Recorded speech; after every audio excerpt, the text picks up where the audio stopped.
What Happens in Vegas Gets HR Involved by Wynne Valentine. First edition published by i2i Hype, LLC 2025. Copyright 2025 by Wynne Valentine. All rights reserved. No part of this publication may be reproduced, stored, or transmitted in any form by any means, electronic, mechanical, photocopying, recording, scanning, or otherwise without written permission from the publisher. It is illegal to copy this book, post it to a website, or distribute it by any other means without permission. This novel is entirely a work of fiction. The names, characters, and incidents portrayed in it are the work of the author's imagination. Any resemblance to actual persons, living or dead, events or localities, is entirely coincidental. Wynne Valentine asserts the moral right to be identified as the author of this work. Designations used by companies to distinguish their products are often claimed as trademarks. All brand names and product names used in this book and on its cover are trade names, service marks, trademarks, and registered trademarks of their respective owners. The publishers and the book are not associated with any product or vendor mentioned in this book. None of the companies referenced within the book have endorsed the book. Book cover by Dana Sacco. Chapter 1. Oops, I married my boss. Cassie pressed the heels of her hands against her throbbing temples, wincing as Las Vegas sunlight pierced through the gap in the heavy curtains. The brightness felt like a personal attack on her eyeballs. She squinted, trying to make sense of her surroundings: plush cream carpeting, a massive flat-screen TV, and furnishings far nicer than anything in her apartment back home. This was definitely not her hotel room. She pushed herself upright, clutching the silky sheet to her chest, relieved to discover she was still wearing last night's dress, a sparkly blue number that had felt perfect for the industry award ceremony, but now seemed to have multiplied in weight. Something caught the light as she moved, a metallic flash that didn't belong. A ring? On her left hand. A freaking wedding ring. What the? She murmured, bringing her hand closer to her face. The band was simple gold, definitely not something she'd choose for herself, but somehow exactly right. The bathroom door swung open with a soft click, releasing a cloud of steam, and, oh God, Harrison Chase, her boss, CEO, and the most irritatingly precise human she'd ever met. He was wearing yesterday's suit, minus the tie, his usually immaculate dark hair damp at the temples. His eyes landed on her briefly, before returning to the laptop balanced in one arm. Good. You're awake. His voice carried the same clipped efficiency it did during quarterly reviews. We have a situation to resolve. Cassie stared at him, mouth slightly open. Of all the men in Las Vegas, hell, of all the men in the world, she'd somehow ended up in a hotel suite with Harrison. Your email font is unprofessional, Chase. Did we? She gestured vaguely between them, unable to finish the sentence. Harrison's expression tightened. No. That's not the issue. He pointedly looked at her left hand. The issue is that particular piece of jewelry, and what it represents. The pieces weren't connecting in Cassie's foggy brain. I don't understand. Why am I wearing a... The realization hit her like a sledgehammer. Oh my God. Did we get married? The look on Harrison's face was all the answer she needed. That's impossible, she said, though the ring on her finger argued otherwise. I mean, we barely even like each other. A sentiment I share completely, Harrison replied, setting his laptop on the desk with just a touch more force than necessary. Yet here we are. Cassie squeezed her eyes shut, willing her memory to cooperate. Fragments flickered through her mind: the company-winning boutique event planning agency of the year, popping champagne with the team, Harrison's rare smile as she handed him the trophy, and then more champagne. A lot more champagne. She remembered Harrison actually laughing at her jokes, his hand on her lower back as they navigated through the crowded casino.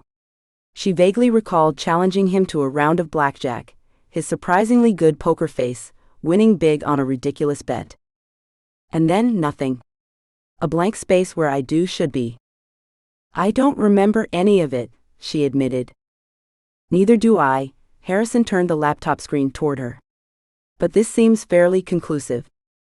Cassie leaned forward to see a PDF document bearing both their signatures, along with an official seal, and the words "Certificate of Marriage" in elaborate script. Her stomach dropped. "This is a disaster," Harrison muttered, scrolling through what appeared to be Nevada marriage laws. His normally smooth forehead was creased with tension lines, and a muscle twitched in his jaw. "Maybe it's not legal," she offered, examining the unfamiliar wedding band. It was simple, elegant even. She didn't hate it, which was strangely disappointing. "Don't you need a license or blood tests or something?" "Nevada is known for its simplified marriage process," Harrison replied without looking up. 24-hour license availability, no waiting period, no blood tests. It's why Vegas weddings are such a cliché. And now we're a cliché. Cassie felt an inappropriate bubble of laughter rising in her throat as she watched Harrison's perfect composure crumbling around the edges. Her perpetually prepared boss hadn't planned for this. "Look at us, living the dream. Your mother will be thrilled." Harrison shot her a glacial look that would have withered her at the office, but somehow, here in this absurd situation, it only made her want to laugh harder. "This isn't funny, Cassandra," he said, pulling out his phone. "I'm calling some legal contacts to sort this out." She mouthed Cassandra mockingly behind his back as he turned away to make his calls. Nobody called her that, except her grandmother and Harrison when he was especially irritated, which, to be fair, was most of the time they interacted. While Harrison murmured quietly into his phone, Cassie fumbled for her own device, which she found plugged in on the nightstand. At least drunk Cassie had been responsible enough to charge it. She had 17 text messages from her friends, 3 missed calls from her mother, and... oh no. She had photos. So many photos. Her finger hesitated before tapping the gallery app. Did she want to see this? Did she want evidence of whatever temporarily insane version of herself had decided marrying Harrison Chase was a good idea? The man who once sent a company-wide email about the correct placement of paperclips? Curiosity won. She opened the first photo and felt her jaw drop.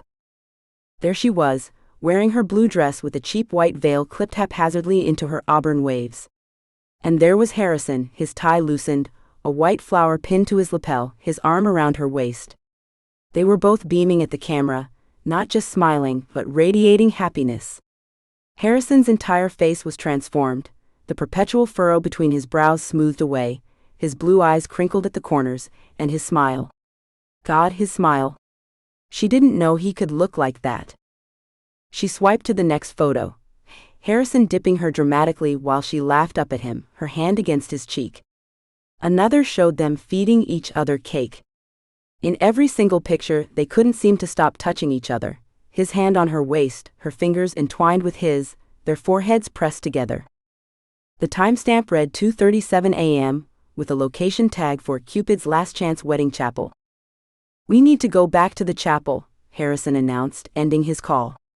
"My contact says we need the original paperwork to begin annulment proceedings."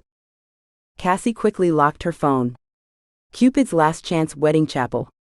I know where it is." Harrison raised an eyebrow. "How?" She held up her phone, careful to keep the screen dark. "I have documentation." "Let me see." He extended his hand. "Nope. You focus on your legal stuff. I'll handle the memories." The word felt strange in her mouth. Memories of something she couldn't actually remember. 30 minutes later, they were sitting in the back of a cab, as far apart as the seat would allow. Cassie had changed into jeans and a green blouse. Thankfully, she'd found her overnight bag near the couch, while Harrison remained in his rumpled suit, looking irritated about his lack of fresh clothes. The silence between them stretched painfully. "So," Cassie said brightly, unable to bear it any longer, "event planner of the year, huh? That was pretty amazing before, all this happened." Harrison checked his watch. "Yes. A significant achievement for the company." "The company." Cassie rolled her eyes. I was the one who put together that submission portfolio, you know. Stayed up 3 nights straight editing that video. And your efforts were clearly recognized. He glanced at his watch again. Checking your watch won't make this cab go faster. She turned to look out the window, watching the gaudy Vegas Strip blur past. And it definitely won't make this situation less awkward. His sigh was barely audible. What would you prefer I do, Cassie? Discuss the weather? Make small talk about our accidental matrimony? I don't know, show some human emotion? Freak out a little? She gestured wildly. We got married, Harrison. You and me. The woman who drives you crazy, and the man who once made an intern cry over improper staple alignment. I did not, he stopped, jaw clenching. That was an important client presentation, and the staples were, he cut himself off again. This isn't productive. Neither is sitting in silence, wishing the ground would swallow you up because you accidentally married your employee. Which, by the way, is definitely against company policy. She couldn't help but smirk a little. Section 3, Paragraph 4 of the Employee Handbook. You made everyone recite it at the last HR training. Harrison closed his eyes briefly, as if praying for strength. Thank you for that helpful reminder. The cab finally pulled up to a small building with a giant neon heart on the roof. The sign proclaimed Cupid's Last Chance Wedding Chapel in flickering pink letters, with no REGERTS, yes misspelled, flashing below it. You have got to be kidding me, Harrison muttered as they stepped out of the cab. Cassie bit her lip, trying not to laugh at his obvious dismay. Apparently, Drunkus has terrible taste. The bells above the door jingled as they entered, revealing an interior that looked like Valentine's Day had exploded inside. Red and pink hearts covered nearly every surface, interspersed with Elvis memorabilia and life-size cutouts of celebrity couples, some who weren't even couples anymore. A balding man in a shiny red suit bounded toward them, arms outstretched. Well, well, well. Look who's back. The lovebirds themselves. He clasped Cassie's hands in his. Mrs. Chase. And Mr. Chase. How was the honeymoon night? Harrison made a choking sound while Cassie felt heat rush to her face. We're actually here about the paperwork, she managed, gently extracting her hands. Oh sure. You two were the cutest couple we had all night. The man winked dramatically. Couldn't keep your hands off each other. That kiss at the end, nearly singed my eyebrows off. Harrison turned an impressive shade of crimson from his collar all the way to his hairline. Cassie suddenly found a tacky display of Elvis bobbleheads absolutely fascinating. The paperwork, Harrison said stiffly. We need copies of everything we signed. The chapel employee, his name tag read Marvin, waved them toward a small office in the back. Of course. But I've got to say, you two sure seemed certain last night. Signed all the witness statements, did the video consent form, it was all by the book. Video consent form? Cassie echoed. Oh yeah, Nevada law and all that. Gotta make sure you're making these decisions with a clear mind. Marvin rummaged through a filing cabinet. But you two passed with flying colors. Real aware of what you were doing, super enthusiastic about it. He slid a folder across the desk, then turned a small TV screen toward them. Wanna see? Most couples love watching their moment. No, Harrison said firmly at the exact moment Cassie said, yes. Their eyes met, and for a second, Cassie thought she saw something like panic flicker across Harrison's face. Just the paperwork, Harrison insisted, gathering the folder. We're in a hurry. Marvin's smile dimmed slightly. Well, all right then. He brightened again. But hey, for our newlyweds, I want to offer our honeymoon special. 20% off your next renewal of vows. We do a great Elvis package. We won't be needing that, Harrison interrupted with such intensity that Marvin physically backed away a step. This is a one-time situation that will be resolved immediately. An awkward silence fell. What my husband means, Cassie said, ignoring Harrison's sharp look at the word husband, is that we're very busy people. But thank you so much for your help, Marvin. Outside, Harrison hailed another cab with unnecessary force. This is a complete nightmare, he muttered as they climbed in. Back at the hotel, Harrison immediately set up his laptop at the desk, sorting through the folder of wedding documentation. Cassie kicked off her shoes and flopped onto the couch, watching him. You know, we could just pretend this never happened, she suggested. What happens in Vegas, right? Harrison didn't even look up. That's not how legal marriages work, Cassie. I'm just saying, no one has to know. He turned then, fixing her with a level gaze. Your social media post has already taken care of that. My what? She grabbed her phone in horror, opening Instagram to find that yes, at 3:12 a.m. she had posted a photo of their joined hands, wedding rings prominently displayed, with the caption surprise, #justmarried, #VegasBaby, #he-said-eyes. Oh my God, she whispered. She had 67 comments and over 200 likes. Harrison returned to his laptop. I've looked into Nevada's annulment laws. Unfortunately, we can't claim intoxication as a legal defense because we both clearly consented and showed awareness of our actions on the video forms. Cassie got up, making a beeline for the minibar. This situation required alcohol. Or possibly a time machine. We have other options, Harrison continued in his board meeting voice, but they all require filing through proper legal channels. I'm drafting the paperwork now. She pulled out a tiny bottle of vodka, contemplating it. So we're actually, legitimately married?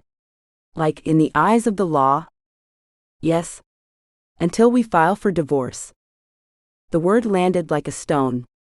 Divorce? She was going to be divorced at 28, from a marriage she didn't even remember. And to Harrison Chase, of all people. She twisted the cap off the vodka. Great. That'll look fantastic on my dating profile. Divorced event planner seeks man with actual personality. Harrison's fingers paused over the keyboard. This isn't exactly ideal for me either. Oh, I'm sorry. Will this interfere with your busy schedule of making spreadsheets and correcting people's grammar? Cassie took a swig from the bottle, wincing at the burn. Divorce is the most logical solution, he said, maddeningly calm, not even bothering to look up at her. It's a simple legal procedure. Something about his detachment stung more than it should have.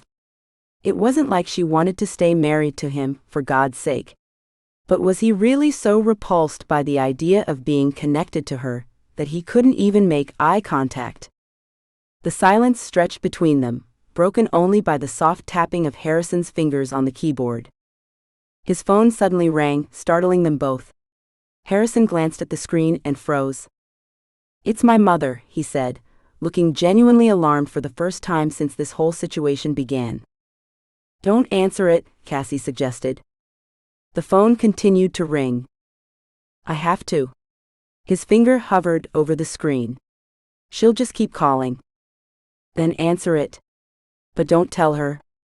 Harrison connected the call, putting it on speaker. Mother, hello. Harrison James Chase. A crisp, delighted voice filled the room.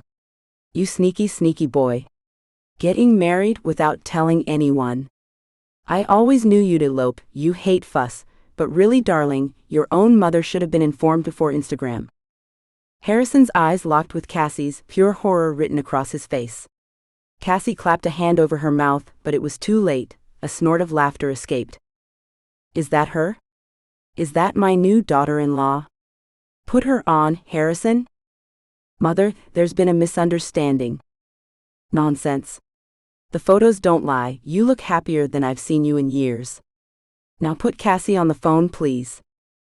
Cassie's laughter died in her throat. Photos? Plural? She quickly checked her Instagram, but she'd only posted the one picture of their hands. Oh no. Harrison's mother was still talking excitedly. I always had a feeling about you two. The way he talks about you, always Cassie this, Cassie that, I should have known something was brewing.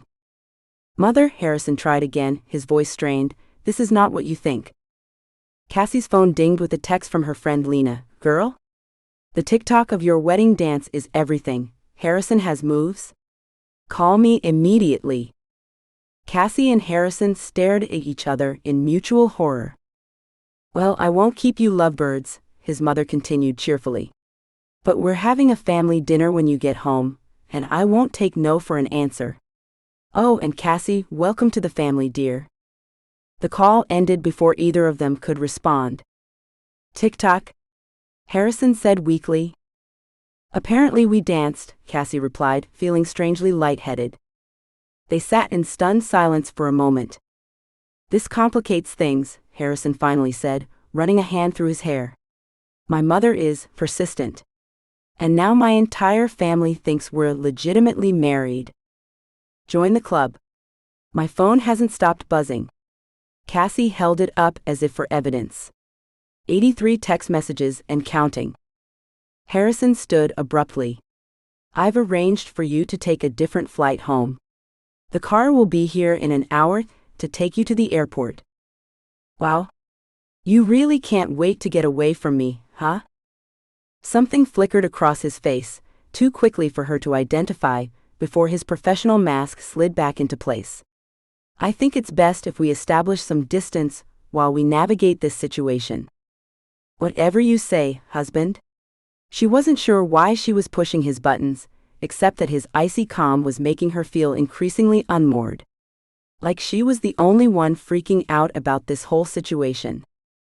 They moved around the suite like opposing magnets, carefully avoiding each other's space as they packed. Harrison kept making calls, speaking in low tones to what sounded like lawyers, while Cassie tried to respond to the most urgent texts from friends. As she zipped her suitcase, her hand brushed against something in her purse, a small paper bag she didn't recognize. She pulled it out, finding a receipt from the hotel gift shop stapled to the top. The receipt was for $129.86, a ridiculous amount that drunk Cassie had apparently been willing to spend. She peeked inside the bag and caught her breath. What are you doing? Harrison's voice came from directly behind her, making her jump. Nothing, she said quickly, instinctively pulling the bag closer. Harrison frowned. Is that from the gift shop? What did you buy? Just a souvenir, she hedged, reluctant to hand it over. The item in the bag was a small crystal frame, and inside was one of those tacky wedding photos they must have taken at the chapel. The one where Harrison was looking at her like she was the answer to a question he'd been asking his whole life. Etched into the frame were the words, "The beginning of our forever." It was cheesy, overpriced, and exactly the kind of sentimental garbage Cassie usually mocked. But she didn't want Harrison to see it, didn't want him to dismiss it with the same clinical detachment he'd shown toward everything else about their accidental marriage. Some stubborn part of her wanted to protect this small evidence that for one night, Harrison Chase had looked at her with something other than exasperation. The receipt says it was over $100, Harrison said, holding out his hand. Let me see what drunk us wasted money on. No. She tucked the bag into her purse. Consider it my divorce present to myself. Something that might have been hurt flashed in his eyes, so quickly she thought she might have imagined it. Fine, he said, turning away. Your car will be here in 20 minutes. I'll be in touch about the divorce proceedings. Great. Looking forward to it, she replied, the words coming out sharper than she intended. As Harrison returned to his laptop, Cassie slipped the crystal frame back into its bag, carefully placing it in the zippered compartment of her suitcase. She didn't know why she was keeping it. A reminder, maybe, of the night she couldn't remember, the night when Harrison Chase had smiled like he meant it, had held her like he wanted to, had married her like he couldn't wait another minute to call her his wife. Too bad the man zipping his laptop case across the room, already erasing all evidence of their Vegas mistake, was the real Harrison. The one who couldn't wait to be rid of her. Chapter 2. The least romantic proposal ever. Harrison arrived at the Taylor & Chase Events headquarters in Manhattan at precisely 7:13 a.m., his usual time down to the minute. The familiar weight of his leather briefcase felt heavier than normal, the annulment papers inside a constant reminder of Vegas. 3 days. It had been 3 days, 14 hours, and approximately 27 minutes since he'd woken up with a wedding ring on his finger, and Cassie Taylor, his brilliant but chaotic event coordinator, sprawled across the other side of the hotel bed. He nodded at security, adjusted his perfectly knotted silk tie, and strode purposefully toward the elevator. The glass and steel of the building's lobby reflected his immaculate appearance: tailored navy suit, one of 7 identical suits in his closet, crisp white shirt, Oxford shoes polished to a military shine. Nothing about his exterior suggested that his meticulously ordered life had been thrown into complete disarray. The elevator doors closed with a soft ping. Harrison checked his Rolex. By 9 a.m., he'd have this marriage situation handled. File the papers, arrange for Cassie to sign them, and erase this uncharacteristic lapse in judgment from existence. Simple, efficient, professional. He had built his reputation and his company on these principles. Harrison stepped off the elevator and made his way down the corridor toward his corner office, mentally reviewing his to-do list for the day. The marriage annulment was item number 1, written in red in his leather-bound planner. "Good morning, Mr. Chase." Diane, his executive assistant of 7 years, intercepted him before he could reach his office door. She was already fully caffeinated, holding a stack of messages and a cream-colored folder. Her efficiency was one of the few things Harrison genuinely appreciated in this world of constant disappointments. "Morning, Diane. Anything urgent?" "Several things, actually." She fell into step beside him. First, the Walker wedding called to confirm the band change. "The quarterly projections are ready for review." And, she paused, something unusual crossing her typically neutral expression. "I've pulled the preliminary dossier on Richard Montgomery as requested." She handed him the cream-colored folder. Harrison reached for it, but froze when he noticed Diane's face. She was smiling. Not her usual professional smile, but something more personal, almost congratulatory. His eyes narrowed. "Is there something else, Diane?" "No, Mr. Chase." Her smile didn't falter. "Just congratulations." Harrison's stomach tightened. He managed a curt nod and escaped into his office, closing the door firmly behind him. Congratulations? The implications were troubling. How much did Diane know? How much did the entire office know? Pushing those questions aside, he settled behind his desk and opened the Montgomery folder. Richard Montgomery, conservative billionaire, notorious micromanager of his investments, and potentially the answer to Taylor and Chase's expansion dreams. Harrison scanned the first page, then froze on a highlighted quote in Diane's neat handwriting. "I only back family-oriented businesses, led by stable, grounded individuals. Can't trust a company run by someone who can't commit to a family. Shows poor judgment and lack of follow-through." Harrison read it twice, then flipped to the next page where Diane had paperclipped a meeting reminder. Montgomery's team would arrive next week for final discussions about a potential $50 million investment, precisely the capital they needed to expand nationally. The timing couldn't possibly be worse. Harrison leaned back in his ergonomic chair, a rare position of relaxation for him. He ran a hand through his dark hair, disheveling it slightly, another rare occurrence. $50 million. Expansion into 5 new markets. The culmination of 7 years of strategic planning. All potentially jeopardized by one impulsive night in Vegas. He pulled out his planner and stared at item number 1, file marriage annulment papers. For the first time in recent memory, Harrison wasn't sure about his next move.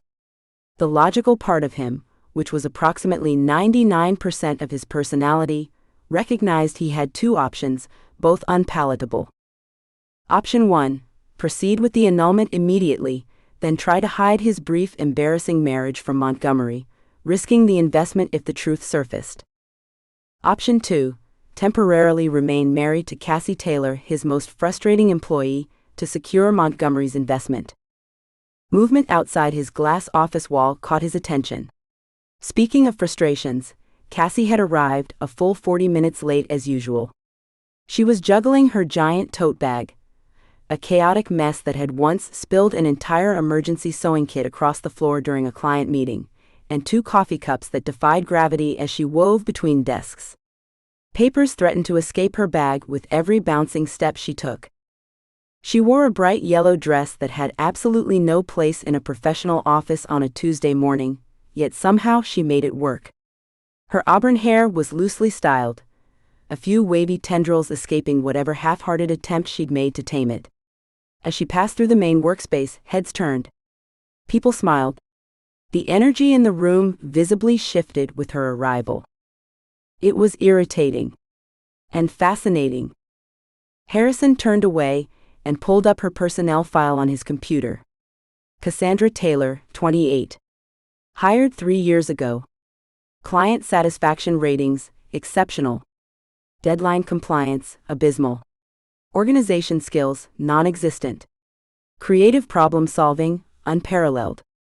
Their brief, disastrous telephone conversation yesterday echoed in his mind.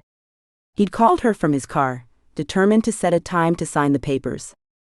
"The sooner we can pretend this never happened, the better," she'd said, her voice both amused and mortified. "I've already told my mother it was a practical joke gone wrong, so please, for the love of God, file those papers before she books a venue for a reception." He'd agreed completely. Until Richard Montgomery complicated everything. Harrison pulled the annulment papers from his briefcase and stared at them, uncharacteristic indecision paralyzing him. After a long moment, he opened his desk drawer and placed them inside. "Just temporarily," he muttered to himself, the unfamiliar sound of his own voice in an empty room startling him. He began calculating probabilities and contingencies, 5-year projections and risk assessments. The Montgomery investment opened doors that would otherwise take years to access. National expansion meant competing with industry leaders, increasing their prestige and client base. The board would be ecstatic. His father, who had scoffed at Harrison's decision to build an events company, would finally have to acknowledge his success. A knock at the door interrupted his thoughts. "Mr. Chase? Sorry to disturb you again." Diane entered with another file. "I've got more information on Montgomery." His assistant called this morning with some preliminary questions. "What kind of questions?" Harrison's voice remained controlled despite his internal tension. "Mostly about our business model and 5-year plan, but," Diane hesitated. "He also asked specifically about your personal life. Wanted to know if you were settled and family-oriented."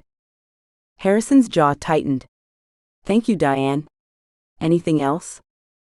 She lingered at the door, uncharacteristically tentative. "Just, HR mentioned they need to update some paperwork. The office is buzzing about Vegas. I've been deflecting questions, but..." "That will be all, Diane." She nodded and retreated, closing the door behind her. Harrison rarely felt anything resembling panic, but the sensation crawling up his spine was uncomfortably close. He was losing control of this situation. Control was everything to Harrison. It was how he'd built his company, his reputation, his entire life.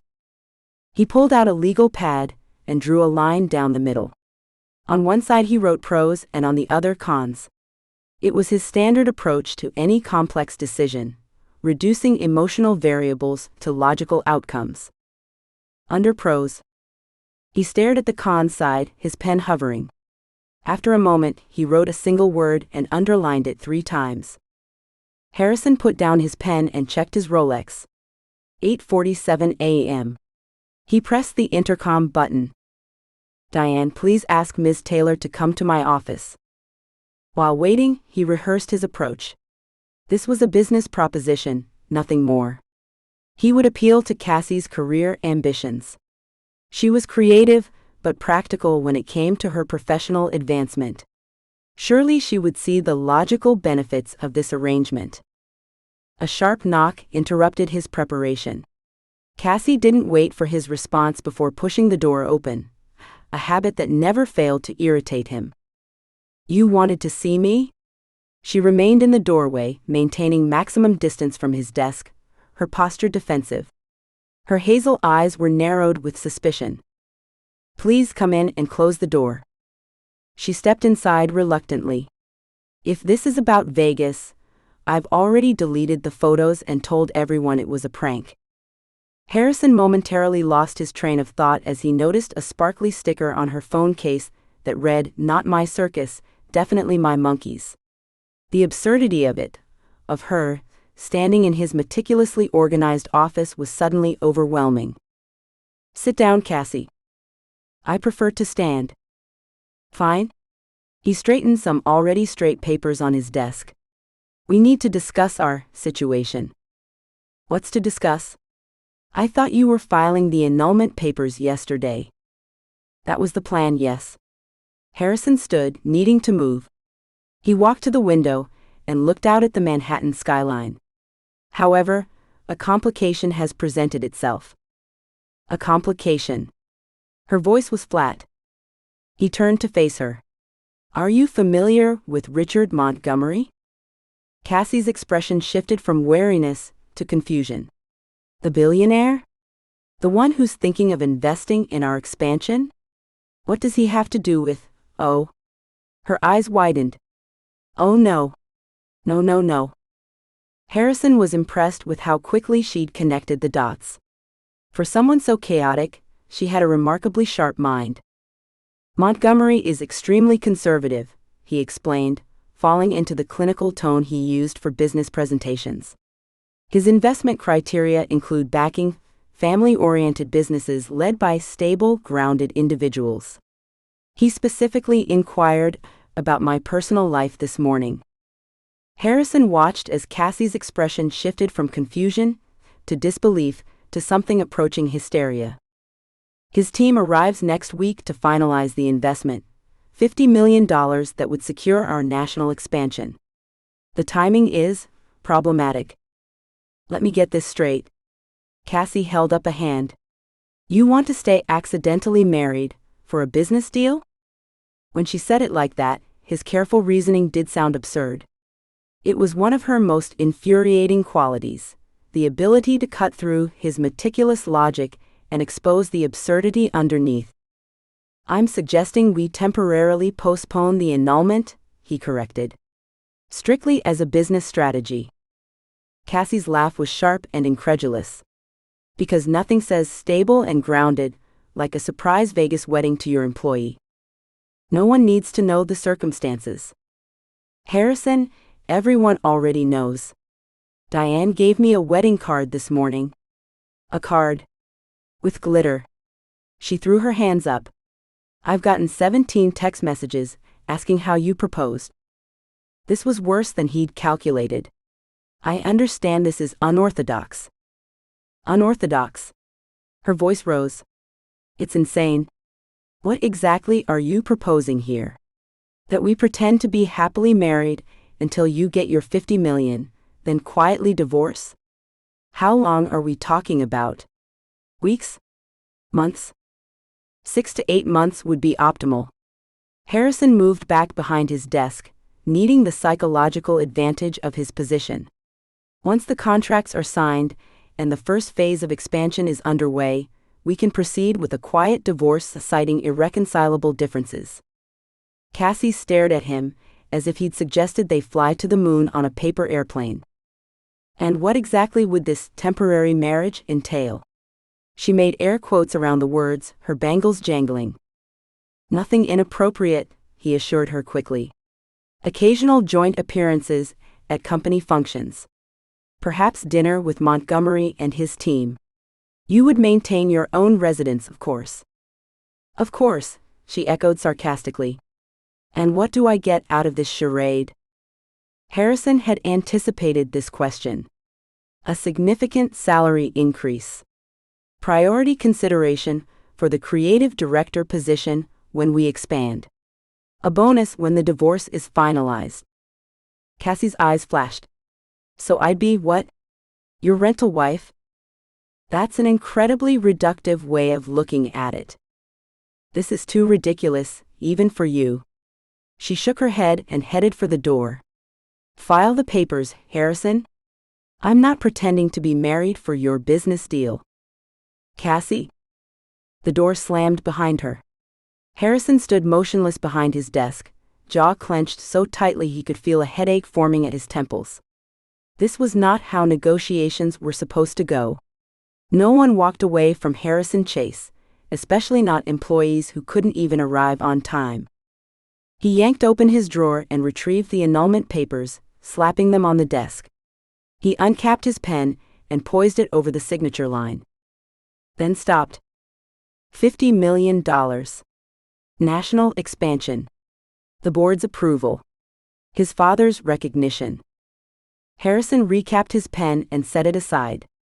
He opened his laptop and began typing furiously, drafting a more compelling argument for Cassie, complete with updated salary figures, a clear timeline for her promotion to creative director, and a specific bonus structure.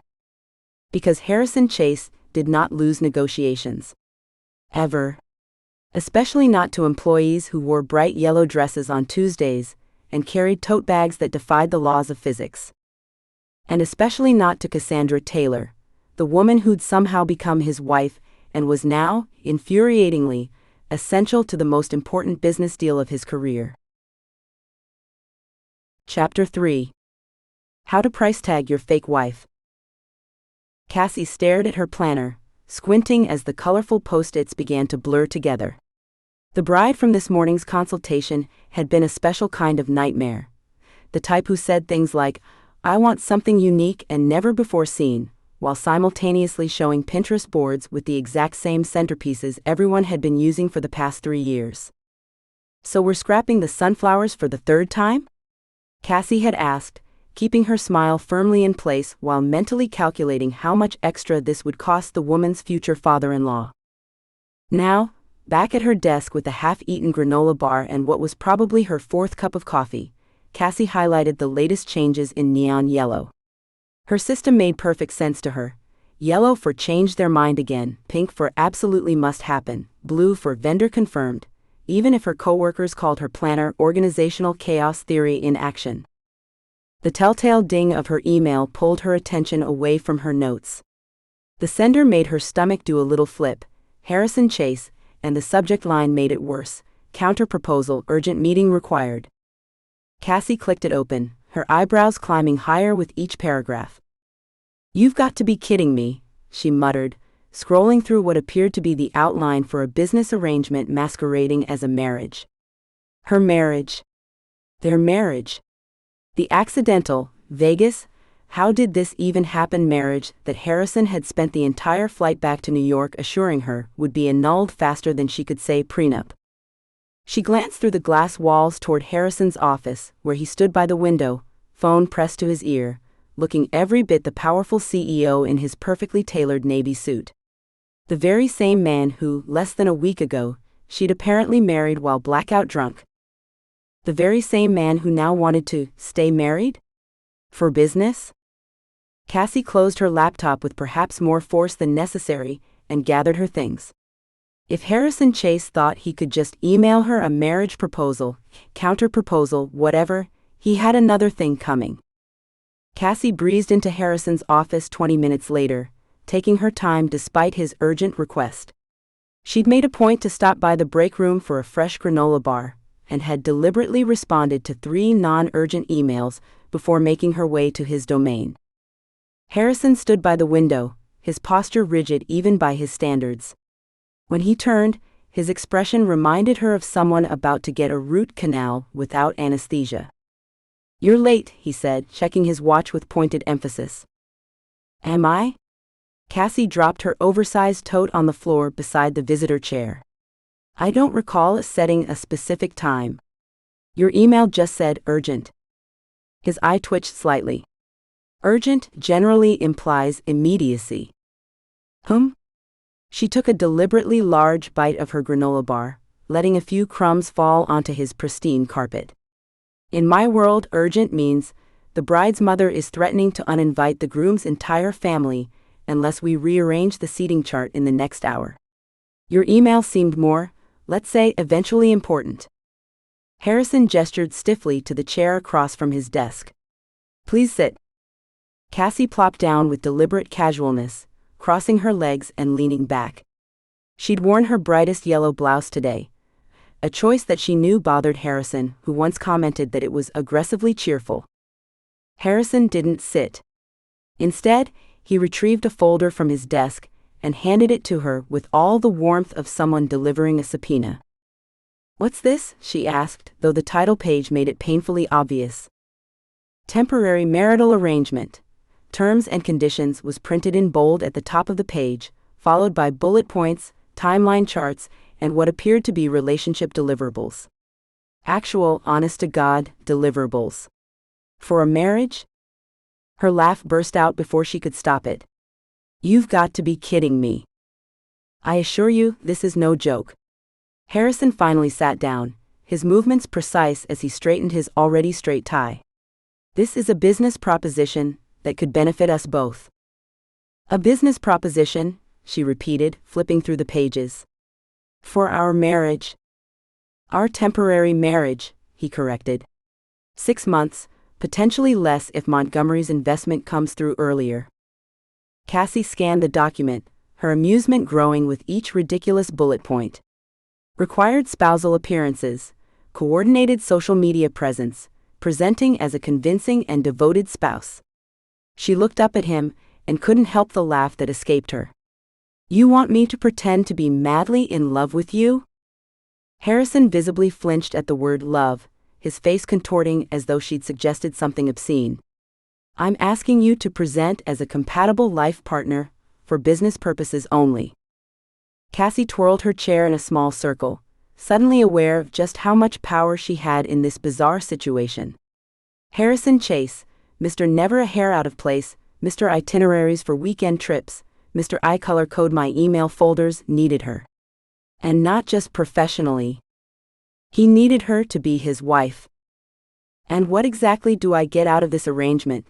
She asked, enjoying the way his jaw tightened when she spun her chair again. Besides the pleasure of your company, of course. Page 4 outlines the compensation package, Harrison replied, his voice clipped. I believe you'll find it generous. Cassie pulled out a bright pink highlighter from her tote bag and uncapped it with her teeth. Harrison's eye twitched again. Is that really necessary? He asked. I'm a visual person. She began marking sections with neon pink streaks, making sure to add a few question marks in the margins. She took her time, watching as Harrison's fingers began to tap against his desk, his telltale sign of mounting impatience. What exactly does spousal attendance at key events entail? She asked, circling the phrase. Are we talking once a week? Twice? Will I need a whole separate wardrobe of wifely attire?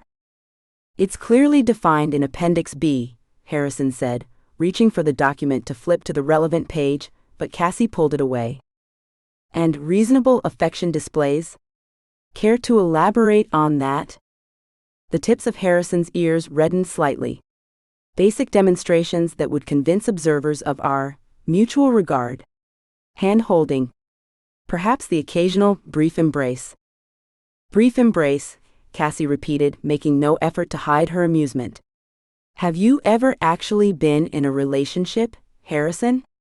Or did you just study them from a distance like Jane Goodall with the chimps? Harrison's mouth pressed into a thin line. My personal history is not relevant to this arrangement. Oh, I think it's very relevant. She flipped to the compensation section and whistled. Okay, the money's good, I'll give you that. But I want more. His eyebrow arched. More? A raise. 20%, not the 15 you've listed here. That's exorb. And 3 extra vacation days. Harrison's nostrils flared. 2? 3, she insisted. And full control over the espresso machine in the break room. The look of horror that crossed his face was almost comical. The espresso machine is a shared office resource that requires careful maintenance and that you've basically established a dictatorship over, she finished for him. I want to be able to make a caramel macchiato without filling out the request form you taped to the wall. That form ensures the machine isn't damaged by improper use. Those are my terms. Cassie folded her arms, enjoying this rare moment of having the upper hand with Harrison Chase. Take it or leave it. Harrison's jaw worked back and forth as he visibly calculated his options. Finally, he exhaled sharply. Fine. But any damage to the machine comes out of your bonus. Deal? She continued, highlighting, just to make him sweat. Montgomery's connections extend throughout the industry, Harrison said, his tone shifting to one of forced patience. This temporary inconvenience could advance your position by years. Cassie noticed the slight tremor in his hand as he straightened the papers on his desk. A tell she'd learned meant he was feeling cornered. For all his bluster and control, Harrison was genuinely worried about this deal. And what happens when people at work find out? She asked. I'm pretty sure HR has rules about bosses marrying their employees, even accidentally. HR is already suspicious, he admitted. Diane's been fielding inquiries since we returned from Vegas. Someone from accounting saw us at the airport. A muscle in Harrison's jaw twitched. If we don't present a unified front, this falls apart. And we both lose. For a brief moment, Cassie caught a glimpse of genuine vulnerability behind his CEO facade. Harrison Chase, for all his perfect suits and perfect plans, was worried. And somehow that made him seem almost human. There's one more problem, Cassie said, pulling out her planner and flipping to a specific date. She pointed to it. My sister's wedding is in 4 months. I already RSVP'd solo, specifically to avoid my mother's matchmaking. She met Harrison's eyes directly. If I show up with a husband, I'll never hear the end of it.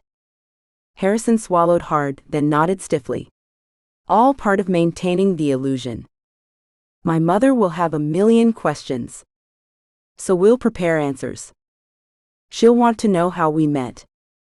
We did meet at work. That's hardly a fabrication. And how we went from me thinking you're an uptight control freak to loving you enough to get married? Harrison's eye twitched again. We can develop an appropriate narrative. My family is not going to believe that I eloped with my boss who, and I quote from my last phone call with my sister, has all the personality of a filing cabinet. A flash of something that might have been hurt crossed Harrison's face before he masked it. I'm sure they'll find it less believable that I married someone who thinks deadlines are just friendly suggestions. The tension in the room shifted as they stared at each other, the reality of what they were considering sinking in. This wasn't just about appearances at business dinners. This was their lives, their families, their reputations. Harrison broke the silence first. Look, I know this isn't ideal. But it's 6 months. We maintain appearances, secure the investment, and then we quietly divorce, citing irreconcilable differences. No one needs to know it wasn't real. Cassie deliberately dropped her half-eaten granola bar on Harrison's immaculate desk, leaving crumbs on his proposal. His eye twitched wildly. So just to be crystal clear, she said, leaning forward. You need me to save your business deal by pretending to be your adoring wife for 6 months, and in exchange, I get money, time off, and coffee sovereignty? Harrison responded through gritted teeth. That is an oversimplification, but essentially correct. She examined his face for a long moment, taking in the perfect hair, the carefully neutral expression, the tiny vein pulsing at his temple. Harrison Chase needed her. And despite her better judgment, a part of her, a part she would examine later and probably regret, was intrigued by the challenge of being Mrs. Harrison Chase, even temporarily. Fine, she said, taking the pen he'd placed beside the contract. But I want it in writing that I get to plan our divorce party. Harrison's expression was pained. That won't be necessary. Oh, it absolutely will be. Cassie signed the agreement with a flourish, adding a little heart over the I in her name, purely to watch Harrison's pained expression. Let's see how long you last as my husband, Mr. Chase, she said with a grin. I hope you're taking your vitamins. You're going to need them. Harrison's tight smile didn't reach his eyes as he took the signed document. I survived 3 years of your event planning chaos. I'm certain I can manage this. Cassie grabbed her tote bag and stood. Famous last words, hubby. Harrison winced at the term. Please don't call me that. What, hubby? Or would you prefer honey? Sweetheart? Love muffin? I would prefer Harrison. He stood as well, carefully placing the contract in a folder. At least in private. Sure thing, sugar bear. Cassie headed for the door, throwing a wink over her shoulder just to watch him squirm. As she left Harrison's office, she was intercepted by Diane, who handed her a stack of HR forms with spousal benefits update prominently displayed on top. Congratulations again, Diane said with a knowing smile that made Cassie wonder exactly how much Harrison's assistant suspected. HR needs these by end of day tomorrow. Thanks, Diane. Cassie took the forms, her mind racing. Has everyone been talking about this? Diane's expression was the perfect blend of professional and gossip-hungry. Well, not everyone.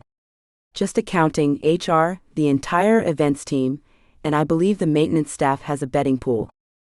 Fantastic.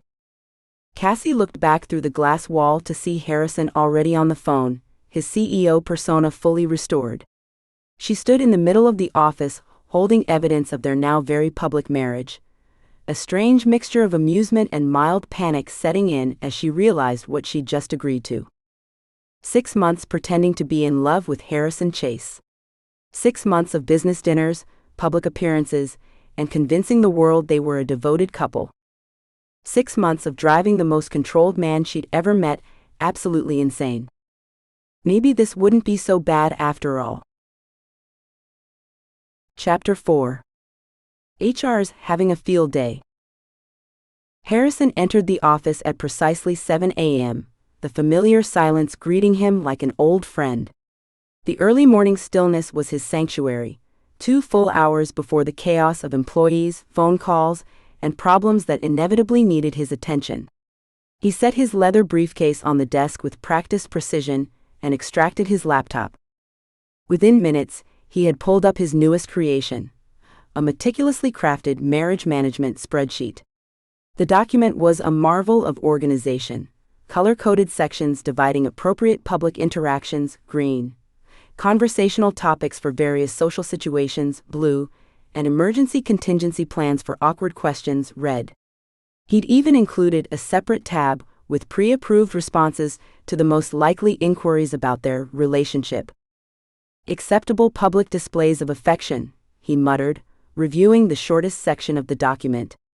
He'd limited it to hand-holding, brief, professional contexts only, side hugs, maximum 3 seconds, and in extreme circumstances, a quick peck on the cheek, investor events only, pre-approved on a case-by-case basis.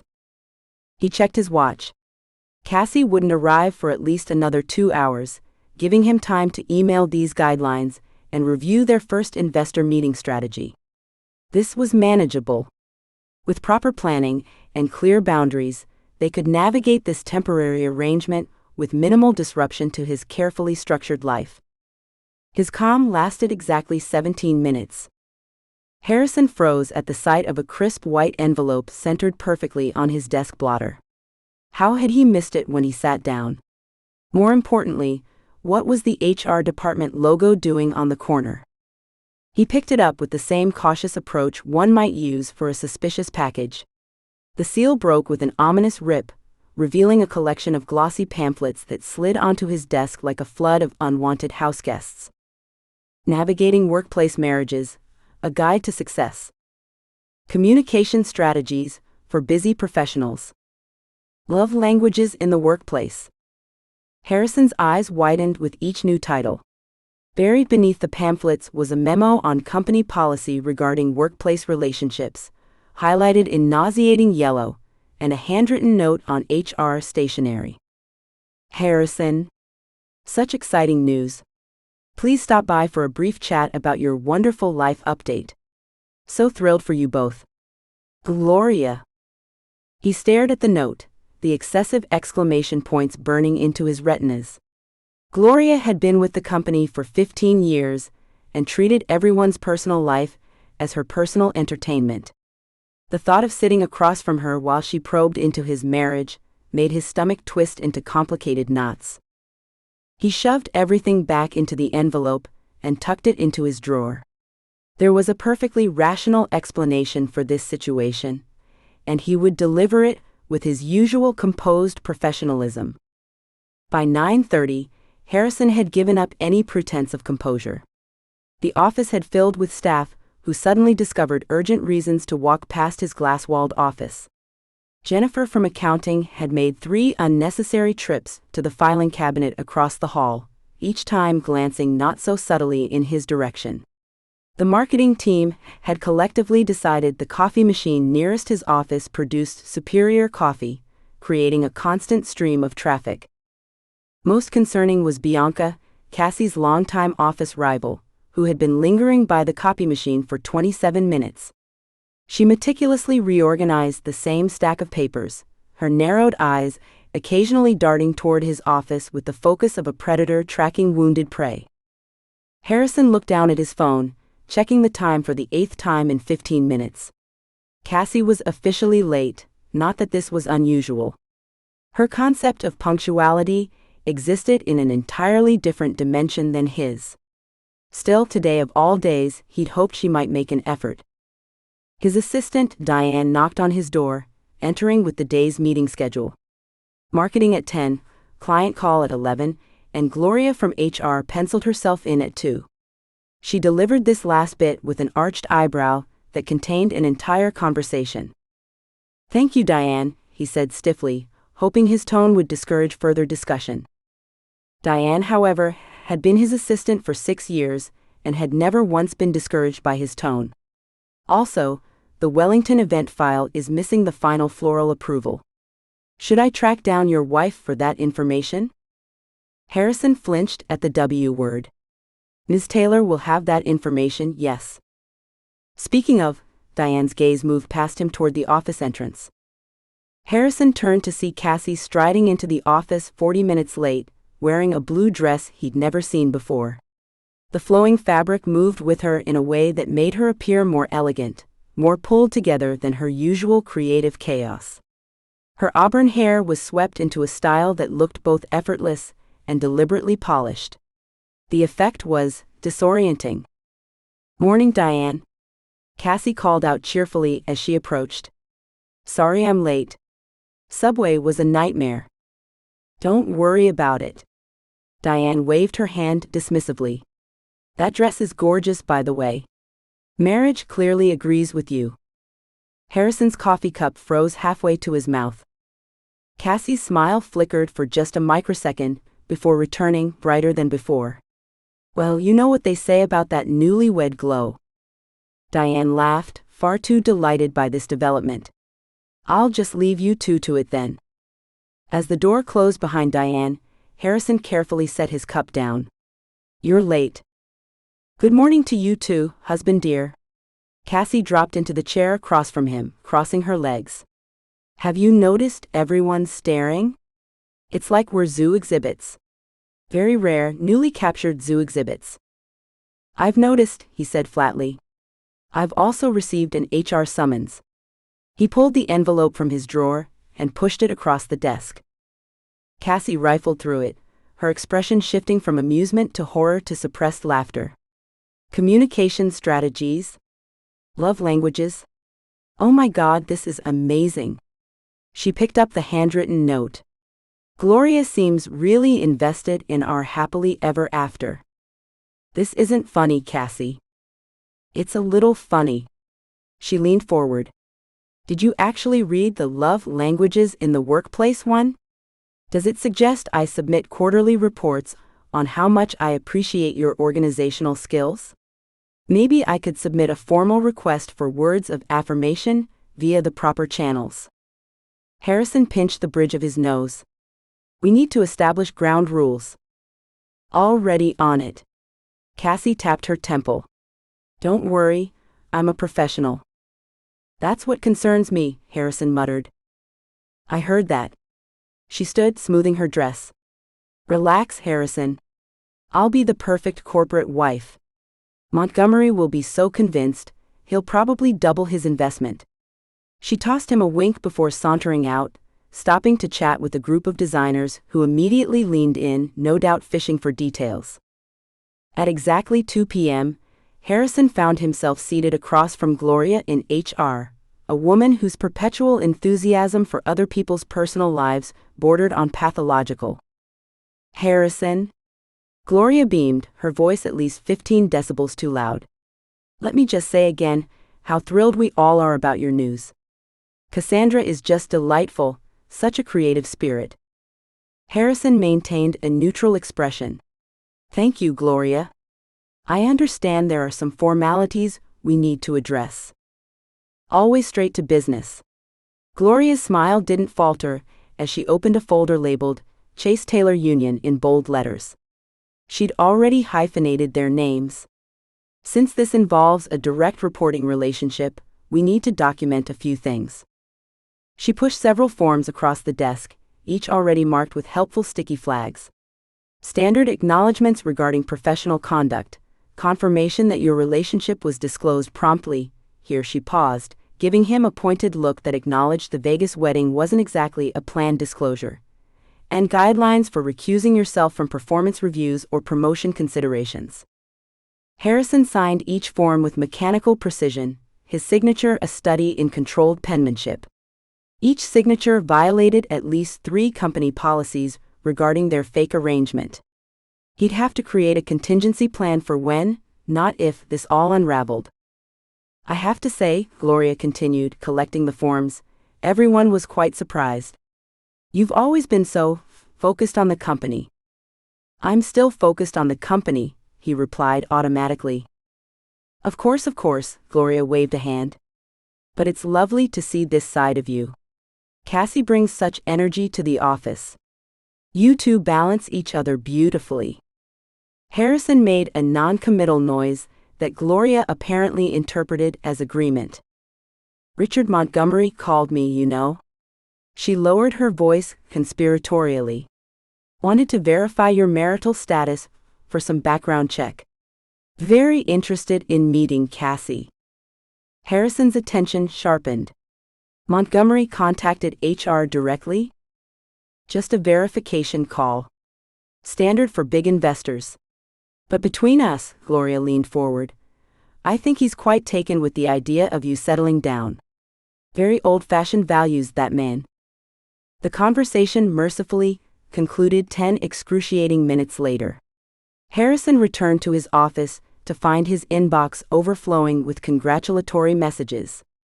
Clients, colleagues, even competitors had somehow caught wind of his sudden matrimony. Each message carried the same undercurrent of surprise, as if Harrison Chase getting married was as unexpected as a penguin in the Sahara. The most unsettling email came from Richard Montgomery himself.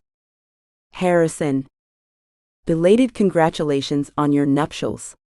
Looking forward to meeting the woman who finally captured the elusive Harrison Chase. She must be quite extraordinary. We'll discuss the investment details at dinner next week. Bring your bride. Best. Richard."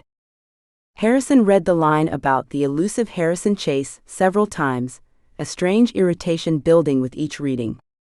Montgomery's presumption that Harrison needed to be captured, that he was some sort of emotionally stunted workaholic who required the right woman to humanize him, was both reductive and uncomfortably perceptive. The morning planning meeting commenced at 11 a.m., and Harrison arrived precisely 2 minutes early as always. Cassie swept in 30 seconds before start time, carrying a chaotic bundle of fabric swatches and her ever-present explosion hazard of a tote bag. The moment they entered together, the room erupted into spontaneous applause. Harrison froze, but Cassie, far from being embarrassed, executed a dramatic curtsy. Thank you. We'll be here all week." She tossed Harrison a wink that made several team members laugh appreciatively. Harrison felt his carefully maintained professional facade crack slightly as he took his seat at the head of the table. "If we could focus on business," he said, shuffling papers with more force than necessary. The meeting proceeded with relative normality until they reached the Wellington wedding discussion. Harrison was reviewing the venue logistics when Cassie casually interrupted. "That's actually not going to work, babe. The bride's mother is allergic to orchids." The word babe seemed to expand in the suddenly silent room, each letter growing to monstrous proportions. Harrison inhaled sharply, accidentally gulping his water instead of sipping it. He choked, spraying liquid across his meticulously organized notes. Through watering eyes, he saw Bianca's eyebrows shoot up nearly to her hairline. The entire room sat frozen, waiting for his reaction to this unprecedented breach of professional etiquette. Harrison's body experienced what could only be described as a full system malfunction. His ears burned, his throat constricted, and his normally razor-sharp mind went completely blank. The silence stretched into what felt like years.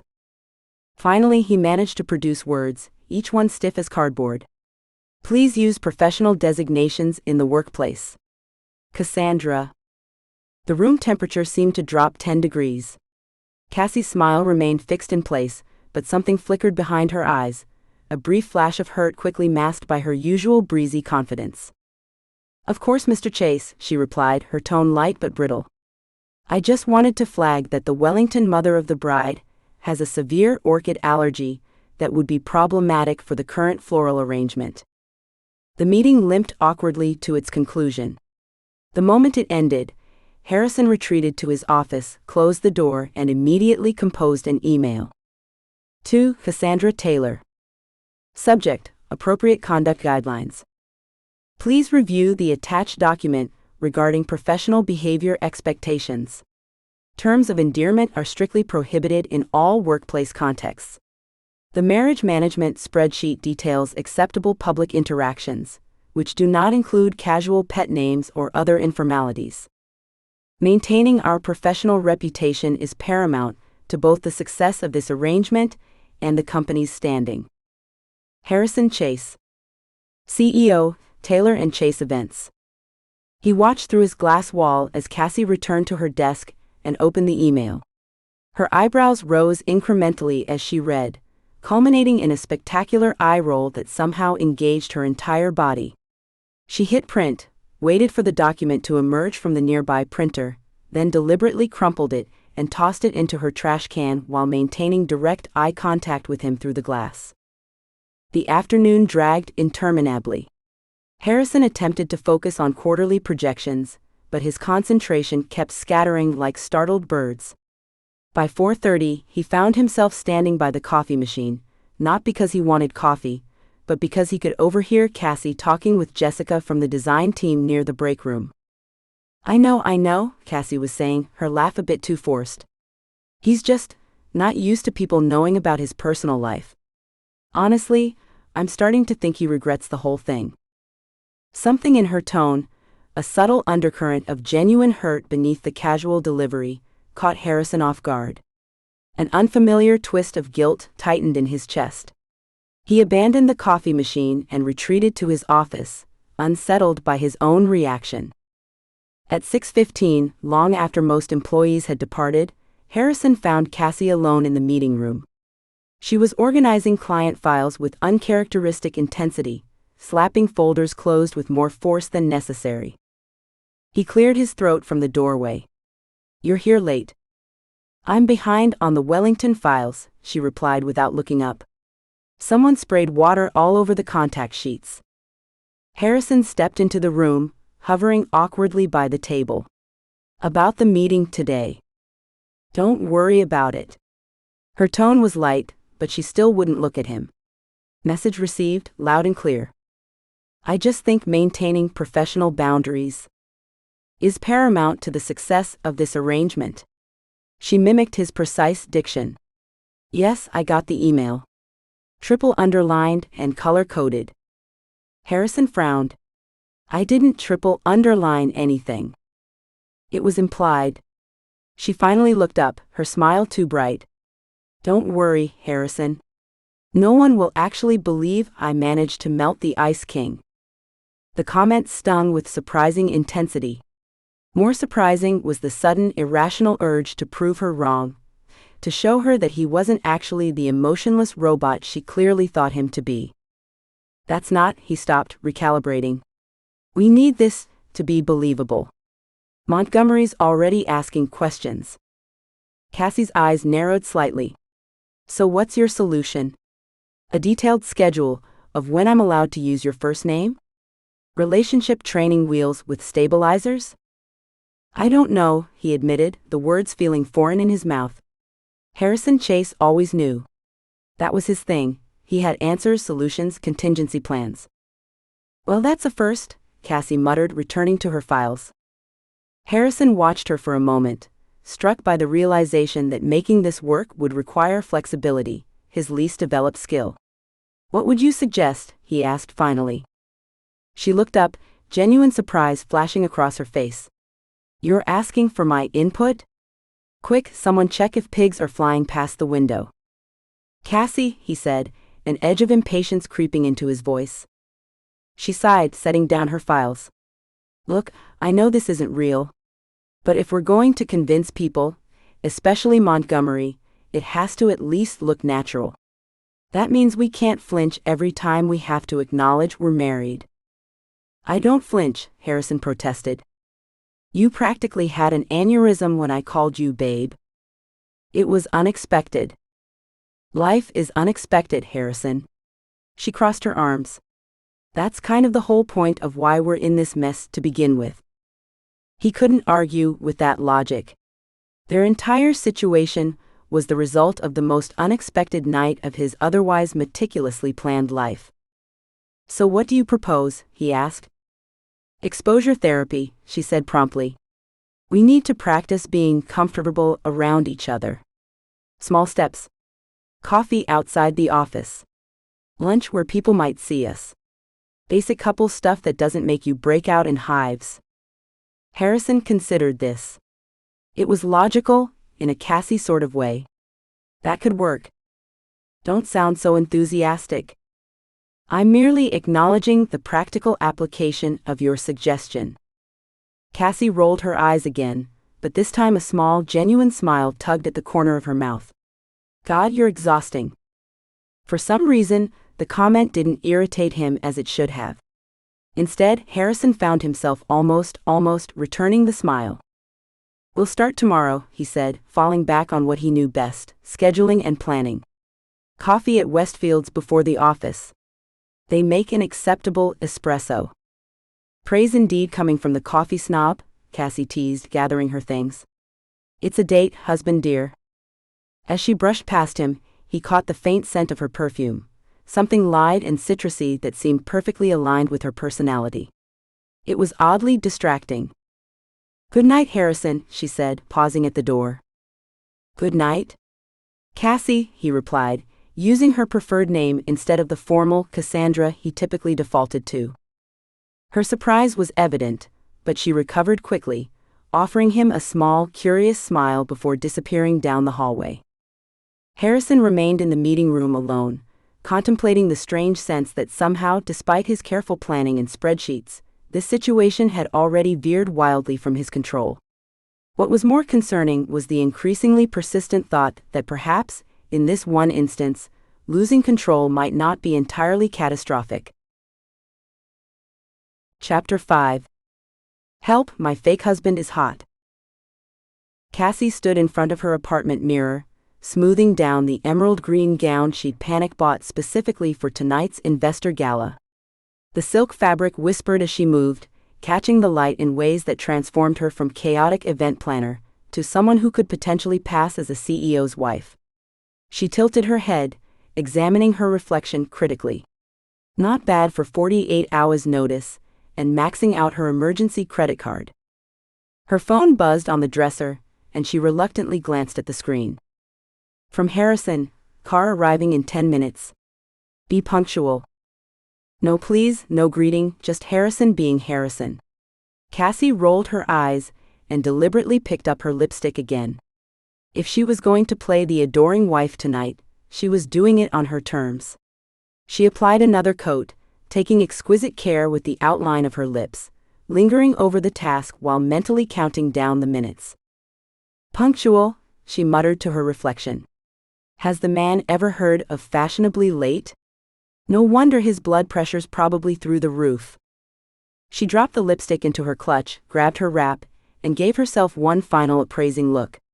The dress hugged her curves perfectly, the color making her hazel eyes pop against her auburn hair, which she'd wrestled into an elegant updo after 3 YouTube tutorials and a minor breakdown. "All right, Cassandra Taylor Chase," she told her reflection with a smirk. "Time to make everyone believe you're madly in love with the human equivalent of an Excel spreadsheet." When Harrison's sleek black car pulled up outside her apartment building, Cassie checked her watch and decided 3 extra minutes was the perfect amount of time to make him wait. Not long enough to genuinely inconvenience him, but just enough to assert that she wasn't at his beck and call. Timing was everything. She descended the stairs with practiced grace, balancing carefully in heels that made her legs look fantastic but were almost certainly going to be torture by midnight. The driver rushed to open the door, and she slid into the backseat with as much dignity as the tight dress allowed. The moment she settled in, she was hit with the subtle scent of Harrison's cologne, something expensive and understated that she'd never fully noticed before. It wasn't overpowering like most men's fragrances, just a hint of sandalwood and something else she couldn't quite place. It suited him though, refined, controlled, with unexpected depth. Harrison looked at her for a beat too long, his blue eyes scanning her from head to toe in a way that made her suddenly self-conscious.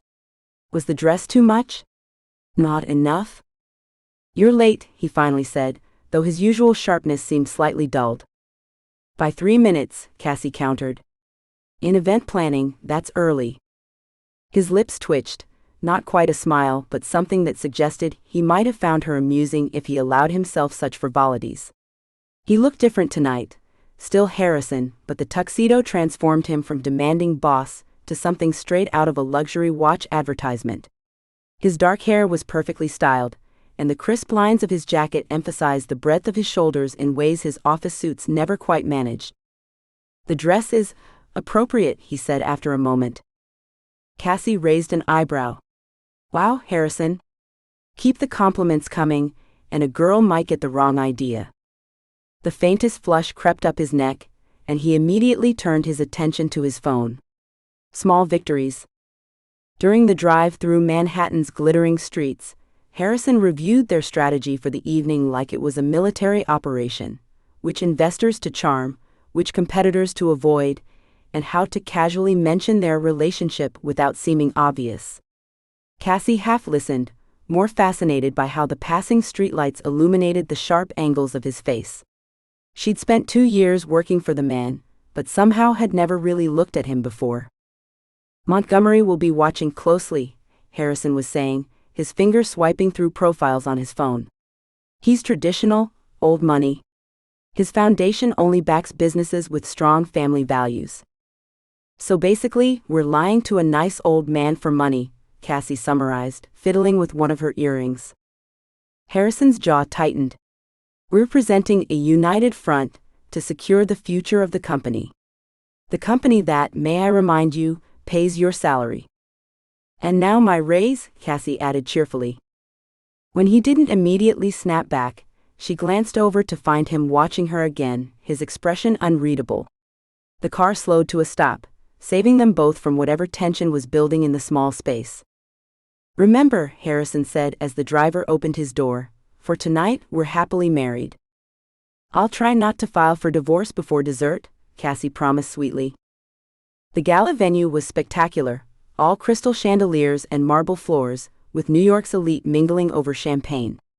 Classical music drifted from a string quartet in the corner, and waiters maneuvered expertly through the crowd with trays of champagne and hors d'oeuvres. As they entered, Harrison placed his hand lightly on the small of Cassie's back to guide her through the crowd. The touch was professional, barely there, yet Cassie found herself suddenly hyper-aware of the warmth of his palm through the thin fabric of her dress. "Chin up, shoulders back," Harrison murmured close to her ear as they approached the first cluster of potential investors. "You represent Taylor and Chase tonight." "I always do," Cassie reminded him, plastering on her most charming smile as they were spotted. "Harrison?" A silver-haired man in his 60s extended his hand. "Didn't expect to see you here." You usually send your regrets to these things. William, Harrison greeted him with a practiced smile. Couldn't miss it this time. I'd like you to meet my wife, Cassandra. Cassie, this is William Hargrove, CEO of Pinnacle Investments. She didn't miss the slight widening of William's eyes at the word wife, but he recovered quickly, taking her extended hand. A pleasure to meet you, Cassandra. I must say, Harrison's been holding out on us. When did this happen? Cassie smiled, slipping into the role as easily as she'd slipped into the dress. It was a bit of a whirlwind. When you know, right? She glanced at Harrison with practiced affection. Though I still can't get him to call me Cassie instead of Cassandra. Harrison's hand tightened slightly at her waist. Old habits, he said smoothly. Cassandra handles our most prestigious events at Taylor & Chase. That's how we met. Office romance. William laughed. Risky business. Worth the risk, Harrison replied, and something in his tone made Cassie's heart skip an unexpected beat. Within 20 minutes, Cassie was holding court with a circle of investors, effortlessly charming them with stories of their most outrageous event planning triumphs. She had always been good with people. It was what made her exceptional at her job, despite her occasionally chaotic methods. She described their work for a tech billionaire's launch party, where everything went wrong but ended up being hailed as intentionally avant-garde. So there I am, in a maintenance closet with a celebrity chef who's threatening to quit, 3 melting ice sculptures, and only 20 minutes until 400 guests arrive, she recounted, gesturing expressively. And Harrison? She paused, catching sight of him across the room. He was standing alone, watching her with an intensity that was almost physical, a barely touched glass of scotch in his hand. When their eyes met briefly, she felt an unexpected flutter in her stomach that she immediately attributed to nerves about the performance. Harrison, she continued, recovering smoothly, walks in, assesses the situation in about 10 seconds, and calmly says, "We need dry ice, fishing line, and the contact information for that fire dancer we used at the Thompson wedding." The group laughed appreciatively, and Cassie found herself smiling with genuine warmth as she finished. Within 15 minutes, we had a completely reimagined centerpiece that the client thought was the plan all along. That's why Taylor & Chase has the reputation it does. We don't just manage crises, we transform them into opportunities. One of the women in the group, the wife of a major venture capitalist, leaned in conspiratorially. So that's when you fell for him? During a crisis? Cassie hadn't expected the question, but improvisation was her specialty. I think I realized he was different that day, she said, her voice softening. Everyone else was panicking, but Harrison was just calm, centered. She glanced across the room at him again. He balances me. Where I'm chaos, he's order. The words felt strangely true as she said them. Harrison was undeniably infuriating, but she'd never worked with anyone so reliable, so solid. He might drive her insane with his rigid schedules and perfectionism, but she'd never once doubted he would be there when it mattered. She was saved from further romantic fiction when Harrison appeared at her side, his hand finding her elbow with practiced ease. "Excuse me for interrupting," he said to the group, "but there's someone I'd like Cassandra to meet." The investors nodded appreciatively, several of them looking between Harrison and Cassie with knowing smiles that made her face heat. As Harrison guided her across the room, he leaned slightly toward her. "You're doing well," he said quietly. "But Montgomery just arrived. This is the moment that matters." Harrison introduced Cassie to Richard Montgomery, the conservative investor whose family values started this whole charade. Montgomery was older than Cassie expected, with shrewd eyes that missed nothing. His handshake was firm, his smile measured. "So," he said, smiling between them, "Harrison tells me this was a whirlwind romance. I'd love to hear your side of the story." Cassie felt Harrison tense beside her. They hadn't prepared a detailed backstory beyond, "We worked together, we fell in love, we got married in Vegas." Montgomery was clearly fishing for more, trying to assess if this was genuine. Without missing a beat, Cassie launched into their love story, blending just enough truth with fiction to make it believable. She described how Harrison had initially hired her, despite reservations about her unconventional methods. How they'd fought constantly over her creative approaches versus his structured planning. "He drove me absolutely crazy," she confessed, her laugh genuine. "Everything had to be scheduled down to the minute, every contingency accounted for in triplicate. Meanwhile, I'm the one who thrives in the moment, making magic happen when things go sideways." Montgomery nodded, clearly engaged. "But then," Cassie continued, her voice softening, "there was this charity gala for children's literacy. Everything was going perfectly, until a water pipe burst an hour before the event. Total disaster. I was running around trying to save centerpieces while Harrison was," she turned to him with a fond smile that wasn't entirely fabricated. "Harrison was calmly relocating 200 guests to an alternate venue, arranging transportation and notifying the catering staff. By the time I arrived at the new location, he had everything under control." She reached for Harrison's hand, surprised to find it waiting for hers. "That's when I realized that sometimes chaos needs a little structure to become something beautiful." She squeezed his fingers. "He fought it, of course. But even Harrison Chase can't spreadsheet his way out of falling in love." The room laughed appreciatively, while Harrison managed a smile that didn't quite reach his eyes, though his thumb brushed lightly over her knuckles in a way that felt surprisingly intimate. "And the Vegas wedding?" Montgomery asked, his eyes twinkling. "Quite spontaneous for a man who plans everything." Harrison cleared his throat. "Sometimes the right decision doesn't need extensive analysis." "Wisely said," Montgomery nodded approvingly. "My late wife and I eloped after knowing each other just 6 weeks. Best decision I ever made." He raised his glass to them. "To new beginnings and smart investments." As the night progressed, Cassie noticed Bianca hovering nearby, clearly eavesdropping on their conversations. She wore a sleek black dress that probably cost more than Cassie's monthly rent, her expression calculating as she watched them interact with the investors. When Montgomery excused himself to greet another guest, Bianca immediately slid into his place, her smile sharp as a knife. "Cassie," she said with artificial warmth, "that dress is brave. Emerald is such a difficult color to pull off." "Bianca," Cassie returned cheerfully, "I didn't realize you were invited. How nice that they included all staff levels." Bianca's smile tightened imperceptibly as she turned to Harrison. "The Montgomerys seem quite taken with your situation." Her eyes flickered to their joined hands. "Such a rushed ceremony. Almost makes one wonder if there was a pressing reason for the hurry." The implication hung in the air like poison. Before Cassie could respond with what would certainly be a career-limiting retort, Harrison's hand unexpectedly closed around hers more firmly. "Actually," he said, his voice carrying a warmth Cassie had never heard before, "when you find the right person, waiting seems pointless." His thumb brushed across her knuckles in a gesture so intimate that Cassie momentarily forgot how to breathe. "Wouldn't you agree, darling?" The endearment jolted her, but Cassie recovered quickly. "Absolutely," she replied, leaning slightly against his arm.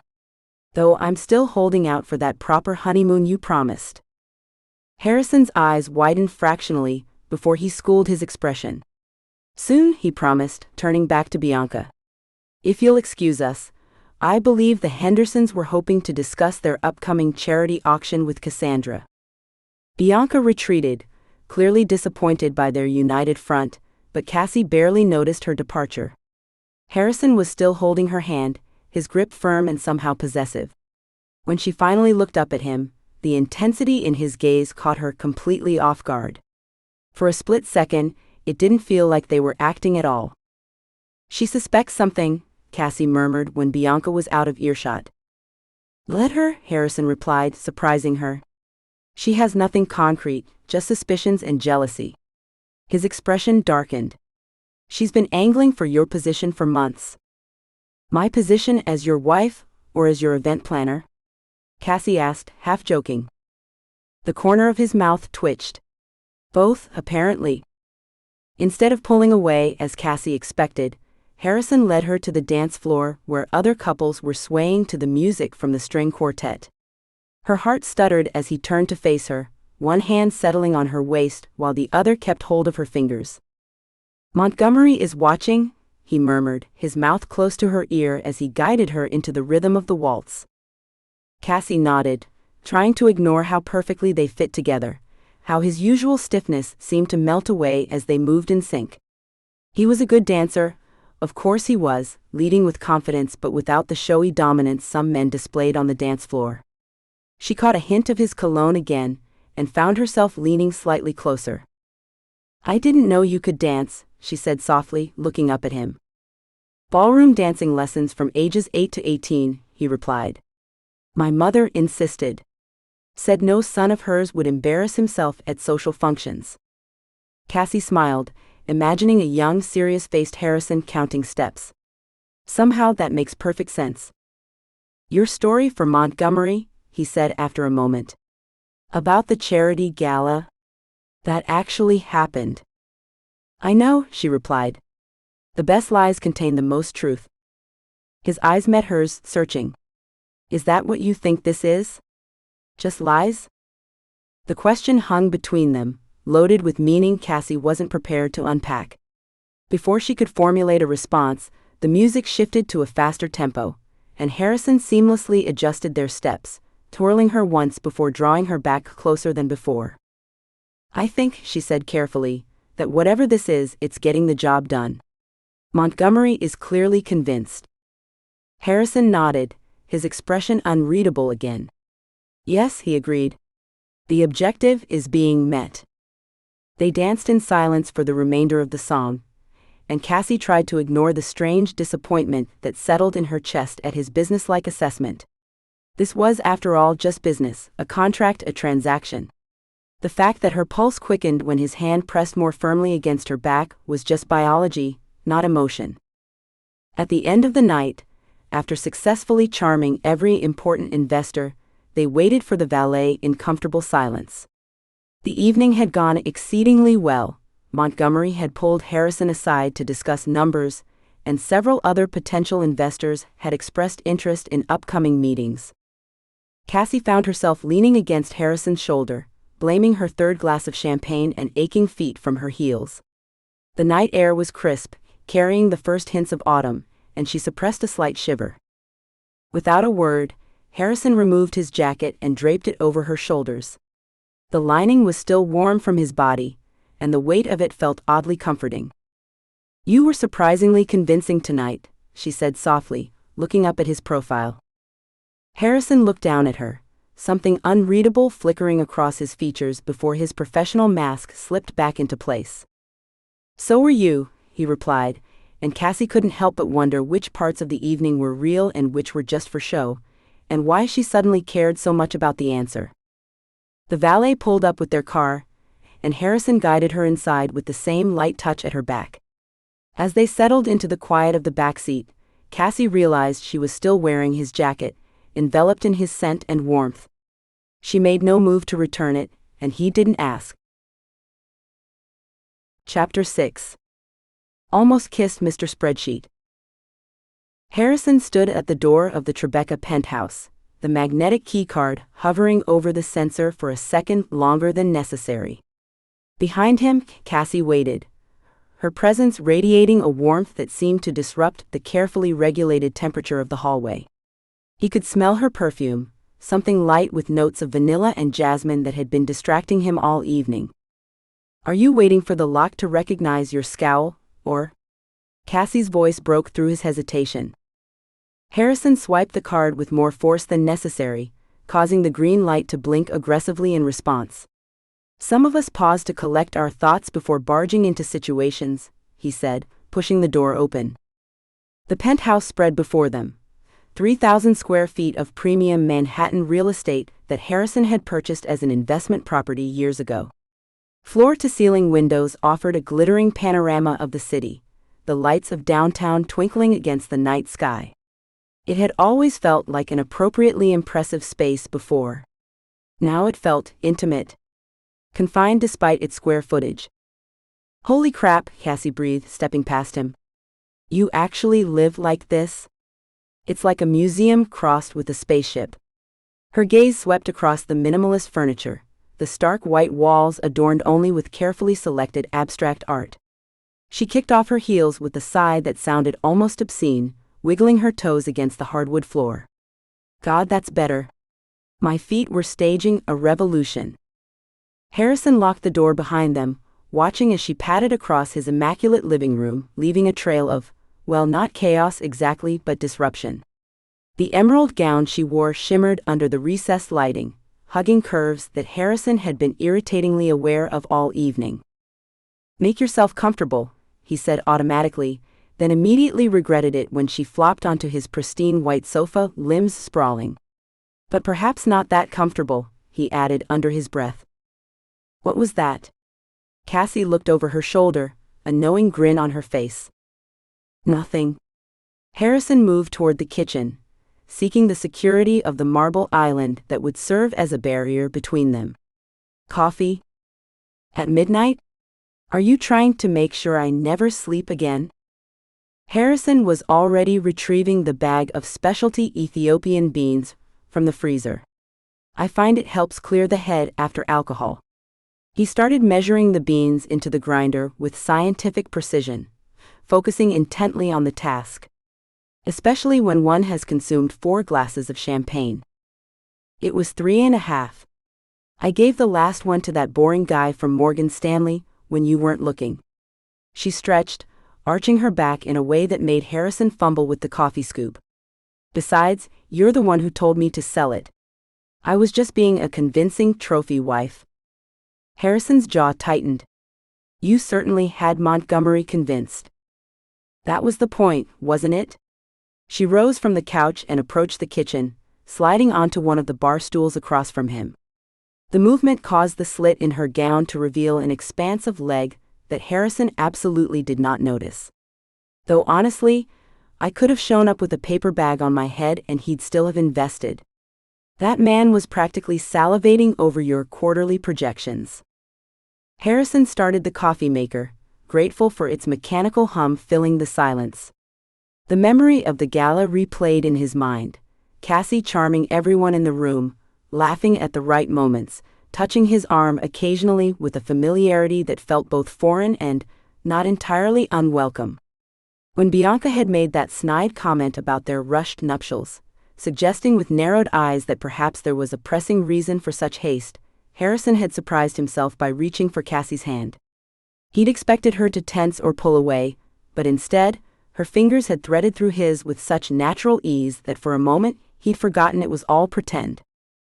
I think we convinced Montgomery, Harrison said, abruptly changing the subject as he watched the coffee drip into the carafe. Your performance was adequate. He immediately regretted the word choice when Cassie let out a short, incredulous laugh. Adequate? She repeated, her eyebrows shooting up. I was brilliant and you know it. I had that room eating out of my hand while you stood there looking like someone had replaced your spreadsheets with actual human emotions. Harrison's shoulders stiffened. I was professional. You were a statue. A very expensive, well-dressed statue. She leaned forward, resting her chin on her hand. You know, normal husbands occasionally look at their wives with something other than mild constipation. I was focused on the business aspects of the evening, Harrison said, pouring the coffee into 2 mugs with precise movements. Montgomery's body language indicated positive investor intent. His questions about our expansion strategy were particularly encouraging, especially when I explained our plans for the West Coast market. The way he... Oh my God, Cassie cut him off, pressing her palms against her eyes in mock horror. Are you physically incapable of talking about anything that isn't business metrics? Do you practice being this emotionally constipated, or does it just come naturally to you? Harrison paused, coffee mug suspended midair. Something in her tone cut through his usual defenses. It wasn't just the typical workplace banter they exchanged. There was an edge to her words, a challenge. I don't see how my emotional expression, or lack thereof, is relevant to our arrangement, he replied stiffly, though something in his chest tightened uncomfortably. Cassie's eyes narrowed as she studied him with unexpected intensity. That's the problem, isn't it? You don't see. You've built this perfect, controlled little world where feelings are inefficient, so you pretend they don't exist. That's ridiculous, Harrison said, sliding her mug across the counter with more force than necessary. Coffee sloshed dangerously close to the rim. I simply understand the value of focusing on what matters. And that's what? The next deal? The next acquisition? The next zero on your bank statement? She didn't touch the coffee, her gaze fixed on him instead.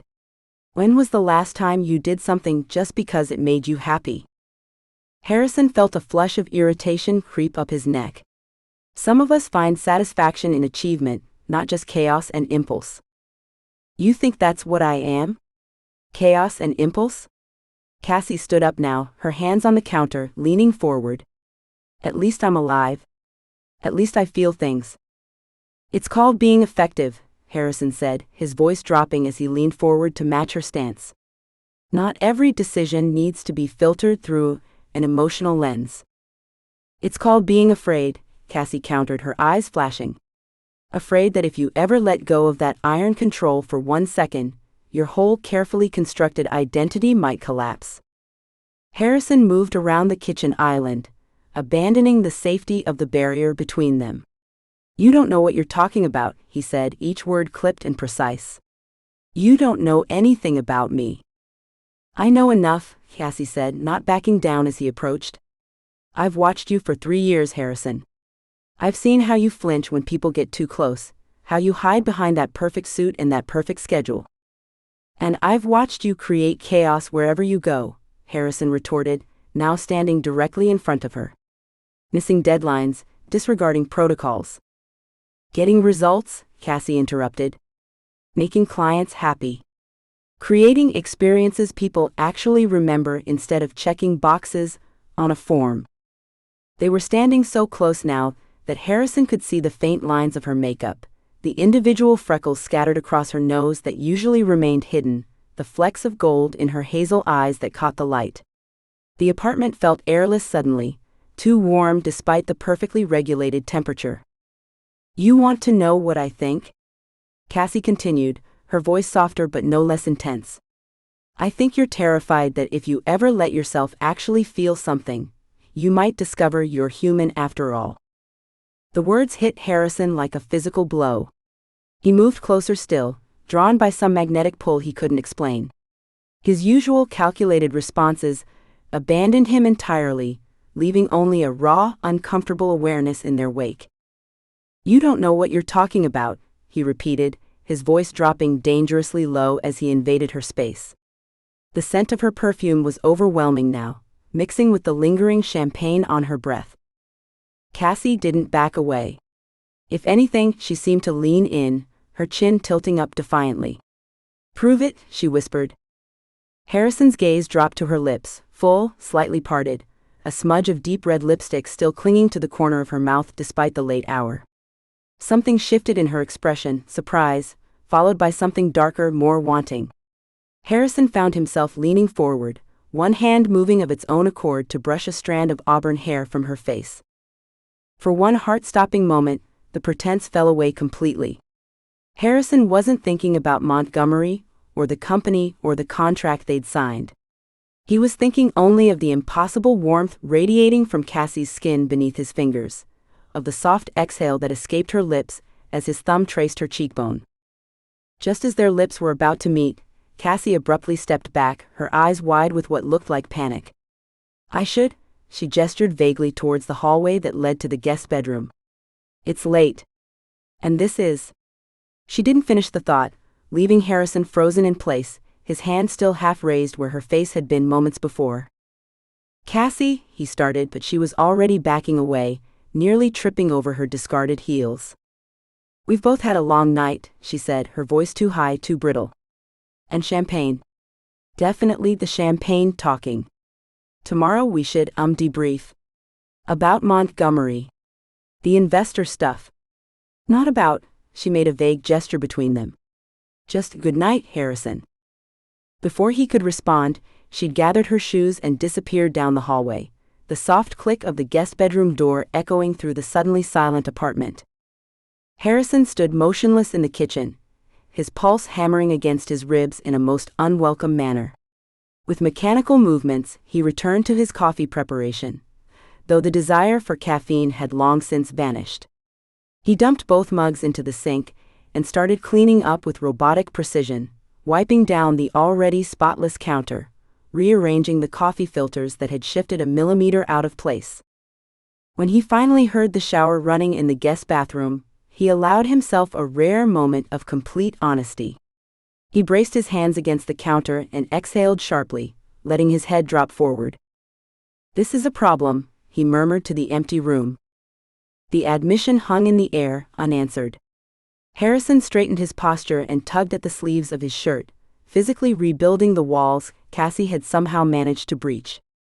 By morning, he resolved, they would both pretend this moment never happened, even as he knew with absolute certainty that he wouldn't be able to stop thinking about it. He moved through his nightly routine with rigid efficiency, checking email one last time, setting the security system, turning off lights. Yet when he finally lay in his bed, staring at the ceiling, sleep remained elusive. All he could see was Cassie's face, inches from his own. All he could hear was her voice, challenging him. "I think you're terrified that if you ever let yourself actually feel something, you might discover you're human after all." Harrison turned over, punching his pillow into submission. The most infuriating part wasn't her accusation, it was how close she'd come to the truth. He'd spent his entire adult life building systems, protocols, and barriers that kept things running smoothly, efficiently, predictably. Cassie Taylor was none of those things. She was unpredictable, impulsive, emotional. And for the first time in years, Harrison found himself wanting something he hadn't planned for, something that couldn't be negotiated in a contract or scheduled in a calendar. That was precisely why he needed to forget it had ever happened. Chapter 7. My ex shows up because timing. Cassie dashed through the cascading New York rain, simultaneously trying to keep her coffee from spilling and scrolling through text messages on her phone. Late. Again. The Taylor & Chase office was 6 blocks away, and there wasn't a chance in hell she'd make it to Harrison's 8:30 meeting without looking like a drowned rat. Not that she was particularly eager to face Harrison this morning. Last night's almost kiss lingered like perfume in an elevator, impossible to ignore and annoyingly persistent. She'd spent most of the night staring at her ceiling, mentally rehearsing various ways to act normal. Cool. Professional. Definitely not thinking about the way his eyes had dropped to her lips, or how she'd nearly closed that gap herself before common sense kicked in. "I'm a consummate professional who definitely isn't attracted to her fake husband," she muttered under her breath, weaving between pedestrians with practiced ease. "Just gotta sell it to Montgomery, secure the investment, and then?" "Cassie? Cassie Taylor?" The voice from behind stopped her mid-stride. Familiar, but not one she'd heard recently. She turned, coffee sloshing dangerously close to the rim of her cup. Time seemed to freeze along with her body. Standing there, looking unfairly good in a perfectly tailored charcoal suit beneath a sleek black umbrella, was Elliot Kensington. Her college boyfriend. The one who'd broken things off 4 years ago to find himself in Europe. The one whose smile had once made her heart do gymnastics worthy of Olympic gold. Elliot? The name felt strange on her tongue after all this time. "Cassandra Taylor," he repeated, his grin widening as he stepped closer, extending his umbrella to shield her from the rain. Of all the coffee shops in all of New York. He looked even better than she remembered. His dark hair was shorter, more polished, but those eyes, warm brown with tiny crinkles at the corners, those hadn't changed a bit. Neither had the dimple in his left cheek, or the relaxed confidence in his stance. "What are you?" She paused, recalculating. "I thought you were still in Europe." "Came back 6 months ago." His eyes traveled over her face with appreciation. "Working for my father's firm now. Very boring, very lucrative." He gestured toward the coffee shop behind them. "Want to duck in for a minute? You're getting soaked, and I'd love to catch up." For a blissful moment, Cassie forgot about Harrison, the almost kiss, the fake marriage, and the complicated mess her life had become. She glanced at her phone. 8:27. She was already late. 5 minutes, she agreed, following Elliot inside.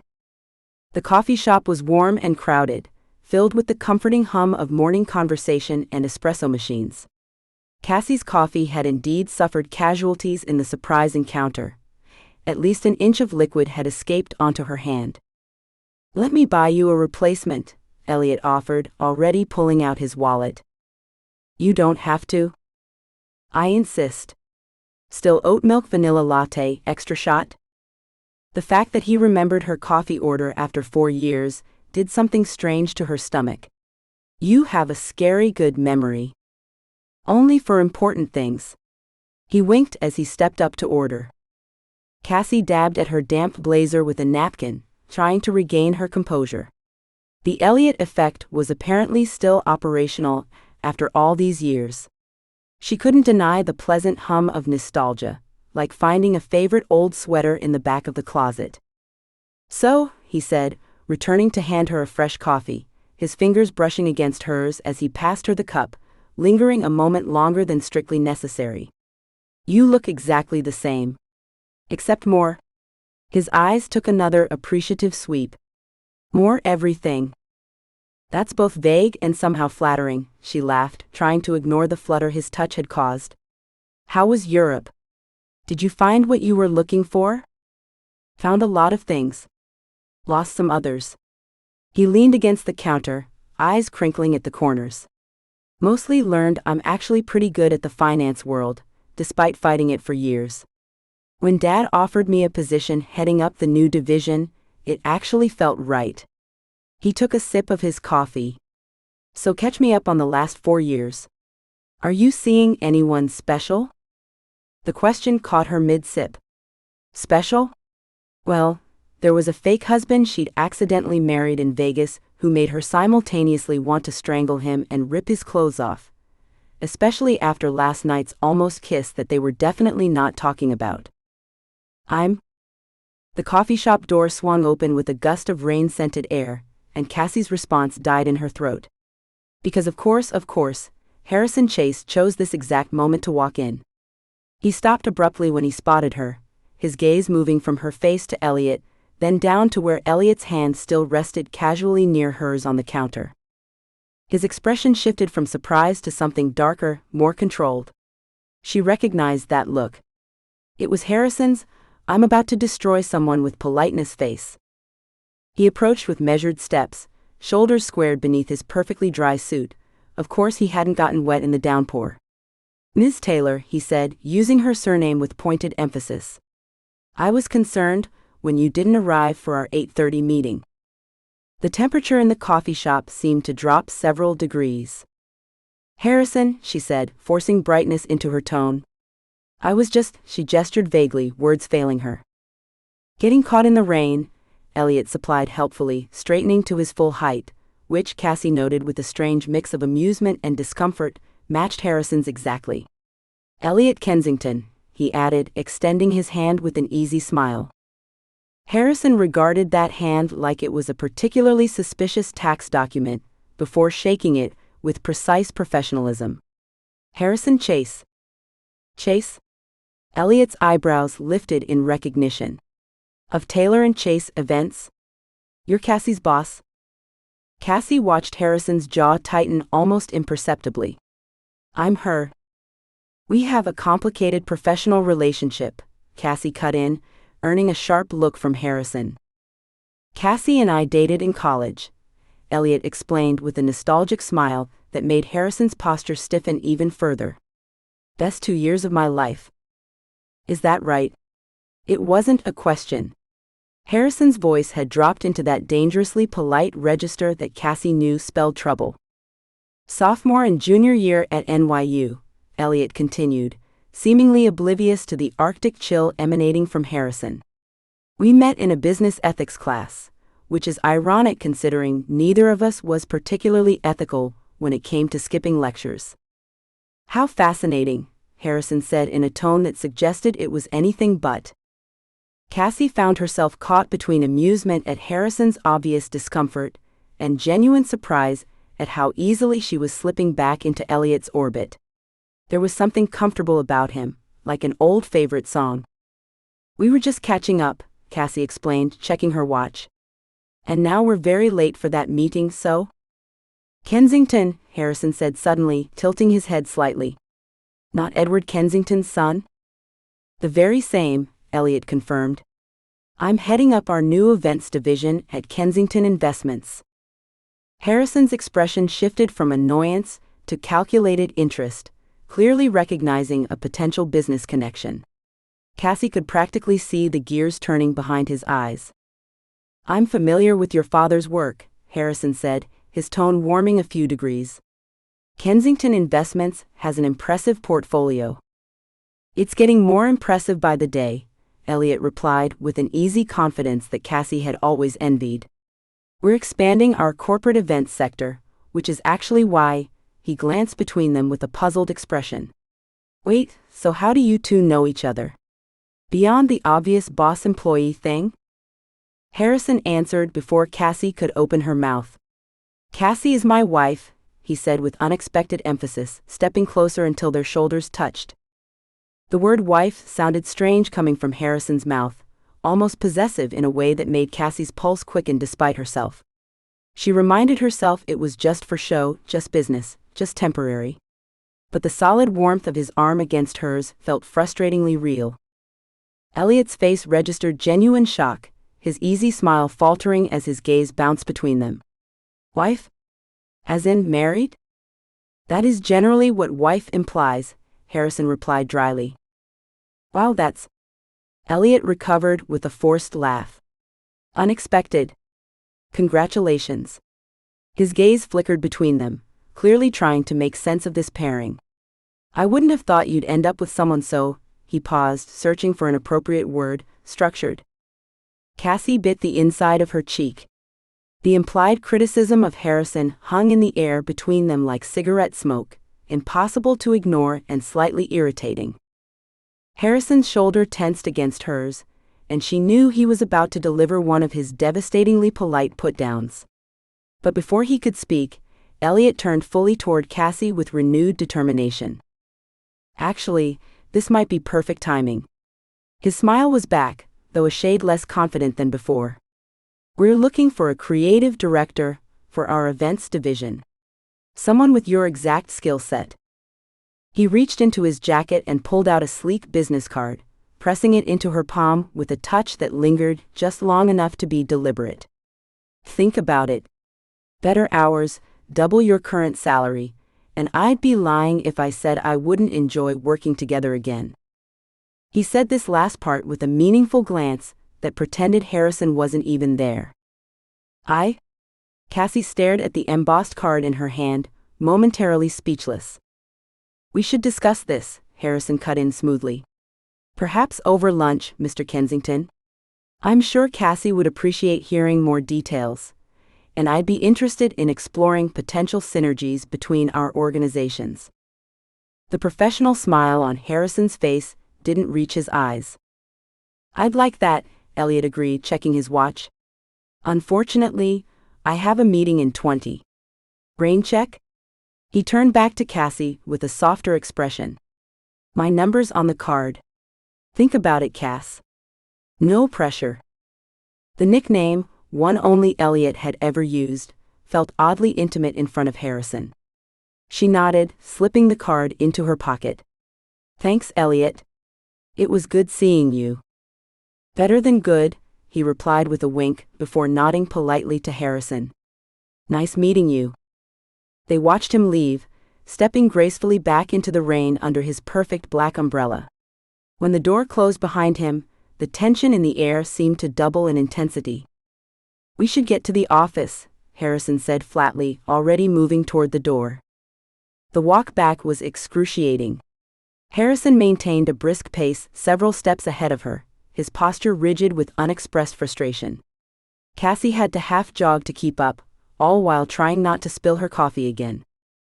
You know, she finally said after 2 blocks of painful silence, most husbands would slow down so their wives don't have to run through puddles in heels. Harrison didn't even glance back. Most wives don't make their husbands late to critical meetings by flirting with ex-boyfriends. I wasn't. She stopped herself, realizing she sounded defensive. Whatever. 3 more blocks of aggressive silence followed.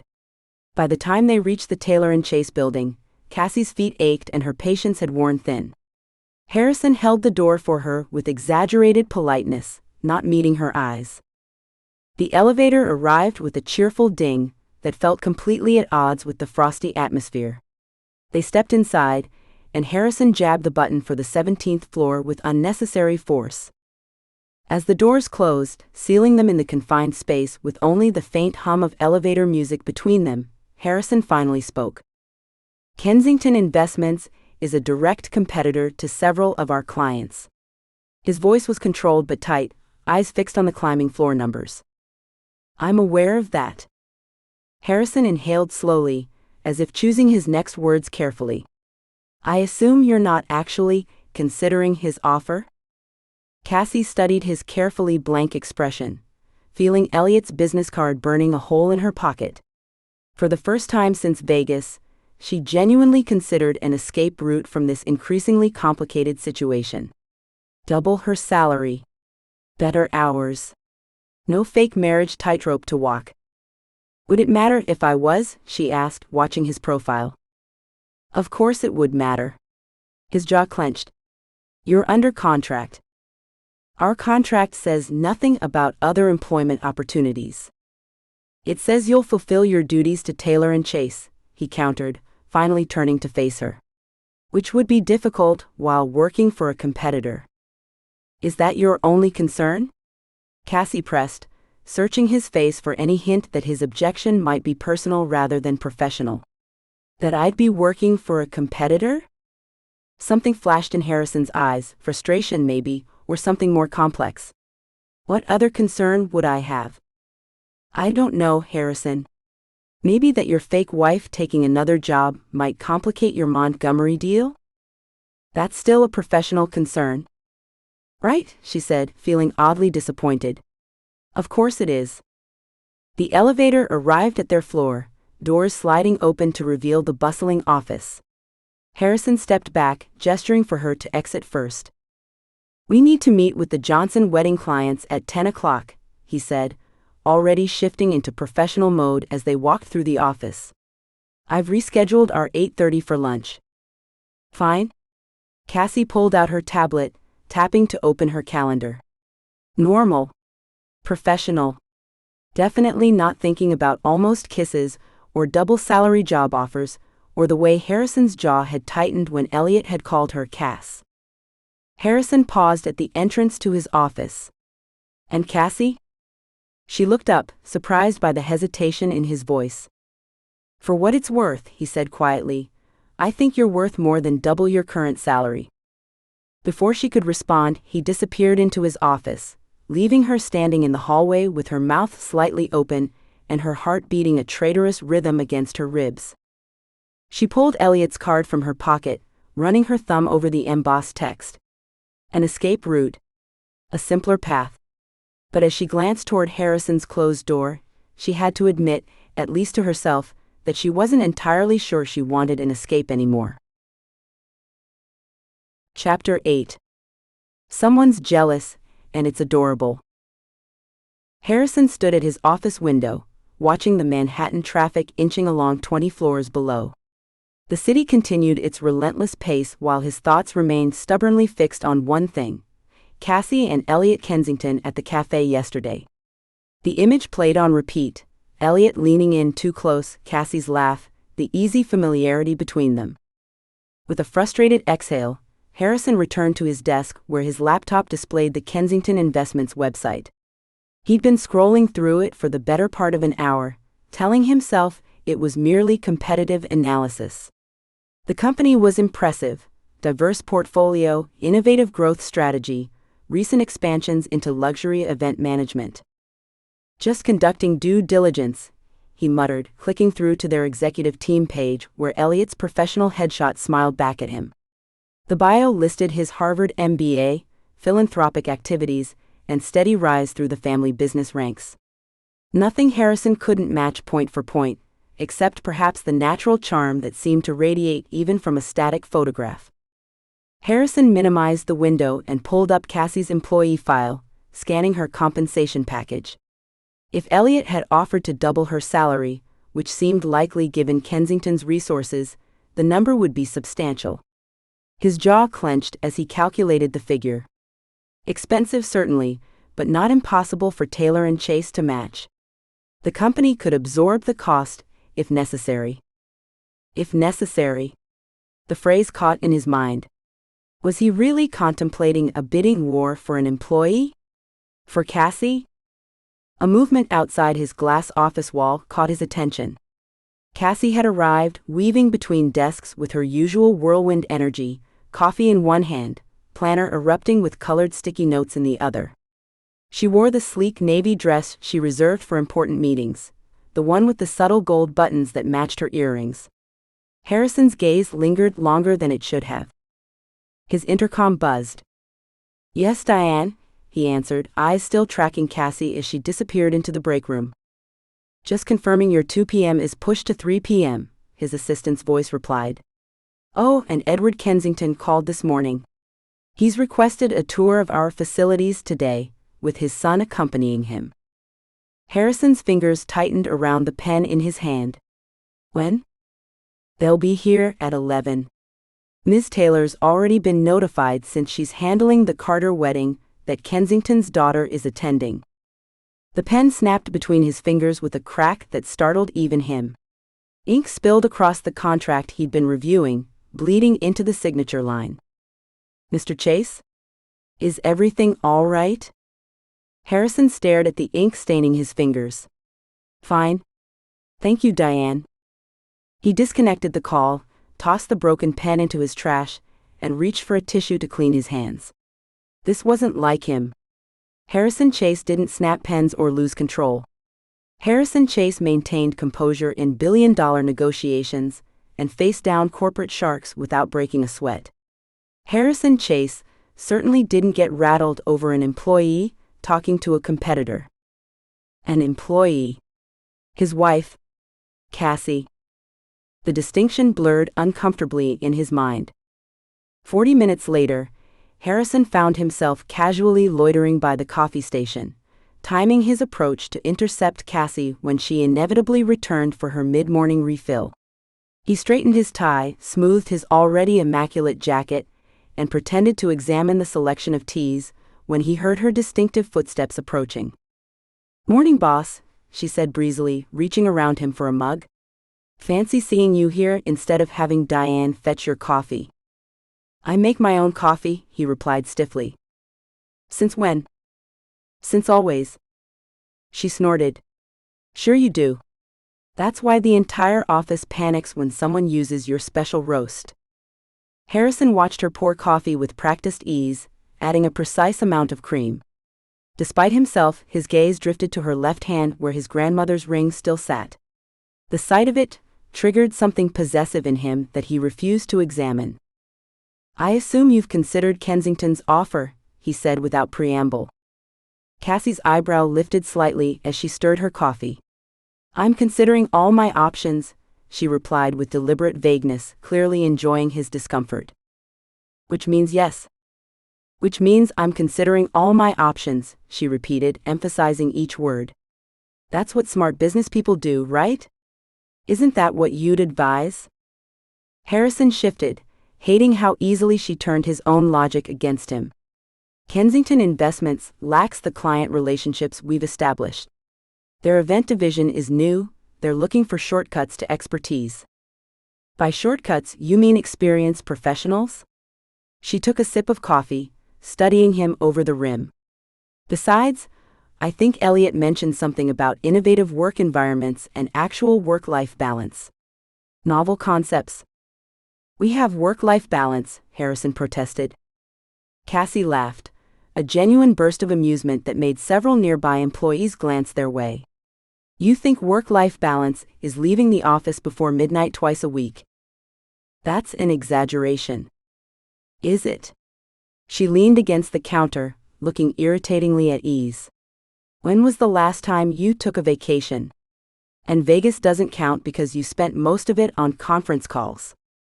Until we got married, Harrison thought but didn't say. The rest of that trip remained a blur of tequila shots, Cassie laughing, and waking up with a wedding band on his finger.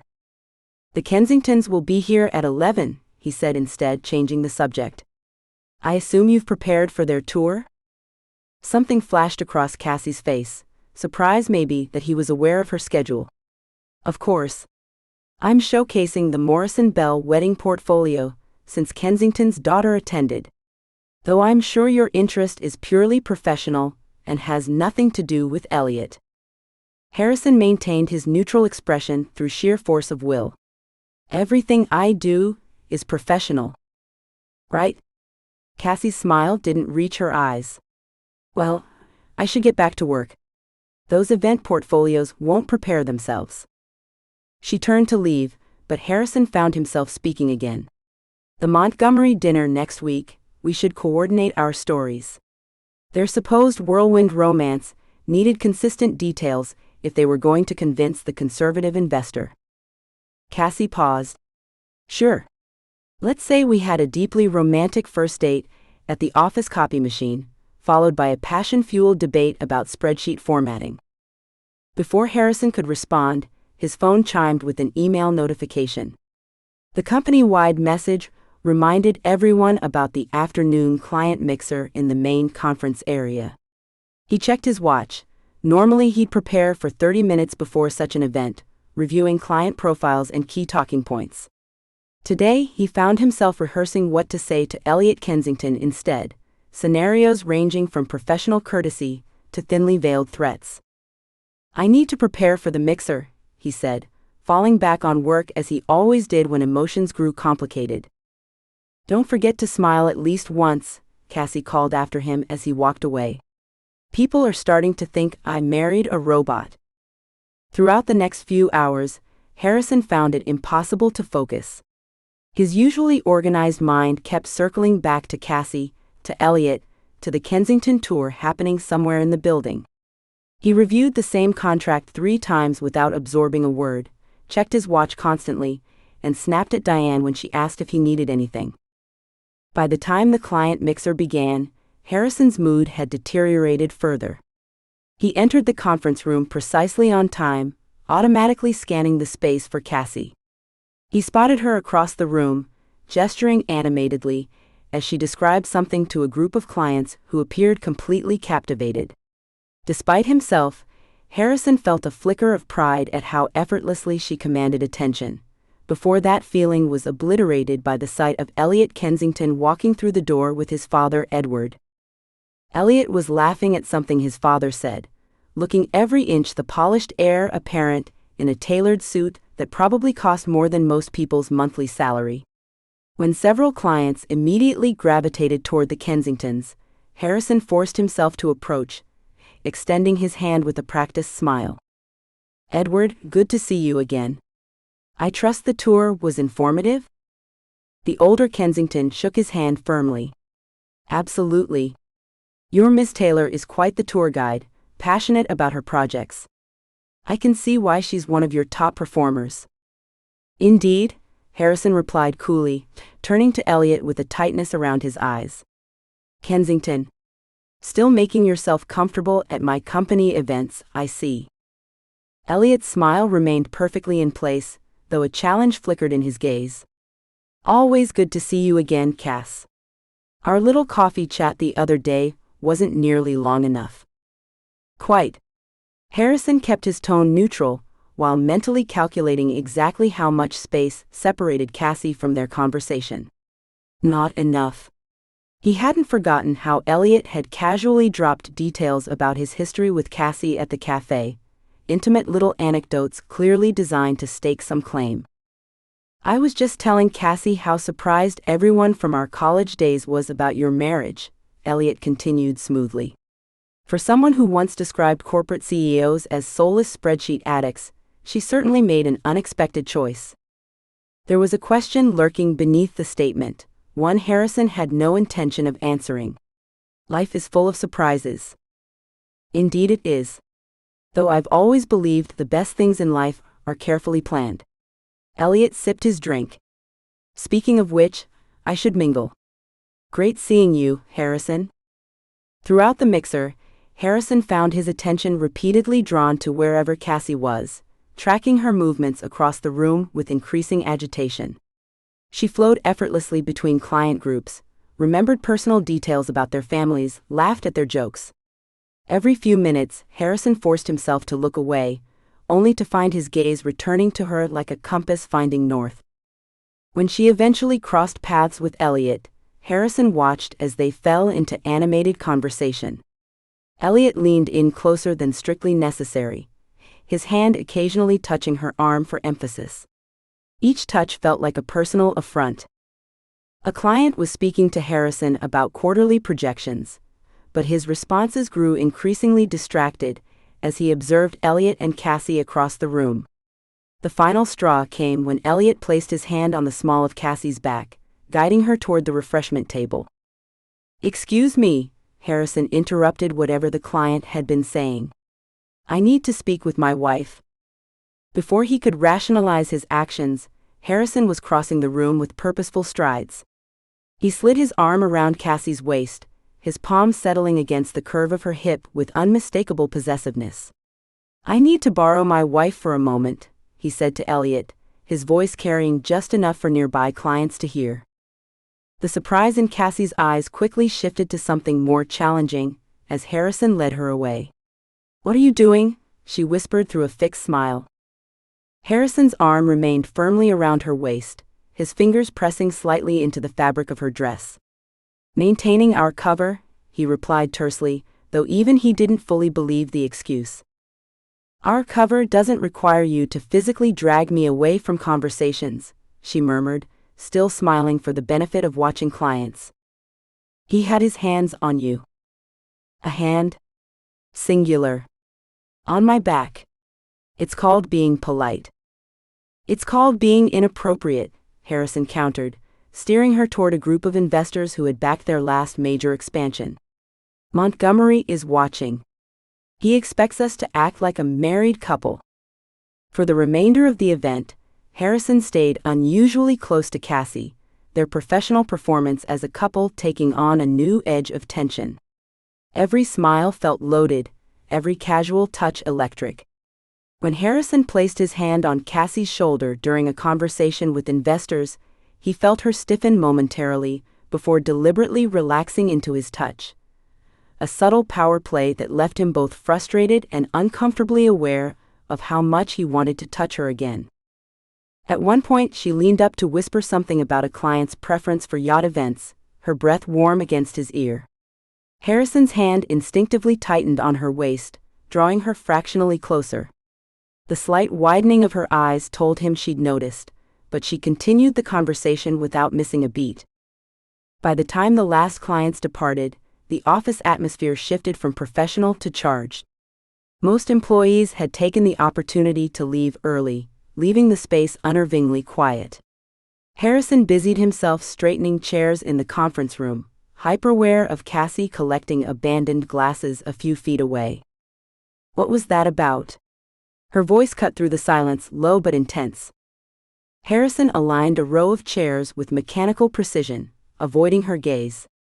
"Kensington Investments is trying to poach my best employee. I was simply making it clear you're already committed here." The possessive undertone in his voice surprised even himself. "Bullshit," Cassie said, stepping directly into his line of sight, forcing him to look at her. "This isn't about business. You've been acting strange ever since you saw us together." Her eyes narrowed as she studied his face. "Why do you even care if Elliot offers me a job? Why does it matter if I'm considering it? This marriage isn't real, Harrison.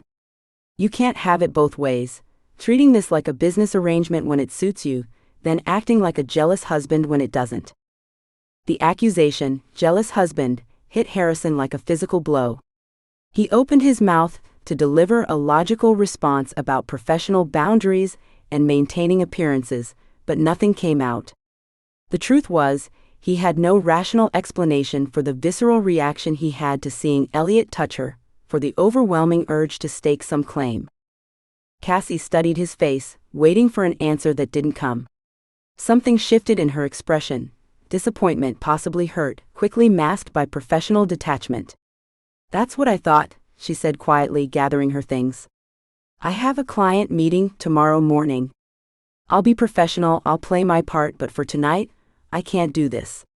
She walked out, leaving Harrison alone in the conference room, staring at the space where she stood, confronted with emotions he'd spent a lifetime avoiding and a truth he wasn't ready to acknowledge, that somewhere along the line, this fake marriage started feeling anything but fake to him.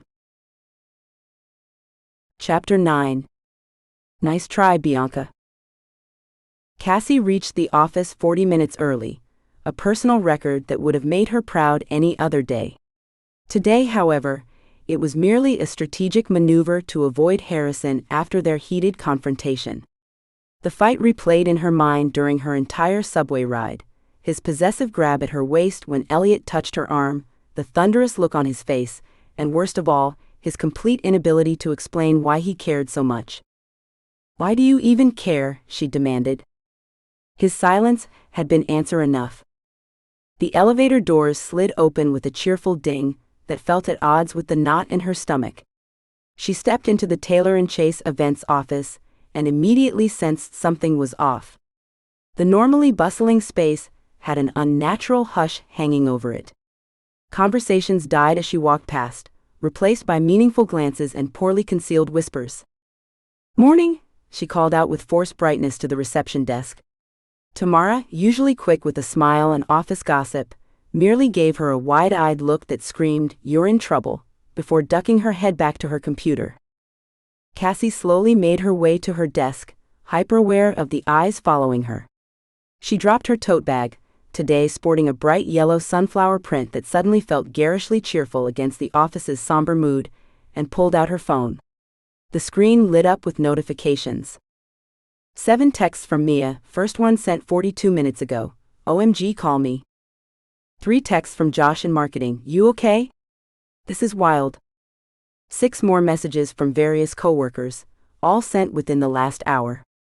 Her stomach dropped. Whatever had happened, it had happened fast and it involved her. She glanced up and immediately locked eyes with Bianca Sterling across the office floor.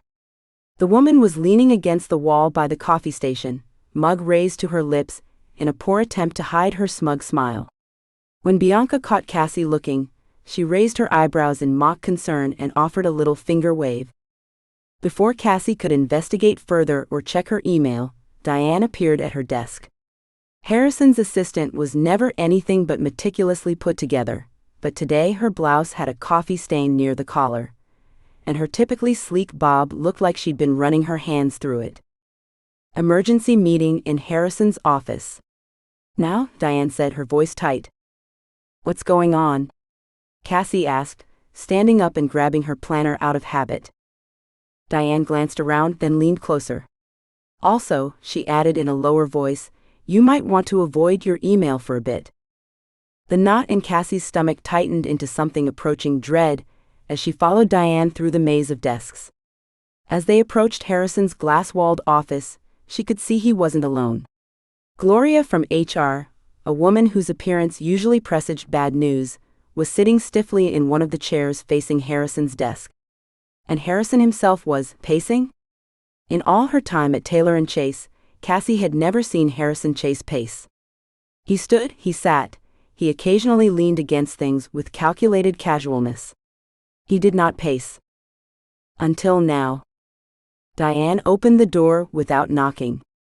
"Cassie's here," she announced, then promptly retreated, shutting the door behind her with a soft click that sounded suspiciously like the seal on a tomb. Both Harrison and Gloria turned to look at her. Harrison's face was a controlled blank, but she could see the muscle ticking in his jaw, his tell when he was truly furious. "Miss Taylor," Gloria began, her voice thin with stress. "Please have a seat." Cassie dropped into the chair beside Gloria, as Harrison continued his pacing. "Would someone please tell me what's going on?" she asked, looking between them. Gloria cleared her throat. There's been an incident. An internal document questioning the legitimacy of your marriage has somehow been accidentally emailed to the entire company. Accidentally? Cassie repeated flatly. That's what Ms. Sterling claims, Gloria continued, adjusting her glasses nervously. She says she was drafting the document as part of standard HR documentation and hit reply all instead of saving it. To the entire company? Including clients? Cassie's voice rose. And Richard Montgomery, Harrison finally spoke, his voice controlled but tight as he read from his phone. Who now wants to meet with both of us? Today. Montgomery, the $50 million investor Montgomery? Cassie clarified, though she already knew the answer. Harrison nodded grimly. He's concerned about, and I quote, potential dishonesty that might extend to business practices. He looked up from his phone, meeting her eyes directly for the first time since she'd entered. If he thinks we're lying about our marriage, he'll think we're lying about company financials too, Cassie finished, the full weight of the situation sinking in. Exactly. Gloria shifted uncomfortably in her seat. Perhaps we should consider coming clean about the situation, she suggested tentatively. A company-wide memo explaining the misunderstanding. Absolutely not, Harrison cut her off, his face darkening dangerously. Cassie caught a glimpse of genuine fear beneath his professional veneer. It was subtle, a flicker in his eyes, a tightness around his mouth, but unmistakable to someone who'd spent as much time observing him as she had. This wasn't just about losing the investment anymore. This was about fraud, about their professional reputations. They'd gone too far to simply back out now. She felt an unexpected surge of protectiveness toward him. Despite their recent tension, despite everything, she couldn't let him face this alone. Gloria, Harrison was saying tightly, we need to control the narrative. Perhaps a statement from both of us. Denying it will only make us look guilty, Gloria countered. The document contained a detailed timeline, pointing out the suspicious Vegas wedding, your lack of prior relationship, and what Ms. Sterling calls an obvious lack of visible affection in the workplace. Of course there's a lack of visible affection in the workplace, Harrison snapped. It's a workplace. Professional boundaries. We need to go big, Cassie interrupted suddenly. Both Harrison and Gloria turned to her, with matching expressions of confusion. Not deny, but double down, she clarified, her mind racing through possibilities. This is obviously Bianca, trying to sabotage us. So we turn it around on her.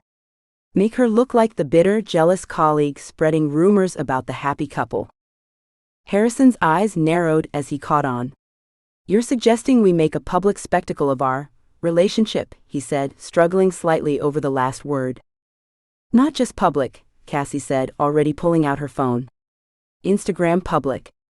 Weekend getaway, matching outfits, nauseating hashtags, the works. Harrison physically recoiled at matching outfits, which gave her a small spark of satisfaction after yesterday's tension. That seems extreme, Gloria said hesitantly. Extreme is exactly what we need, Cassie insisted. Montgomery needs to see undeniable proof that we're a loving couple. Bianca thinks she caught us being too professional at work. Fine. We'll show everyone what we're like outside of work. Gloria looked between them, clearly relieved to have a potential solution that didn't involve her. I suppose that could work. If you're both comfortable with it. It's a business strategy, Harrison said stiffly. Comfort is irrelevant. Cassie refrained from rolling her eyes, but just barely. Well, Gloria stood, gathering her notepad. I'll leave you two to strategize. Please keep me updated on the Montgomery situation. She practically fled the office, the door swinging shut behind her. Alone together for the first time since their fight, the air between Cassie and Harrison vibrated with unresolved tension. Harrison moved behind his desk, as if the mahogany barrier might protect him from the emotional minefield they were navigating. This wasn't part of our agreement, he said stiffly. Cassie met his gaze directly. Neither was you acting like a jealous husband yesterday, But here we are. A muscle jumped in his jaw, but before he could respond, there was a light knock on the glass door. Bianca stood outside, her expression one of practiced concern. Harrison's face went carefully neutral as he nodded for her to enter. "I just wanted to check if you'd seen the HR email," Bianca said as she slipped inside. Such a terrible mistake that it got sent to everyone. Her false sympathy dripped with malice as her eyes flickered between them, clearly hoping to witness marital discord. Instead, Cassie crossed to Harrison's side of the desk and placed her hand deliberately on his shoulder. "Actually, we were just discussing our weekend plans," she said with a syrupy smile. "Harrison's surprising me with a trip to celebrate our 3-month anniversary." Harrison's shoulder tensed beneath her touch before he caught on, covering her hand with his own in a gesture that appeared affectionate but felt like a warning. "Yes," he added smoothly, "we were trying to keep it private, but since privacy seems impossible around here." The pointed statement made Bianca's smile falter. 3 months already? Bianca recovered quickly. "How time flies. Though I must say you two do keep things professional around the office." "That's because we're professionals," Harrison replied coolly. "Was there something else you needed, Ms. Sterling?" Bianca's smile thinned. "No, that's all.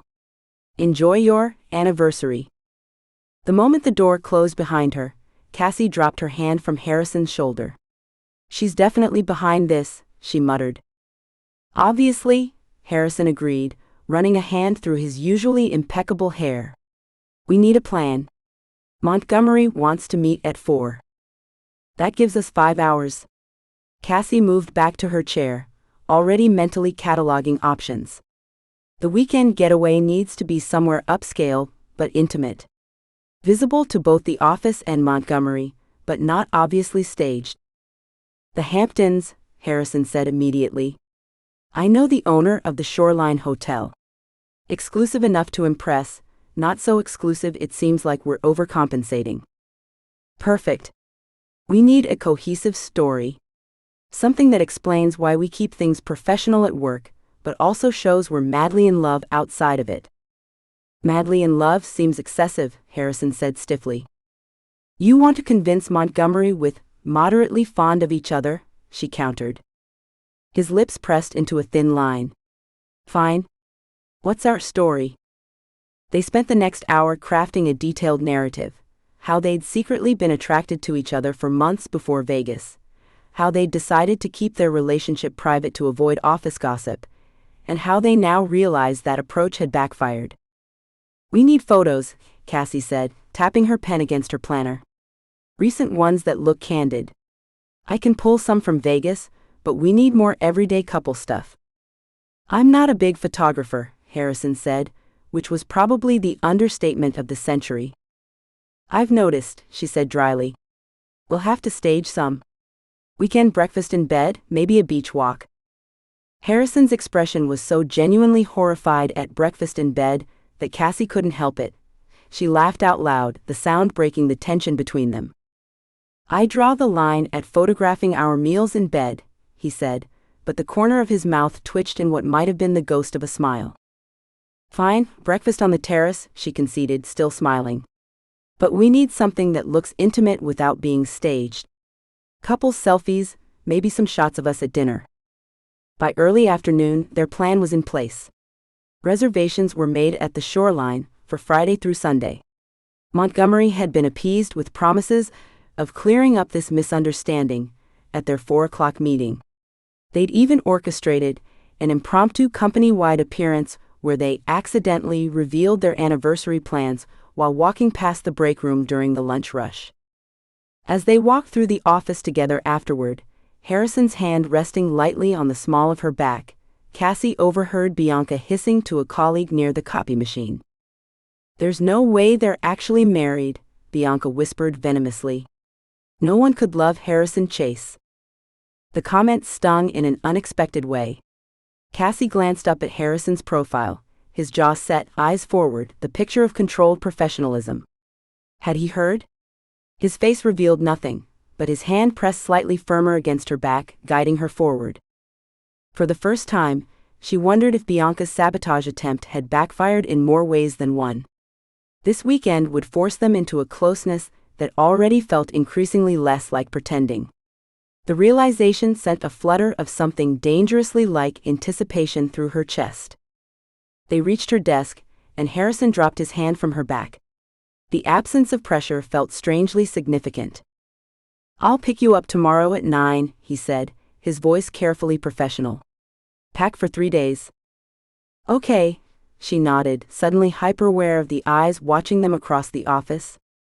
On impulse, she added, "And hey, thanks for the anniversary surprise." For a brief moment, Harrison's composed mask slipped, revealing something softer underneath. Then it was gone, replaced by a practiced smile that nonetheless reached his eyes. "Anything for you," he replied, the rehearsed line delivered so convincingly that Cassie almost believed it herself. As he walked away, back straight and pace measured, Cassie sat down at her desk with a strange tightness in her chest. She caught Bianca watching them with narrowed eyes from across the floor. No one could love Harrison Chase. The words echoed in her mind as she watched Harrison disappear into his office, the glass door closing behind him. "That's what you think," she thought, surprising herself with the fierce defensiveness she felt. "That's what you think." Chapter 10. Sharing a suite with Mr. Control Freak. Harrison's knuckles whitened as he strangled the steering wheel of his rarely driven Audi. The leather seat cradled him with German precision, but offered no comfort against the weekend that stretched ahead. Next to him, Cassie scrolled through his phone's music library with an infuriating casualness, as if they weren't about to spend 48 hours convincing the world they were madly in love. "Your playlist names are so boring," she said, flicking her thumb across the screen. "Classical. Jazz. Work focus. Do you have anything that doesn't sound like the music they pipe into hotel lobbies?" Harrison kept his eyes fixed on the road. "I didn't realize my music preferences were up for evaluation." "Everything's up for evaluation when you're married." She flashed him a teasing smile that he refused to acknowledge. "Ooh, what's this hidden one? Personal?"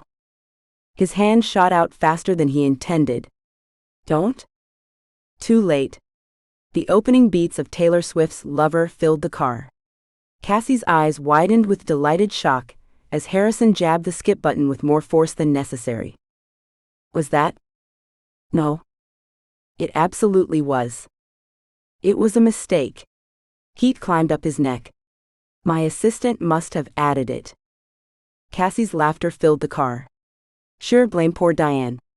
Let me see what other secret gems you've been hiding." Before he could protest further, she selected something with a pulsing beat, bright, bubbly pop music that couldn't have been further from his usual preferences. The cheerful vocals seemed to mock the tension coiled within him. "There," she said, dropping his phone into the center console. "Actual, human music." Harrison opened his mouth to demand she change it back, then closed it. The song's upbeat rhythm somehow made the situation marginally more bearable, and he couldn't summon the energy to care. His usual need for control seemed strangely diminished compared to the larger crisis at hand. Spending an entire weekend pretending to be genuinely married to a woman he couldn't stop thinking about. The boutique hotel in the Hamptons was worse than Harrison had anticipated, not in quality, but in ambiance. The structure itself was impeccable, a beautifully restored Victorian with clean lines and tasteful landscaping. But from the moment they stepped through the doors, everything, from the rose-petal-strewn entryway to the couple's only champagne welcome, screamed romance rather than the tasteful business retreat he'd envisioned. "Mr. and Mrs. Chase." The manager practically bounded toward them, a silver-haired man with the enthusiasm of a golden retriever. He clasped Harrison's hand in both of his own. "The newlyweds from the city. We're so excited to host you for your anniversary weekend." Harrison's eyebrows shot up. "Anniversary?" "6 wonderful months," Cassie interrupted, sliding her arm through his. "Time flies when you're madly in love, doesn't it, darling?" The manager beamed. 6 months? How wonderful. The honeymoon phase is still going strong, I see."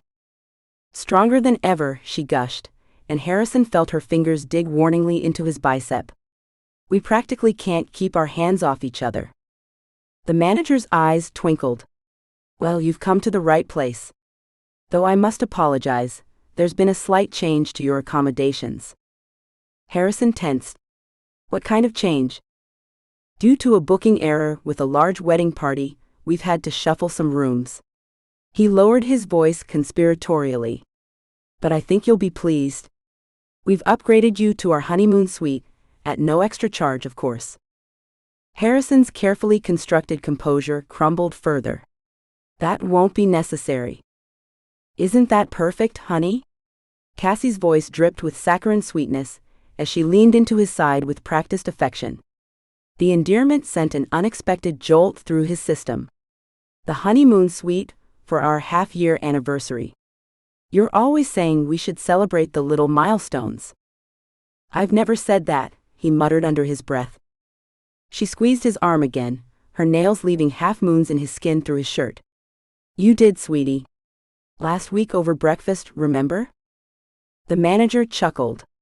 My wife says I forget the important things too. Now let me show you to your suite. Harrison allowed himself to be led through the lobby, hyper-aware of every point of contact where Cassie pressed against him. Two elderly women smiled at them from plush armchairs. A young couple holding hands glanced their way enviously. The entire hotel seemed determined to witness their charade. I thought this was supposed to be discreet, he hissed when the manager walked ahead. Cassie's lips barely moved as she smiled. Montgomery follows this place on Instagram. Trust me, this is exactly what we need. The honeymoon suite was an exercise in romantic excess. Panoramic ocean views stretched beyond floor-to-ceiling windows. An absurdly large bed dominated the space, draped in silk sheets the color of champagne. A fireplace stood ready on one wall, while through open double doors, a heart-shaped jacuzzi tub gleamed in the bathroom. Harrison stood frozen in the doorway, while Cassie immediately started exploring, her phone already out. This is perfect for our social media evidence, she said, snapping photos of the view, the champagne chilling in an ice bucket, the rose petals scattered across the duvet. She narrated as she worked, explaining exactly how each image would convince Montgomery and the office rumor mill of their marital bliss. And now one of us together. She bounded over to him, still rooted in place. Come on, Harrison, at least try to look like you want to be here with me. I look fine, he said stiffly. You look like you're posing for a hostage photo. With surprising strength, she pulled him toward the windows, arranging him with his back to the ocean view. Put your arm around me, no, not like you're placing it on a rabid animal. Like you actually like touching me. Harrison adjusted his stance, forcing himself to relax as she pressed against his side, raising her phone for the selfie. Her hair smelled like citrus and something uniquely her, and he found himself unconsciously turning toward it. That's better, she murmured, snapping several photos in quick succession. Now one where you're looking at me instead of the camera. He complied, dropping his gaze to her upturned face.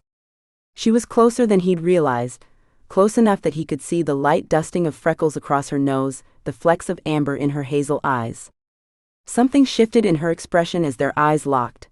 Surprise, perhaps, or recognition of the strange tension that suddenly filled the space between them. Perfect, she whispered, breaking the moment as she stepped away to check the photos. These look very convincing. Harrison retreated to the balcony with his laptop while Cassie unpacked, determined to focus on quarterly reports rather than analyzing whatever had just happened. The glass doors reflected her movements as she moved around the room with casual familiarity, dropping her clothes in the dresser drawers, testing the bathroom faucets, arranging her toiletries beside his. Her presence somehow made the space feel different, warmer, less formal. The suite no longer seemed like a hotel room, but something closer to a home. When she caught him watching her reflection, he quickly returned to his screen, uncomfortable with his own distraction. The quarterly reports remained unopened. We can't stay cooped up in the room all weekend, Cassie declared a few hours later, appearing in the balcony doorway. She changed into a simple sundress that caught the late afternoon light. People who are celebrating their anniversary go out to dinner. Fancy places with candles and wine and excessive amounts of seafood. Harrison glanced at his laptop. I still have work. Nope. She closed his laptop with surprising authority. Work-obsessed husbands don't get upgraded to the honeymoon suite. Besides, I'm hungry, and this place has a waiting list most nights. I already got us a reservation at 7. You what? He checked his watch. That's in 40 minutes. Plenty of time. She tugged at his sleeve. Unless you're planning to wear that all night. Which, to be fair, is perfectly on brand for you. Harrison looked down at his button-down and slacks. What's wrong with this? Nothing, if we were having dinner at a board meeting. She crossed her arms. Don't you have anything? I don't know, less CEO on his day off? The fact that he did have such clothes, specifically packed for this trip, annoyed him. Fine. 20 minutes later, wearing dark jeans and a navy Henley that his sister had once told him made him look like an actual human being, Harrison found himself being led through a softly lit restaurant with ocean views and candles on every table. Cassie insisted on a table by the window, where any passerby could observe them. This is nice, she said once they were seated, reaching for his hand across the table. Come on, hold my hand. There are at least 3 people I recognize from the hotel lobby. Harrison complied, his fingers stiffly entwining with hers. Her hand was smaller than his, warm and unexpectedly soft. When she absently stroked her thumb along his knuckle, he nearly knocked over his water glass. Just for show, she murmured, but her smile didn't quite reach her eyes. The weight and warmth of her hand in his was disconcertingly pleasant. Despite himself, his fingers relaxed around hers, his thumb mirroring her movements. A strange warmth spread through his chest when she didn't pull away. So, she said as their appetizers arrived, finally releasing his hand, tell me how you started the company. The real story, not the sanitized version from our website. Harrison took a sip of his water. Why? Because married people know these things about each other. And because I'm curious. She tilted her head. I bet it's more interesting than you let on. Something about her genuine interest broke through his reserve. He found himself recounting his early days, the tiny office he'd rented with money borrowed from a skeptical uncle, the first client who took a chance on him, the nights sleeping on the office couch because he couldn't afford both rent and payroll. I didn't know that, Cassie said softly. The sleeping on the couch part. Harrison shrugged, surprised at how easily the story had flowed. It was a long time ago. Still, it explains a lot about why you're so. She gestured vaguely at him. So what? Intense. Driven. Her eyes softened. Afraid to lose control. He shifted uncomfortably. What about you? Why event planning? The way her face lit up at the question caught him off guard. She launched into a passionate explanation about creating experiences, about the perfect synchronicity when months of planning came together in a single moment. It's about creating perfect moments that people remember forever, she said, her eyes bright with conviction. When everything aligns, the music, the lighting, the exact right pause before the big reveal, there's this collective gasp of joy. That's what I live for. Harrison found himself leaning forward, captivated by her enthusiasm. Is that why you take such risks? For that moment? Exactly. She pointed her fork at him. You get it. Sometimes you have to trust your instincts and go off script for the payoff. That's what you never understand about my methods. I understand more than you think, he heard himself say. I just have different priorities. Her expression turned curious. Like what? Stability. Safety nets. Contingency plans. He held her gaze. Not everyone can afford to wing it, Cassie. She studied him for a moment. No, I suppose they can't. The conversation shifted to safer topics, but something had changed between them. Their rehearsed marital anecdotes for eavesdropping diners gave way to genuine discussion about their lives outside work, their families, the books they'd read recently.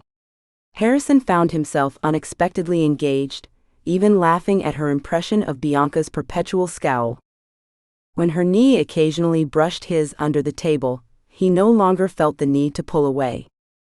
Returning to the suite after dinner, the easy camaraderie faded into awkward awareness of their shared accommodations. Harrison cleared his throat as they stood in the entryway, suddenly hyperconscious of the massive bed dominating the room. "You should take the bathroom first," he said, his voice stiffer than intended. "I'll wait out here." "Thanks." Cassie gathered her things with uncharacteristic quietness. "I won't be long." Harrison retreated to the balcony again, giving her privacy. The night air cleared his head somewhat, the salt-tinged breeze cooling his flushed skin. The distant sound of waves against the shore provided a rhythm to match his thoughts, which swirled uncomfortably around the woman currently using his toothpaste in the bathroom they were supposed to share. He leaned against the railing, forced to acknowledge the uncomfortable truth that he was enjoying this charade far more than he should. The realization that Montgomery's investment was no longer his primary motivation for maintaining their arrangement troubled him on multiple levels. This was business. It had to remain business. Whatever feelings were developing needed to be contained and controlled, like everything else in his life. His introspection shattered at a startled cry from inside. He rushed through the balcony doors to find Cassie standing in the middle of the room wearing nothing but a hotel towel, her hair wet and dripping on the carpet. "The bathroom door locked behind me," she explained, one hand clutching the too small towel that barely covered her essentials. "I need my clothes." Harrison froze. Water droplets traced pathways down her bare shoulders and legs, catching the lamplight. Her skin glowed with warmth from the shower, and the scent of the hotel's floral shampoo surrounded her. His carefully maintained professionalism evaporated like steam. Yes, clothes," he managed, his usual articulate speech reduced to fragments. "Where are they?" "Top drawer." She nodded toward the dresser, making an aborted movement to point, before thinking better of it, and clutching the towel more tightly. Harrison moved toward the dresser, acutely aware of her presence behind him. The top drawer contained a neatly folded stack of pajamas, soft cotton shorts and a tank top in pale blue. He grabbed them, then realized he was holding Cassie's nightclothes with a strange sort of intimacy that sent heat rushing to his face. The towel situation quickly escalated from awkward to charged when Cassie tried to move past him to retrieve her clothes, the narrow space between the bed and wall forcing them to brush against each other. The brief contact, her damp skin against his shirt sleeve, sent a shock of awareness through him that was impossible to dismiss as merely professional discomfort. He extended the sleepwear with his arm fully outstretched, his eyes fixed determinedly on the ceiling. "Thank you," she murmured, taking them with one hand. "The door," he said, still staring upward. "Let me look at the lock." "Right now?" "Unless you want to get trapped again." They awkwardly maneuvered around each other, Harrison keeping as much distance as the limited space allowed. In the bathroom, he focused intently on the door latch, refusing to acknowledge the heart-shaped tub or the shower still fogged with steam. "It's a simple alignment issue," he said, testing the mechanism. "Should be fixed now." "My hero," Cassie said with only the slightest hint of teasing. He exited quickly, closing the door behind him. While Cassie changed, he paced the suite, attempting to regain his composure through sheer force of will. By the time she emerged, he had seated himself on the balcony again, a glass of the complimentary champagne in hand, something he'd normally never indulge in during a work situation, but tonight seemed to require it. To his surprise, Cassie joined him, curling up in the adjacent chair with her own glass. Her hair was still damp, curling slightly at the ends, and without makeup she looked younger somehow.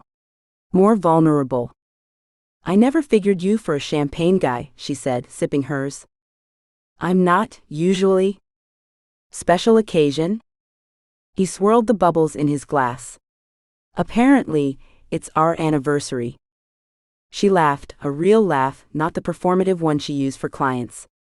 Harrison realized it was a sound he'd come to value. 3 glorious months, she agreed, raising her glass in a toast. Who would have thought? He clinked his glass against hers, allowing himself a small smile. Certainly not HR. God, can you imagine their faces if they could see us now? Sharing champagne on a balcony in the honeymoon suite? Diane would have a field day, he agreed. Bianca would spontaneously combust. The mental image made him chuckle, a rare enough occurrence that Cassie looked at him with pleased surprise. You should do that more often, she said. What? Contemplate Bianca's demise? Laugh. She tucked her feet beneath her, getting comfortable. It suits you. Under the influence of champagne and starlight, their conversation flowed more easily than ever before. Harrison found himself sharing stories he rarely told anyone.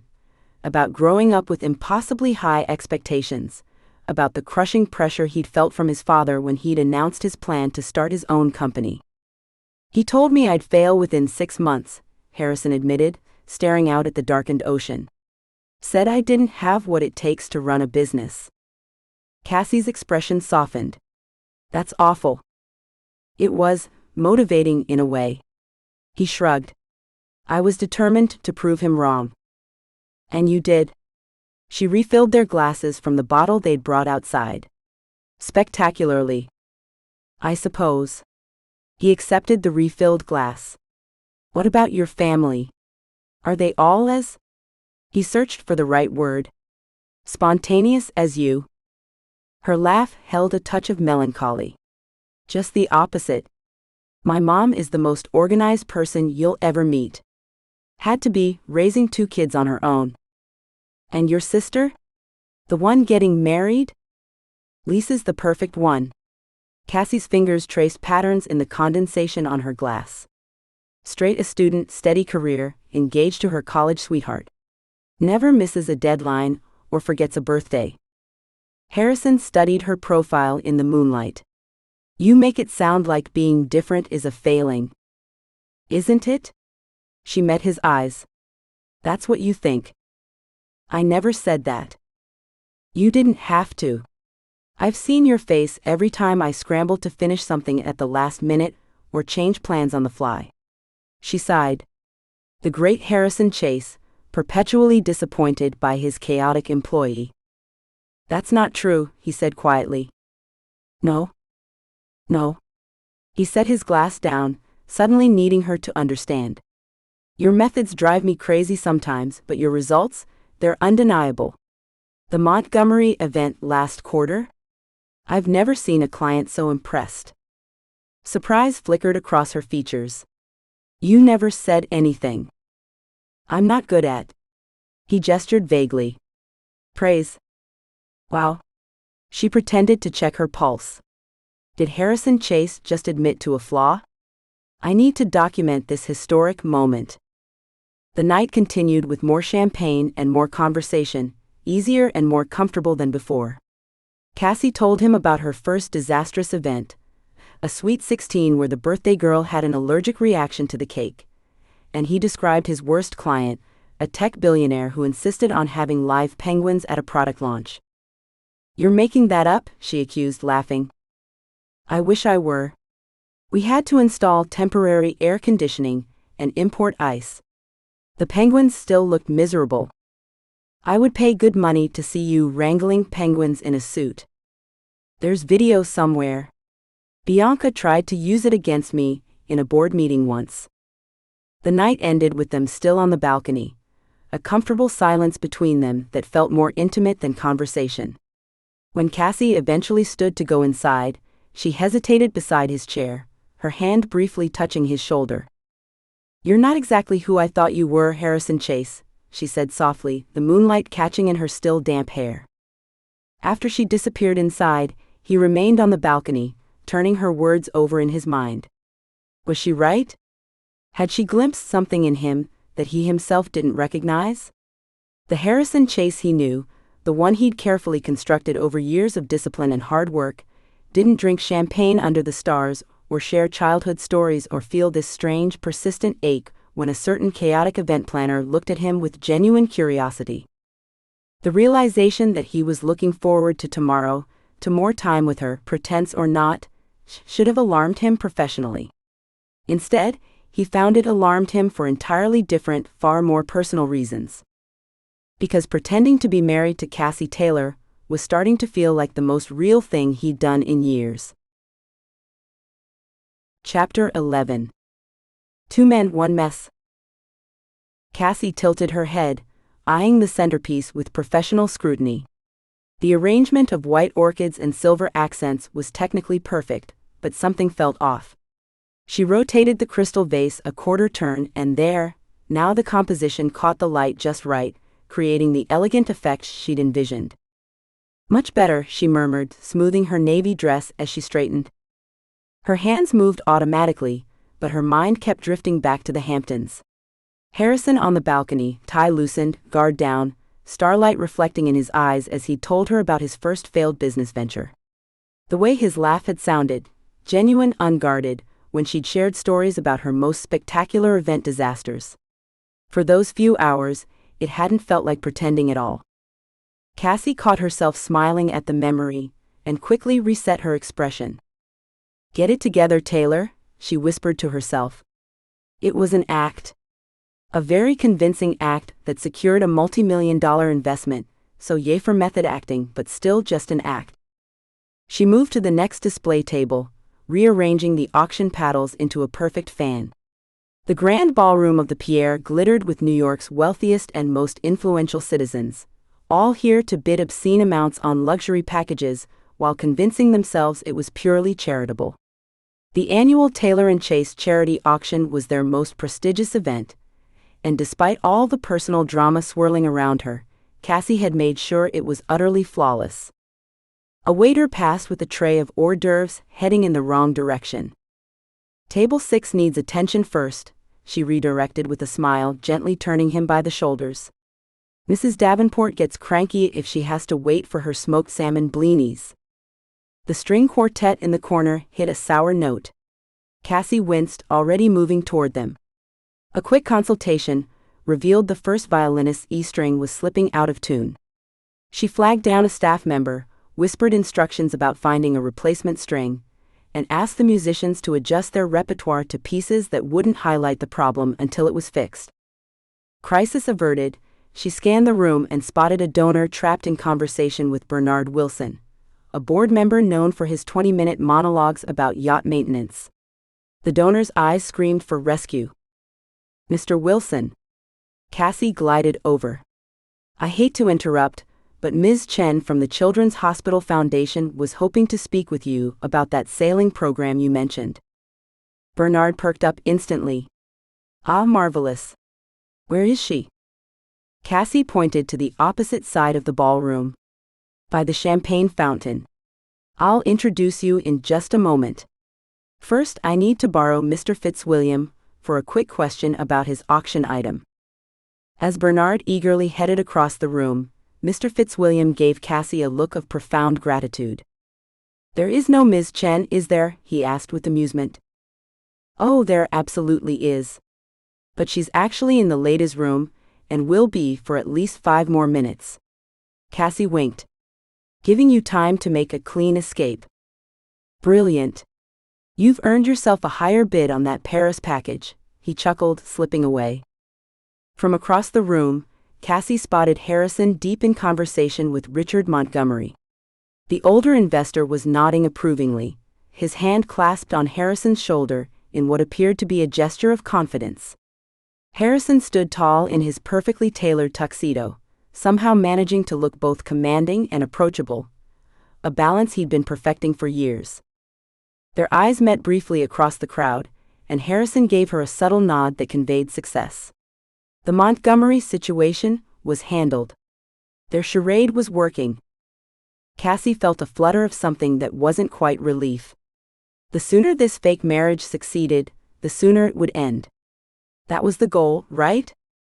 She was so lost in thought, she didn't notice Elliot's approach until he appeared beside her, 2 champagne flutes in hand. "Impressive event," he said, extending one of the glasses to her. "Though I expected nothing less." His smile was warm and familiar, his presence a sudden reminder of a simpler time. Before Vegas, before accidental marriages and pretend honeymoons and champagne on balconies with men who claimed to hate surprises but were surprisingly good at creating them. Elliot. She accepted the glass with genuine pleasure. I didn't know you were coming tonight. Dad's table. He's over there schmoozing with the mayor. Elliot gestured vaguely toward the VIP section. I'm here representing the family interests, while simultaneously avoiding having to discuss the family interests. Cassie laughed, the sound surprising her with its ease. When was the last time she'd laughed without tensing up immediately afterward, worried about what Harrison might think? Elliot's hand found its way to the small of her back as he guided her toward a quieter corner of the room. The touch felt both familiar. They had dated for almost 2 years in college, and strange. Different from how Harrison's hand felt in the same spot. Harrison's palm always radiated heat through whatever she was wearing, while Elliot's touch was lighter, more casual.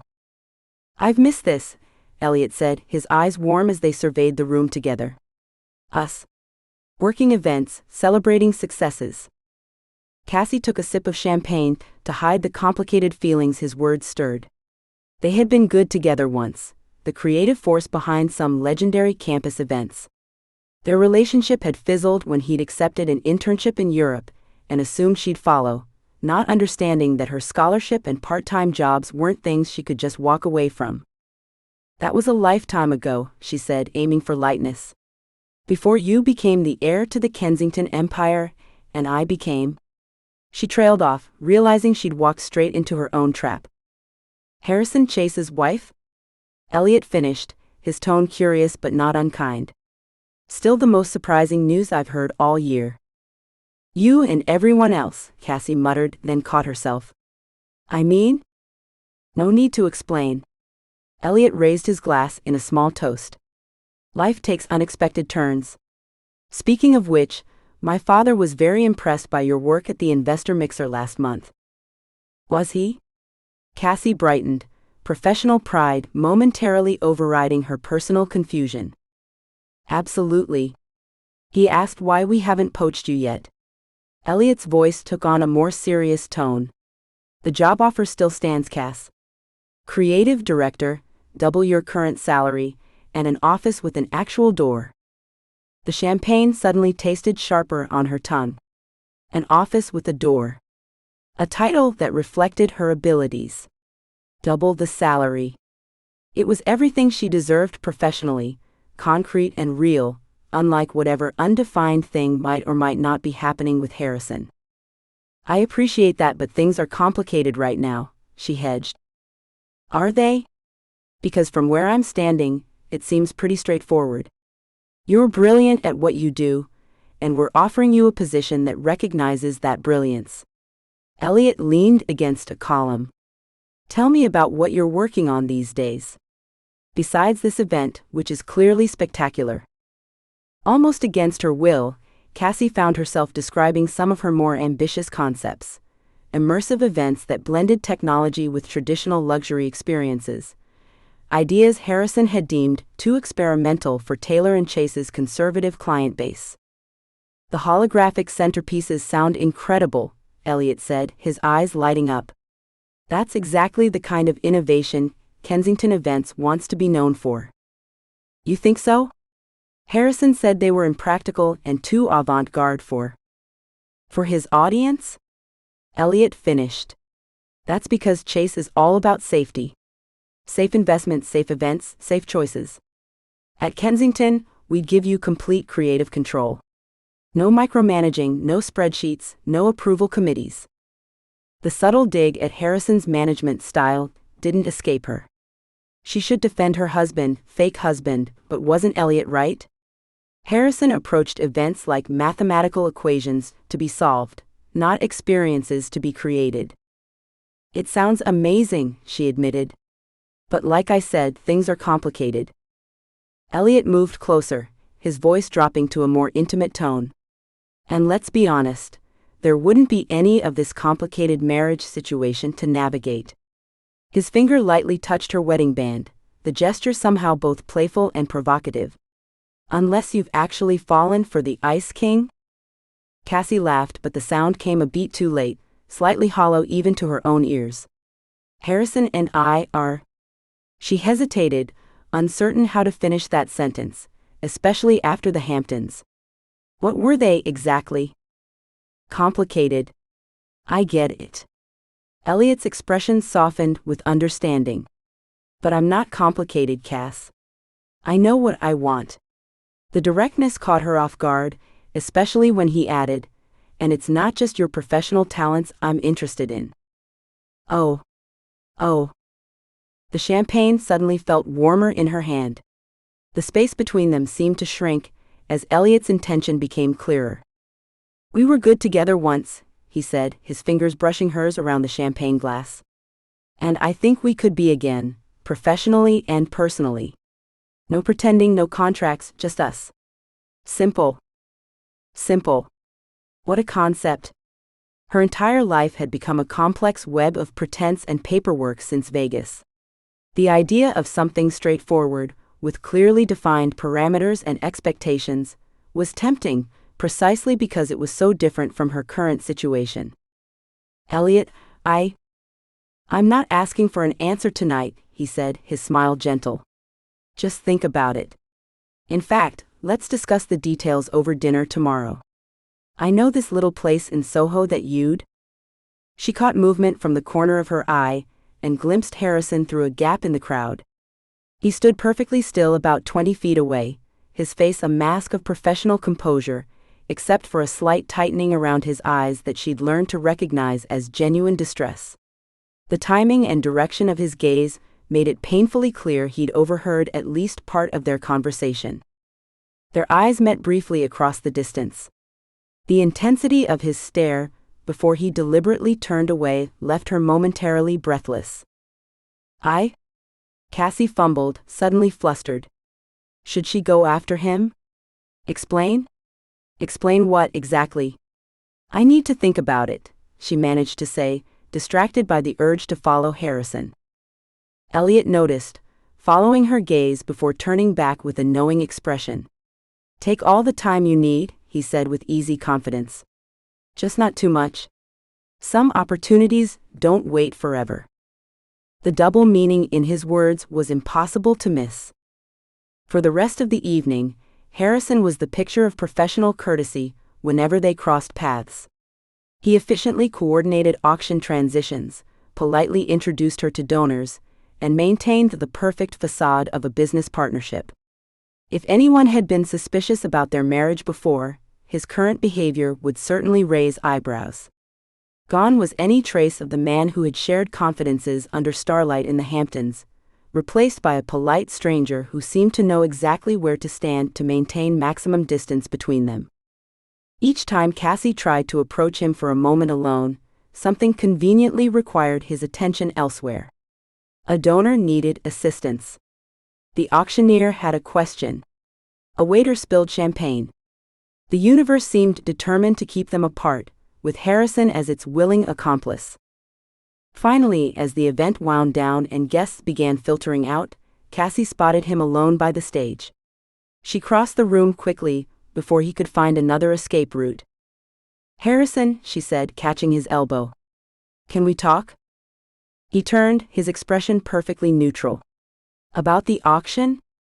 It exceeded projections. Preliminary numbers suggest we're up 22% from last year. Not about the auction. About what you may have overheard earlier with Elliot.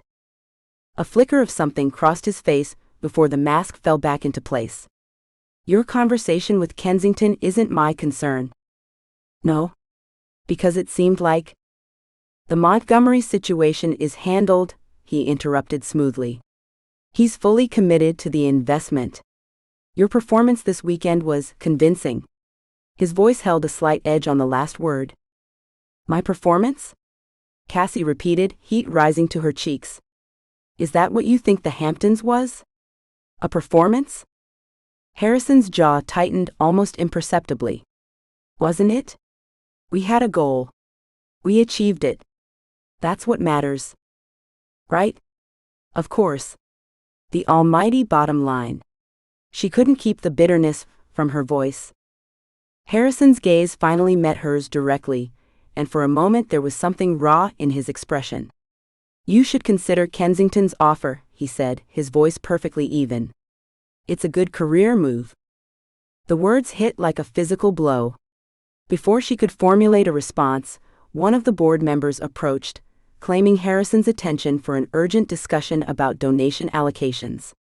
With a polite nod that somehow managed to feel like a dismissal, Harrison turned away, leaving Cassie standing alone with an empty champagne flute. She stood there for a long moment, feeling simultaneously tempted by the simplicity of Elliot's offer and devastated by the apparent loss of something with Harrison, something that, according to him, had never really existed in the first place. "Miss Taylor?" One of the waitstaff approached hesitantly. "We're ready to start breaking down the displays. Did you want to keep any of the centerpieces?" Cassie looked at the beautiful arrangements she'd spent hours perfecting. "No," she said quietly. "They've served their purpose. Time to let them go." As she supervised the cleanup, she couldn't help replaying Harrison's words in her head. It's a good career move. Not "don't go" or "I need you here," or any of the things she might have secretly hoped to hear. Just cold, practical business advice. Well, if that's how he wanted to play it, fine. Cassie Taylor knew her worth. If Harrison didn't value what she brought to Taylor and Chase, what she brought to him, then maybe Elliot's offer deserved serious consideration after all. She glanced toward the exit where Harrison stood saying goodbye to the last remaining guests, his posture impeccable, his smile perfectly calibrated for client satisfaction. He didn't look in her direction once. Cassie pulled out her phone and typed a quick message to Elliot. "Dinner tomorrow sounds good." She hesitated for just a moment, thumb hovering over the send button before pressing it firmly. Simple. Uncomplicated. Isn't that what she wanted? Then why did pushing that button feel like the hardest thing she'd done all night? Chapter 12. I Quit Everything. The familiar black leather interior of the town car felt suddenly claustrophobic. Harrison adjusted his position for the third time in as many minutes, leaning his shoulder closer to the door to maintain maximum distance from Cassie. The silence between them had turned the short ride from the charity auction into an endless journey across Manhattan. He stared out at the blur of city lights, aware of every centimeter of space between them. The evening had been a textbook success by any objective measure. Montgomery had practically glowed while discussing future investments. The auction totals had exceeded projections by 18%, and 3 potential new clients had requested meetings. He should feel satisfied. Instead, all he could hear was Elliot Kensington's smooth voice offering Cassie everything Harrison hadn't. Creative freedom. Better pay. No complicated fake marriage. And then, the other offer. The personal one. Harrison's jaw clenched involuntarily. He loosened his tie, suddenly finding it restrictive despite having worn identical ones for years without discomfort. "You're quiet," Cassie said, breaking the silence. Harrison glanced at her. The dark blue evening gown she'd chosen for the event caught the passing streetlights, making the subtle sequin detail shimmer. She twisted her hair up in some complicated arrangement that looked both elegant and like it might collapse into beautiful chaos at any moment, just like everything else about her. "Just processing the evening," he replied, his voice somehow both too formal and not formal enough. She nodded, turning back to her window with an expression he couldn't read. From the corner of his eye, he watched her fidget with her wedding ring, the platinum band they'd hastily purchased to replace the cheap Vegas original. A prop in their elaborate production. The car slowed as they approached her building. A pre-war walk-up in a neighborhood that was rapidly gentrifying, but still maintained some of its original character. Like Cassie herself, it was a mixture of old charm and fresh energy. "We're here, Miss Taylor," the driver announced, pulling to the curb. Cassie gathered her small clutch. "Thanks for the ride. I'll see you Monday then." The words were professional, distant. Appropriate. Exactly what he should want. "I'll walk you up," Harrison said instead, surprising himself as much as her. Her eyebrows lifted slightly. "You don't have to do that. No audience here." "I know," he said, already opening his door. The driver came around to open Cassie's door. As she stepped out, Harrison joined her on the sidewalk, almost automatically placing his hand on the small of her back, a gesture he'd performed dozens of times in their charade. The contact sent an unexpected jolt through his palm, and he nearly pulled away before forcing himself to maintain the touch. No audience required it now, but he couldn't seem to stop himself. "Thanks, Marcus," he said to the driver. "Take the rest of the night off." The doorman nodded a greeting as they entered the building. The lobby was modest but well-maintained, with original tile work that had been recently restored. Cassie pressed the elevator button, and they stood side by side, both staring at the ancient dial indicating the elevator's slow descent. "Montgomery seemed impressed tonight," she offered, clearly attempting to fill the awkward silence with work talk. "Yes." The elevator doors opened with a creak, revealing a tiny space that suddenly seemed impossibly small. They stepped inside, and Harrison found himself flattened against the back wall while Cassie pressed the button for the 6th floor. 6 floors. Approximately 22 seconds, based on the elevator's speed. 22 seconds of standing close enough to detect the faint scent of her perfume. Something citrusy and complex that he'd caught hints of in the office, but never this directly. 22 seconds of noticing how she nervously fiddled with the clasp of her clutch, her fingers opening and closing it in a rhythm that matched the tension he felt crawling up his spine. He stared determinedly at the floor indicator above the door, an ancient brass dial with a needle that trembled its way upward. 1, 2, 3. The silence was excruciating. For perhaps the first time in his professional life, Harrison felt the urge to fill empty space with meaningless chatter.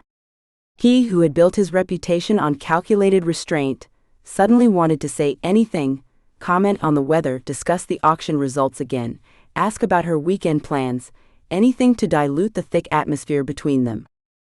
4, 5, 6. The elevator lurched to a stop, and Harrison exhaled a breath he hadn't realized he'd been holding. Cassie stepped out first, leading the way down a narrow hallway decorated with framed vintage travel posters. She stopped at 6D, digging through her small clutch for keys. "I know they're in here somewhere," she muttered, rifling through what appeared to be an impossible amount of items for such a small bag. Her fingers seemed less coordinated than usual, fumbling slightly when she finally extracted a ring of keys. Harrison watched as she attempted to fit the wrong key into the lock twice before finding the correct one. This uncharacteristic clumsiness, from someone who could organize a 500-person gala without breaking a sweat, told him she was feeling the same discomfort. The door swung open, revealing a slice of colorful space beyond. Cassie turned to face him, one hand still on the doorknob, her expression artificially bright. "Well, good night then," she said, clearly expecting him to leave immediately. Harrison stood frozen, the carefully constructed speech about professional boundaries he'd mentally drafted during the car ride evaporating completely. He should turn and walk away. This strange tension between them was precisely what he'd spent his career avoiding. Messy, unpredictable emotions that complicated clean business arrangements. He began, with no idea how that sentence would end. Cassie tilted her head slightly, that curious look she got when trying to solve a particularly challenging client request, flickering across her features. "Do you want to come in for coffee?" she offered after a moment, the invitation sounding more like a courtesy than a desire. He should decline. He absolutely should decline. "Sure," he said instead. Her apartment was exactly as he'd imagined it would be, from the glimpses of her personality that infiltrated their shared workspace. The living room was an explosion of color against cream walls, throw pillows in jewel tones, mismatched furniture that somehow formed a cohesive whole, books stacked in precarious towers beside a worn leather armchair. An entire wall was covered in post-it notes, arranged in what appeared to be color-coded event planning ideas. Half-finished craft projects occupied every surface, including what should have been a dining table but was currently hosting what looked like handmade centerpiece prototypes. It was the complete opposite of his minimalist penthouse. Where his space was curated, hers was collected. Where his was monochromatic, hers rioted with color. Where his was deliberately impersonal, hers vibrated with character in every corner. He felt instantly more comfortable here than in his own sterile apartment. "Make yourself at home," Cassie called from the small kitchen just off the main room. "Sorry about the mess. I wasn't exactly expecting company." Harrison remained standing, despite her invitation to sit. He couldn't imagine placing himself comfortably among her possessions when he felt so distinctly uncomfortable in his own skin. He moved toward the kitchen instead, stopping in the doorway to watch as she measured coffee grounds into a French press. "Is French press okay? I don't have one of those fancy single-serve machines." "French press is fine," he said, still hovering awkwardly at the threshold. The kitchen was tiny but efficient, with open shelving displaying a collection of mismatched mugs. Cassie moved around the space with the easy familiarity of someone who knew exactly where everything belonged, despite the apparent chaos. She filled a kettle and placed it on the stove, then turned to face him, leaning against the counter. "You can come in, you know. I promise the kitchen doesn't bite." Harrison stepped inside, hyper-aware of how his tailored suit and rigid posture contrasted with the homey space. He stood with his back against the refrigerator, which he noticed was covered in magnets holding up photographs, takeout menus, and what looked like inspirational quotes torn from magazines. "So," Cassie said, dragging the word out, "that was some auction." "Yes," he replied, grateful for the return to professional territory. "The final numbers exceeded projections. And Montgomery couldn't stop talking about how you're the perfect combination of business acumen and stable family values." She rolled her eyes slightly, but there was no real malice in it. "Our little charade continues to work wonders." The kettle began to whistle, and she turned to prepare the coffee. Harrison watched her movements, finding unexpected grace in the simple domestic act. When had he last made coffee for himself, instead of having his assistant or a barista prepare it? "Do you take sugar?" she asked, reaching for 2 mugs. Then she paused, a small smile playing at the corners of her mouth. "Or wait, let me guess, you drink it black and bitter like your soul?" The familiar teasing momentarily bridged the gap between them, loosening something in his chest. This was the Cassie he knew, the one who needled him with a smile, who saw through his carefully constructed facade and called him on it. Before he could stop himself, the question that had been consuming him all evening tumbled out. "Are you going to take Kensington's job offer?" Cassie froze mid-movement, clearly surprised by his directness. She set down the coffee press slowly, turning to face him fully. Her expression grew careful, analytical in a way that reminded him they were, beneath it all, still business associates. "I haven't decided," she answered, studying his face with an intensity that made him want to look away. "It's a good opportunity. Creative freedom, better pay, no complicated fake marriage situation to navigate." The echo of Elliot's words from earlier was deliberate. He could see it in the way she watched for his reaction. Harrison nodded stiffly, fighting to maintain his professional mask while something dangerously close to panic rose in his chest at the thought of her leaving. "Taylor and Chase events wouldn't be the same without you," he said, the words sounding hollow and insufficient even to his own ears. "Is that why you're concerned? The company?" "No," he wanted to say. "That's not it at all." But admitting anything else would mean acknowledging feelings he'd spent weeks, months, trying to suppress. "And the other part of his offer?" Harrison asked before he could stop himself, immediately regretting the question when Cassie's eyes widened slightly. She picked up his mug and set it down in front of him with deliberate care, her movements measured and precise, so unlike her usual animated gestures. "You mean the personal aspect," she clarified, her voice neutral in a way that told him she was equally uncomfortable with this conversation. "That's also undecided." The silence that followed was deafening. Harrison stared into the black coffee she'd placed before him, watching steam rise in lazy curls. He should leave. He should wish her well, professionally and personally. He should maintain the boundaries he'd spent his entire career fortifying. "What's stopping you?" He heard himself ask instead, the question hanging in the air, layered with meanings neither of them were acknowledging. Cassie leaned back against the counter, cradling her own mug between her palms. Her expression shifted from cautious to curious, then settled into something like quiet determination. "Why do you care who I date, Harrison?" she finally asked, echoing the question from their office confrontation but without the previous anger, just genuine curiosity. "Our arrangement doesn't prohibit either of us from having relationships. The contract specifically allows for discrete personal entanglements as long as they don't interfere with the appearance of marital stability." Hearing his own legal language quoted back to him with such precision sent an unexpected twist of discomfort through his chest. How clinical it sounded now, how absurdly detached from the reality they'd been living. Harrison set his untouched coffee down, moving closer to her in the small kitchen. The words he needed to say, about how the thought of her with Elliot made him irrationally angry, how their weekend in the Hamptons had revealed something he couldn't ignore, how he'd never met anyone who challenged and fascinated him the way she did, crowded his throat but remained unspoken. His lifetime of emotional restraint failed him completely when he needed it least. He couldn't find the words. But for once, he decided to act without a carefully constructed plan. Harrison stepped forward, closing the distance between them. Her eyes widened slightly in surprise, but she didn't move away. Slowly, giving her every opportunity to back away, he raised one hand to cradle her face, his touch gentler than he'd known himself capable of being. Then he kissed her. The contact was hesitant at first, almost questioning. This wasn't for Montgomery or the office or anyone else. This was real, and terrifying because of it.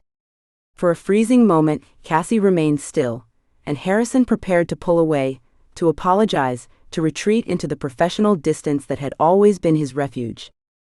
Then she responded. Her lips softened against his, and her hands came up to grip the lapels of his suit jacket, pulling him closer. The kiss deepened into something neither of them could pretend was just for show, hungry, needy, with a desperate edge that spoke of weeks of suppressed tension. His hand slipped from her cheek to the nape of her neck, fingers tangling in the loose strands of hair that had escaped her updo. His other arm wrapped around her waist, drawing her against him until he could feel the racing of her heart echoing his own. When they finally broke apart, both breathing unevenly, Harrison searched her face for answers to questions he still couldn't articulate. What he found in her expression, a mixture of desire, confusion, and unmistakable hurt, made his chest constrict painfully. "Harrison," she whispered, his name sounding like both a question and a plea, "what are we doing?"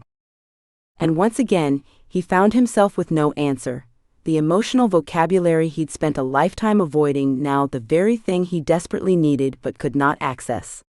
He stood before her, his usual commanding presence reduced to uncertainty, the careful control he prided himself on shattered completely by the simple act of finally allowing himself to want her. Chapter 13. Say it already, Harrison. Cassie stabbed the power button on her laptop for the third time, silently willing it to boot faster. The low hum of the air conditioning and muffled office chatter wrapped around her like white noise, but all she could hear was the echo of Harrison's footsteps retreating down her apartment hallway. Last night's kiss lingered on her lips like a question mark she couldn't erase. She'd spent half the night staring at her ceiling, replaying the moment in excruciating detail. The way Harrison's eyes had darkened just before he leaned in. The gentle pressure of his hand at her waist. The unexpected softness of his mouth against hers, nothing like the hard-edged businessman who barked orders and demanded perfection. And then his retreat. His mumbled excuse about needing to think, before he'd all but sprinted away, leaving her standing in her doorway with smudged lipstick and a hollow feeling in her chest. Morning sunshine. Cassie jumped, nearly knocking over her extra-large coffee. Diane stood beside her desk, eyebrow raised. "Whoa? You okay? You look like you've seen a ghost." "I'm fine," Cassie lied, forcing a smile that felt like stretching plastic wrap over her face. "Just didn't sleep well." "Trouble in paradise?" Diane's grin was knowing, almost conspiratorial. The honeymoon phase can't last forever, even when it's with the boss. Cassie's laugh sounded hollow even to her own ears. Something like that. She gestured vaguely at her screen. I should probably. Right. Diane backed away, but not before dropping a stack of papers on Cassie's desk. HR needs these signed by end of day. Marital benefits update or something.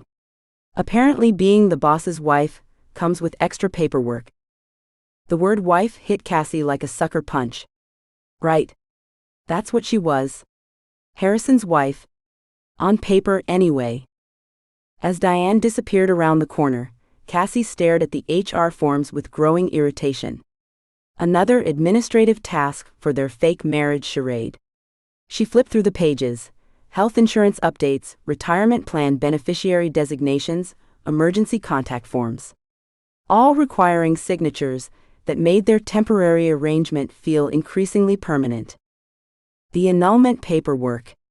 Where was it in this endless parade of forms? Harrison had mentioned filing it weeks ago, back when this whole fake marriage scheme had started. He'd said it was in progress, ready to execute once Montgomery's investment was secured. Cassie opened her email, searching for any mention of annulment documentation. Maybe she'd missed something in the flurry of event planning and pretending to be happily married. She typed annulment in the search bar. No results found.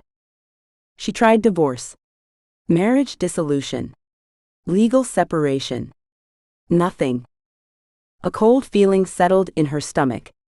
Maybe Harrison had handled it personally, kept it separate from their work communication. That would make sense, wouldn't it? Keep their personal business off company servers? But Harrison didn't do anything without a paper trail. The man documented everything. Cassie gathered the HR forms and headed toward the copy room, her mind racing.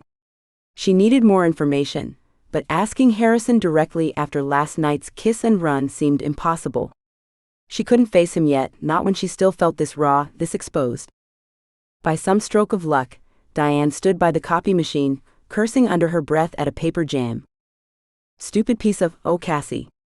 Please tell me you're not here to make copies. This demon machine is having another tantrum. Cassie leaned against the doorframe, aiming for casual. No rush. Actually, I had a quick question about some paperwork. If it's about those benefits forms, I know they're a pain. HR's been hounding me about them for days. No, it's about the annulment filing. Cassie kept her voice light, professional. I was just wondering where we are in the process. You know, for my records. Diane looked up from the copy machine, confusion crossing her face.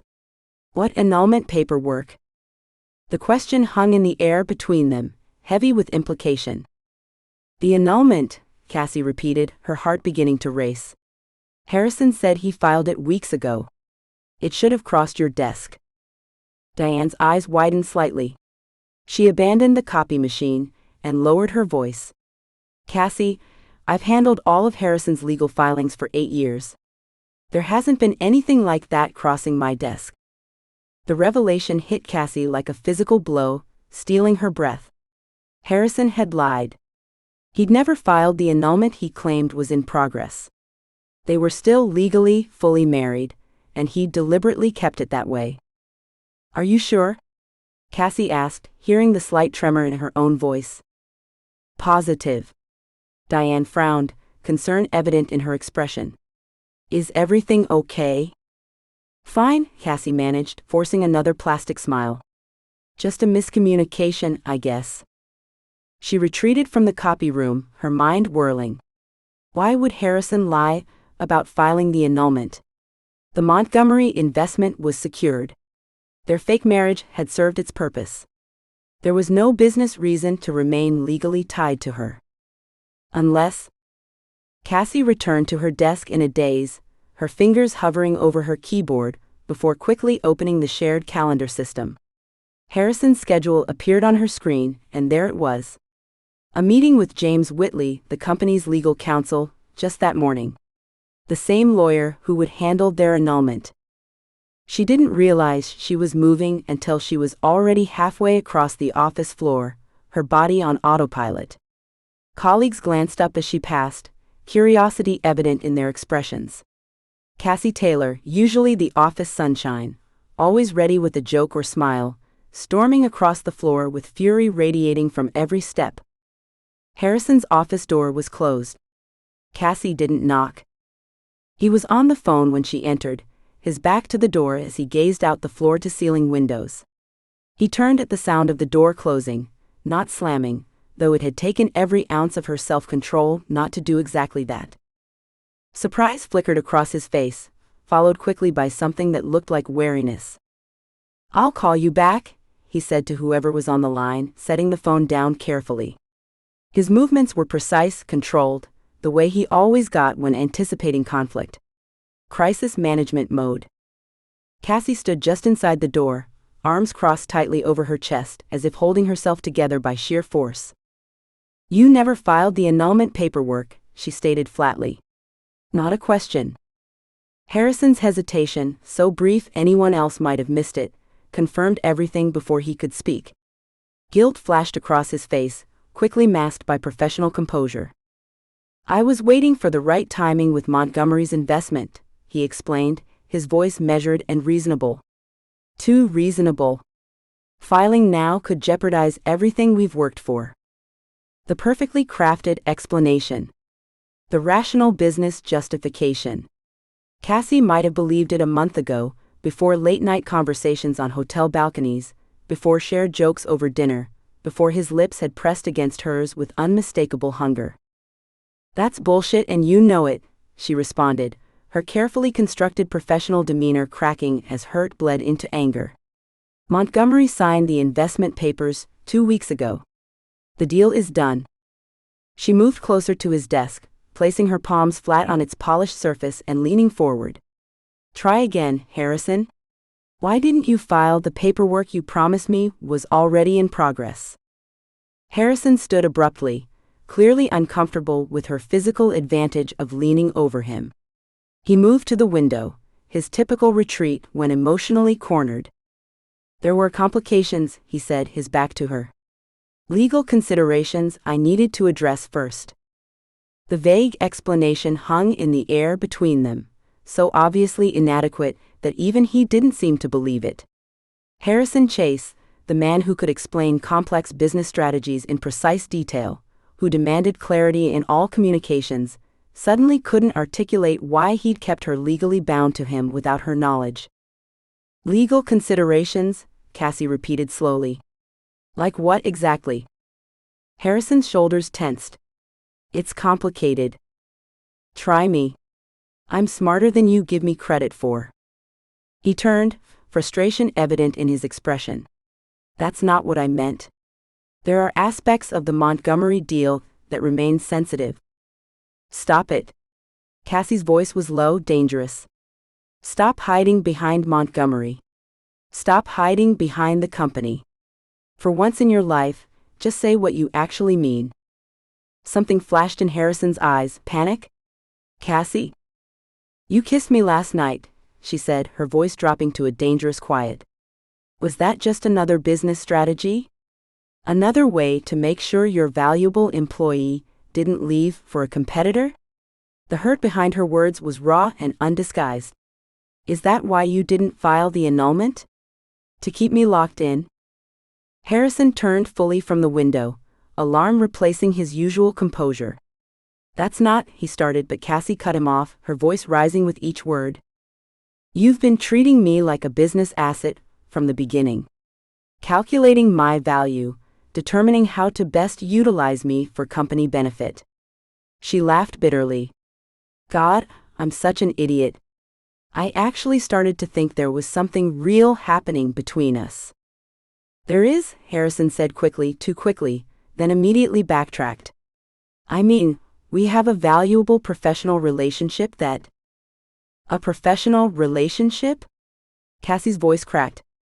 "Is that what you call it when you kiss your employee and then run away?" Harrison's jaw tightened. Last night was a momentary lapse in judgment. The word sliced through her like a blade. A momentary lapse in judgment. That's all it had been to him. Of course it was, Cassie whispered more to herself than to him. Because God forbid Harrison Chase ever loses control. This isn't about control, he insisted, though his rigid posture suggested otherwise. It's about making rational decisions for the benefit of the company. The company, Cassie echoed. Always the company. Tell me something, Harrison. Did you factor the company's benefit into the equation when you kissed me? Or was that just a miscalculation? A muscle twitched in his jaw. I admit that was impulsive. Impulsive, she repeated flatly. Well, at least we're getting somewhere. And the annulment paperwork? What's your excuse for hiding that from me? Harrison moved away from the window, back toward the safety of his desk.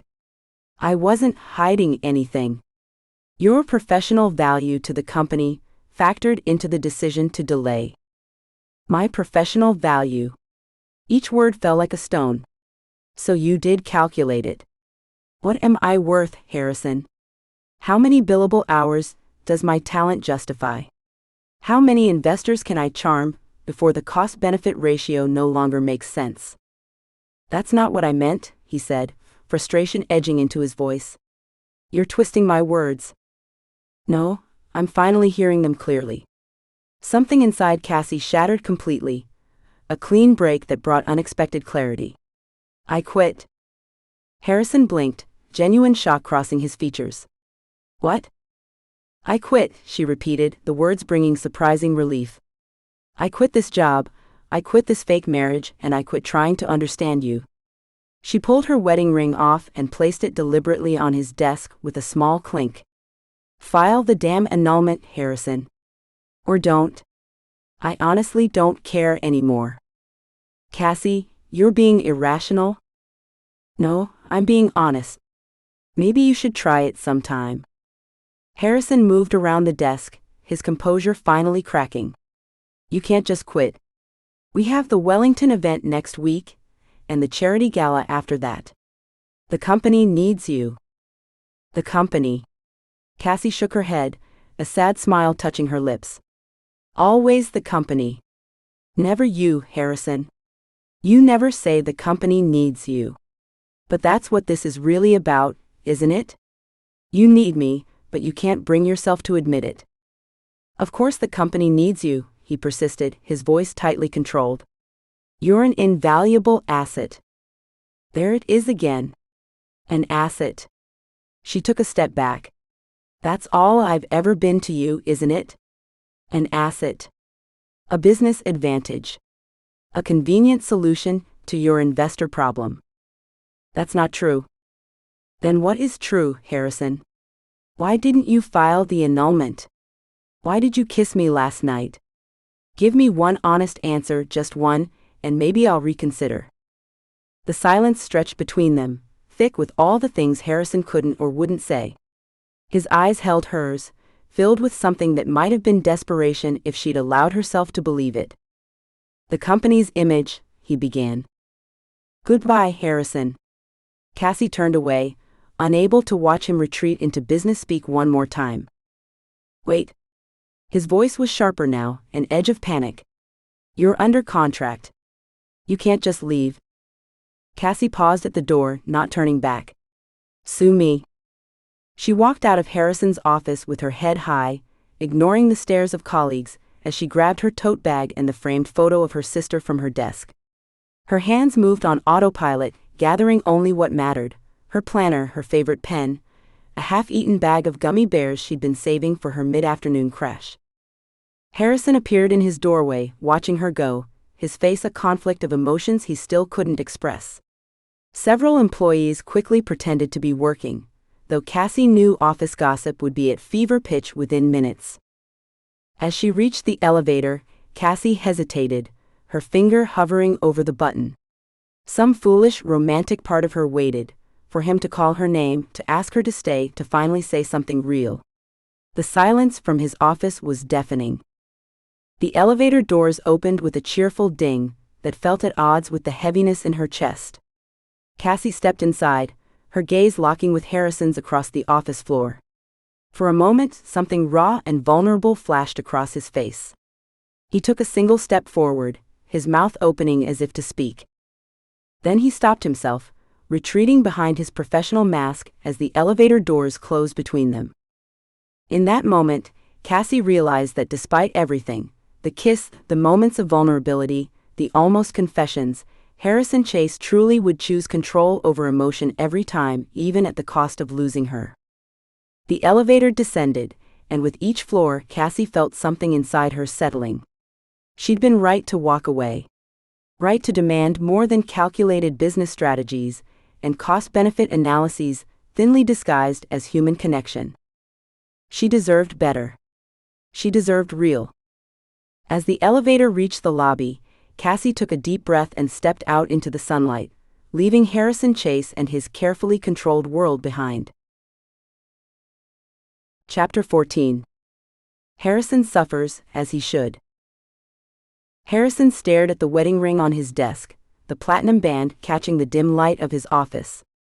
8:47 p.m. on a Tuesday, and Taylor and Chase was a ghost town, except for Maria from the cleaning crew, who'd given him that pitying look again when she'd emptied his trash. 17 days since Cassie had walked out. Not that he was counting. He picked up the ring between his thumb and forefinger, turning it in the light. He should put it away, lock it in his desk drawer at minimum, possibly return it to the jeweler for a refund. That would be the logical action, the clean break this situation called for. Instead, he set it back down in the exact same spot where she'd left it. The Montgomery investment was secure. The company's stock price was up 12%. By every measurable metric, Taylor and Chase Events was thriving. So why did his office feel like a mausoleum? His phone buzzed against the polished mahogany. Harrison glanced at the screen, Performance Review, Director of Events. He stared at the reminder, a muscle tightening in his jaw. There was no Director of Events anymore. He'd interviewed 7 candidates for Cassie's position. 7 highly qualified professionals with impeccable resumes, advanced degrees, and years of structured experience. Each one had been wrong. Too rigid in their planning approach. Lacks creative vision and adaptability. Won't challenge the status quo or push boundaries. Harrison scrubbed a hand across his face. The irony wasn't lost on him. He'd spent years berating Cassie for the exact qualities he now found himself desperately seeking in her replacement. He turned off the reminder without rescheduling it. The door to his penthouse clicked shut behind him at precisely 9:32 p.m. Harrison moved through his evening routine with mechanical efficiency, suit on the designated hanger, shoes in their cedar forms, cufflinks in the leather case. His Tuesday dinner was already prepped, a precisely weighed portion of salmon, steamed vegetables, and quinoa. The same meal he ate every Tuesday, a system he'd developed for optimal efficiency and nutrition. Harrison set the plate on his immaculate dining table and sat down alone, the only sound the faint ticking of the minimalist clock on the wall. He cut the salmon into perfectly even pieces, each bite methodical and joyless. Halfway through the meal, he set down his fork. The perfect order of his apartment, once a sanctuary of control, now felt sterile, empty in a way he couldn't articulate. He found his gaze drifting toward the guest bathroom where, for one weekend, Cassie's things had been scattered across the counter.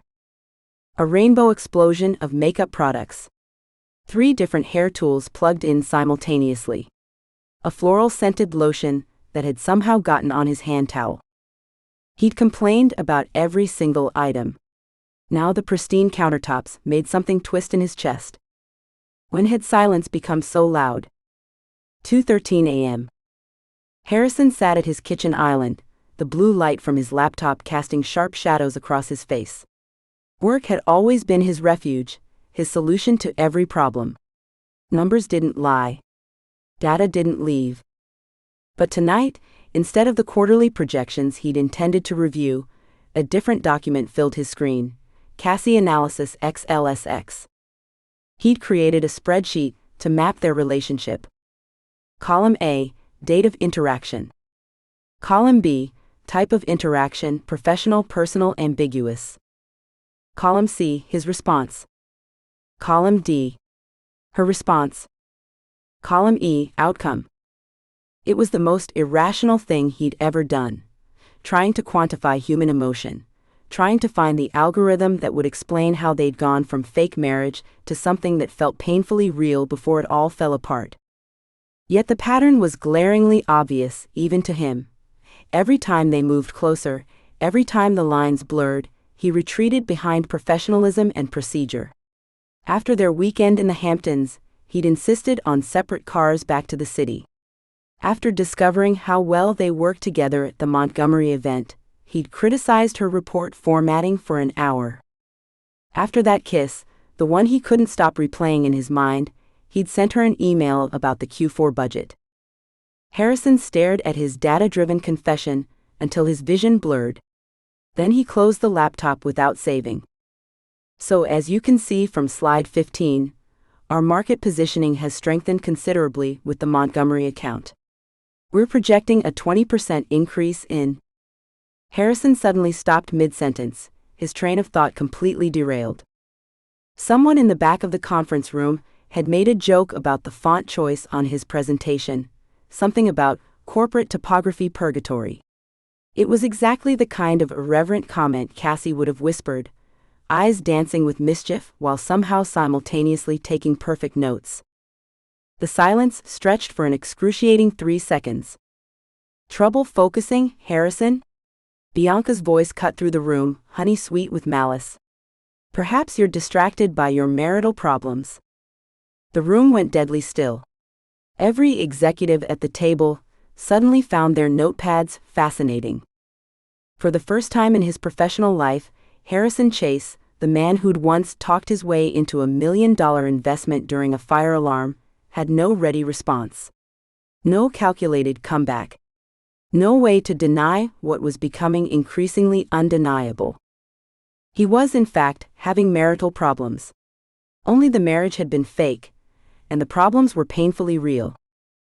I'm focused on our company's success, Bianca, he finally managed, his voice cooler than he felt. Something I recommend you try sometime. The meeting resumed, but the damage was done. He couldn't match the projection figures with their accompanying growth strategies. He referred to Q2 when he meant Q3. He forgot the name of their newest board member. Harrison Chase was unraveling, and everyone in the room knew exactly why. Diane, Harrison approached his assistant's desk after the disastrous meeting, intending to ask for the resume of candidate number 8 for Cassie's position. What came out instead was, "Have you heard from Cassie?" Diane looked up, her expression softening in a way that made Harrison immediately uncomfortable. She'd been with him for 7 years and had never once looked at him with pity. "She's launching her own event planning company," Diane said, reaching into her desk drawer and sliding a business card across the polished surface. "Cass and Company. Events." Harrison picked up the card. The logo was elegant but vibrant, classic typography with an unexpected splash of color. Professional, but with personality. Sophisticated, but not sterile. It was so perfectly Cassie that Harrison had to look away, a peculiar tightness forming in his chest. "She stopped by to pick up her last check yesterday," Diane continued, watching him carefully. "Seemed happy. Excited about her new venture." "Good," Harrison said, pocketing the card before he could analyze why. "That's good for her." "She asked about you," Diane added, her voice gentler than he'd ever heard it. Harrison's head snapped up. "What did she say?" "She asked if you were eating actual food or just living on protein bars and spite," Diane replied, the corner of her mouth twitching. Despite himself, Harrison felt something that might have been a smile tug at his lips. "And what did you tell her?" "I told her the truth, that you've been a complete nightmare since she left, but you're too stubborn to admit why." Diane turned back to her computer, with the casual fearlessness of someone who had survived 7 years of his worst moods. "Your next meeting starts in 5 minutes. Conference room B." Harrison nodded and turned to leave, then paused. "Diane?" "Yes, Mr. Chase?" "What did she say to that?" Diane's expression was unreadable. "She said she hoped you'd figure it out eventually." That evening, Harrison did something he never did. He left the office without a plan. No dinner reservation. No networking event. No predetermined route home. Instead, he found himself wandering through Manhattan, passing buildings and crowds without seeing them. The city continued its relentless pace around him, but Harrison moved like a man underwater, detached from the current of purposeful people rushing past. He didn't realize where his feet were taking him until he found himself standing outside the Whitmore Hotel, staring through the windows at an event in progress. The same venue where he and Cassie had attended their first function together as husband and wife. The gala inside looked flawlessly executed. Crystal glasses gleamed under chandeliers. A string quartet played in the corner. Servers moved with choreographed precision between elegantly dressed guests. And it was utterly lifeless compared to what Cassie would have created. There would be no unexpected personal touches. No moment when the ordinary transformed into the memorable. No one in that room would leave, talking about anything but how perfectly adequate the evening had been. "Sorry?" a man in a hurried suit mumbled, bumping Harrison's shoulder as he passed. The man took 3 more steps, then turned back with sudden recognition. "Aren't you Harrison Chase? From Taylor & Chase Events?" Reality crashed back like a cold wave. The CEO of Taylor & Chase didn't wander aimlessly through Manhattan. He didn't stand on sidewalks, staring longingly through windows. He didn't miss people, he replaced them. "No," Harrison said flatly. "You've mistaken me for someone else." He turned and walked away, suddenly desperate for the sanctuary of his apartment. Harrison's key stuck in the lock, requiring an extra jiggle to open the door, something he'd normally have fixed immediately. Now it was just another item on a growing list of things he couldn't bring himself to care about. His perfect order had finally cracked. Dishes from breakfast sat unwashed in the sink. 3 ties were draped over a chair instead of properly hung. Half-read reports littered the coffee table, couch, and kitchen counter. He dropped his keys on the entry table, missing the small dish designated for that exact purpose. For the 15th time that day, he pulled out his phone and navigated to Cassie's contact information. For the 15th time, his thumb hovered over the call button. What would he even say? "I miss the way you leave your coffee mugs everywhere. The office is too quiet without you arguing with me. I keep expecting to see you around every corner." None of it made sense. None of it fit into the carefully structured life he'd built. None of it was professional or appropriate or logical. Harrison threw the phone onto the couch in frustration, dragging both hands through his hair until it stood up in uncharacteristic disarray. The phone bounced and landed face down on the floor. When he bent to retrieve it, the screen lit up with an email notification. The subject line was simple: Invitation, New Beginnings Charity Ball. Harrison opened it, scanning the elegant invitation. Then his stomach dropped. Event planning services, generously donated by Cass & Company. Events? There it was in elegant script. A high-profile charity event, the type of function that could establish a new company's reputation overnight. The invitation noted that Cassie Taylor would be personally overseeing all arrangements for the evening. The thought of seeing her again sent a jolt through his system that was equal parts anticipation and dread. Would she be with someone? Would Elliot Kensington be there, smug and charming and everything Harrison wasn't? Would she look at Harrison with the same cold professionalism he'd hidden behind for so long? The physical ache that accompanied these thoughts could no longer be attributed to professional disappointment or wounded pride. The truth he'd been avoiding crashed through his carefully constructed defenses with the subtlety of a wrecking ball. He missed her. Not as an employee, not as a business asset, not as a fake wife. He missed Cassie, vibrant, chaotic, brilliant Cassie who color-coded her planner but couldn't remember where she'd parked her car. Cassie who argued with him about everything and somehow made him better for it. Cassie who had seen past his carefully crafted exterior and still looked at him like he might be worth the trouble.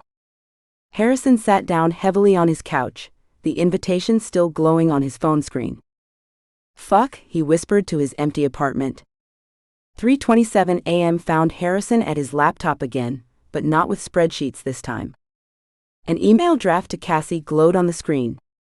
"Cassie, I filed the annulment papers today. I'm sorry it took so long. I think I was hoping if we stayed married, you'd have to come back eventually. I was wrong about that, like I've been wrong about so many things. Congratulations on your new company. Harrison." His finger hovered over the send button for nearly 10 minutes. It wasn't enough. Not nearly enough. But it was the most honest thing he'd written in years. He'd rewritten it 17 times, each version more revealing than the last.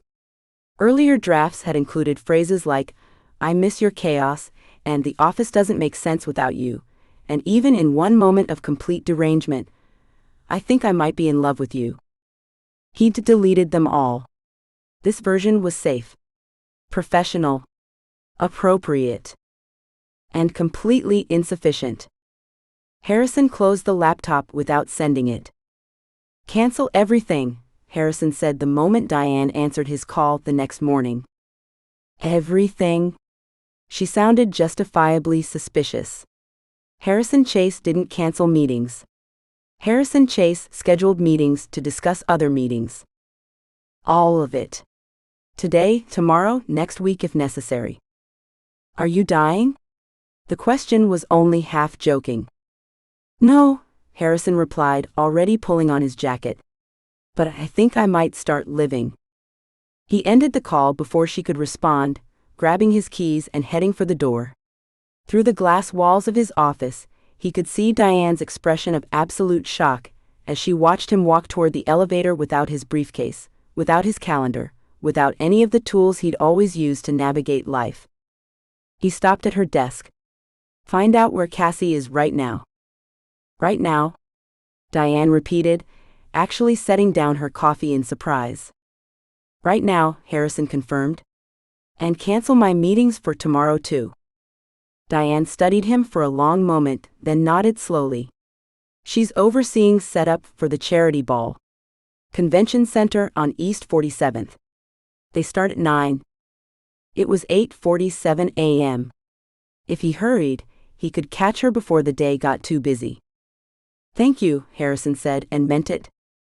As he walked out of Taylor & Chase, Cassie's business card in one hand and her abandoned wedding ring in the other, Harrison felt something he hadn't experienced since founding the company, genuine terror mixed with something unfamiliar that might be hope.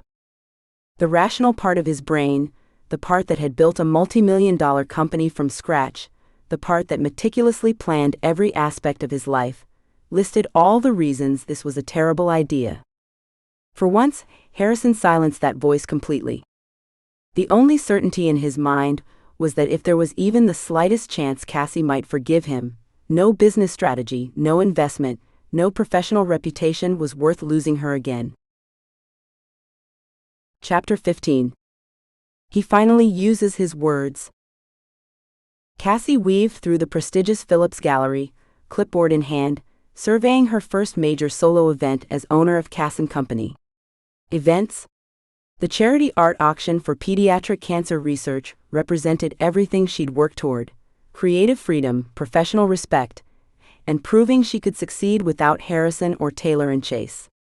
The space glowed with the amber lighting she'd fought for, soft jazz filled the air, and New York's elite mingled among contemporary artworks that would have been too avant-garde for Harrison's taste.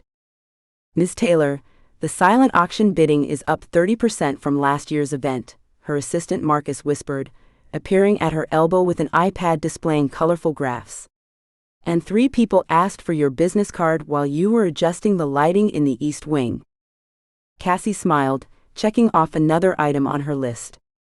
"Perfect. And the temperature?" 72 degrees, just like you specified." "Thank God. Remember last year when Taylor & Chase did this event, and the air conditioning went haywire? Harrison nearly had an aneurysm when people started fanning themselves with the programs." The memory sparked a pang she hadn't expected. She tucked a loose strand of hair behind her ear and refocused on the task at hand. How are we doing on champagne? Behind a temporary bar, Cassie checked her meticulously organized notes, so different from her usually chaotic planning style. Since leaving Harrison and the company, she'd adopted more structure, more precision. She told herself it was professional growth, but deep down she knew it was his influence lingering in her life. The thought triggered a now familiar ache she pushed aside as she moved to handle a catering issue. Her emerald dress, deliberately chosen because Harrison once said it suited her, catching the light. "We've got a situation with the crab puffs," the head server said in a low voice. Cassie raised an eyebrow. "Define situation." "Chef says we're running low. Apparently they're more popular than anticipated." "Of course they are. I told him we needed extra." Cassie sighed, but her mind was already racing through solutions. "Okay, have the servers circulate the remaining ones only to our top donor table. Switch to the cucumber rounds for everyone else, and make sure they're presented beautifully. People eat with their eyes first." The server nodded and disappeared. Cassie made a note on her clipboard, her handwriting neater than it used to be, another unconscious Harrison-ism she'd adopted. 6 months ago, she would have scrawled something illegible and trusted her chaotic brain to remember the details. Now everything was documented with military precision. She glanced at her watch. The auctioneer would take the stage in 15 minutes. Everything was running smoothly, not perfectly but smoothly. The old Cassie would have been racing around, putting out last-minute fires. The new Cassie had planned for contingencies, built-in buffer time, and anticipated problems before they arose. It felt strange. Efficient but strange. Like wearing someone else's shoes. 40 minutes into the event, Cassie finally allowed herself to breathe. The auction was proceeding smoothly, donations were exceeding targets, and she'd received 3 business cards from potential clients impressed by her work. This success should have felt triumphant, yet she found herself scanning the crowd, half expecting to see Harrison's tall figure moving through the space, ready to critique her lighting choices or question the experimental menu. "The Rothstein Foundation is very impressed," said Dr. Eleanor Patel, the hospital board chairwoman, approaching with a glass of champagne in hand. "They mentioned they'd been looking for a new event coordinator for their annual gala." "That's wonderful to hear." Cassie smiled, professional to her core despite the bubble of excitement in her chest. The Rothstein Foundation would be a major client, exactly the kind of established name her fledgling company needed. "I'd be happy to set up a meeting with them next week." "I'll make the introduction. This event is exactly what we needed, Cassie. Fresh, sophisticated, but still accessible." Dr. Patel gestured toward an abstract painting that had already generated fierce bidding. "Harrison Chase never would have approved half these pieces." Cassie laughed softly. "No, he wouldn't have. Too unpredictable for his taste. His loss is clearly our gain. Though I was surprised when you left Taylor and Chase so suddenly. Office rumor had it that you two were," Dr. Patel paused delicately. "Temporarily married for business reasons that didn't work out," Cassie finished for her, the practiced explanation rolling off her tongue. "Sometimes the best professional decisions aren't the best personal ones." Dr. Patel nodded sympathetically. "Well, we're certainly benefiting from..." The woman's words faded as Cassie noticed a sudden shift in the room's energy, conversations pausing, heads turning toward the entrance. She followed the collective gaze and froze mid-sentence. Harrison stood in the doorway, without his usual suit jacket, his white shirt slightly rumpled as if he'd been running. The sight of him looking so uncharacteristically disheveled made her heart stutter traitorously in her chest. For one ridiculous moment, Cassie wondered if she'd conjured him by thinking about him. He looked so different from the Harrison she knew, the man who wouldn't leave his apartment if his tie was even half a centimeter askew. This Harrison had rolled-up sleeves, mussed hair, and an intensity in his eyes that made her breath catch. "Speak of the devil," Dr. Patel murmured.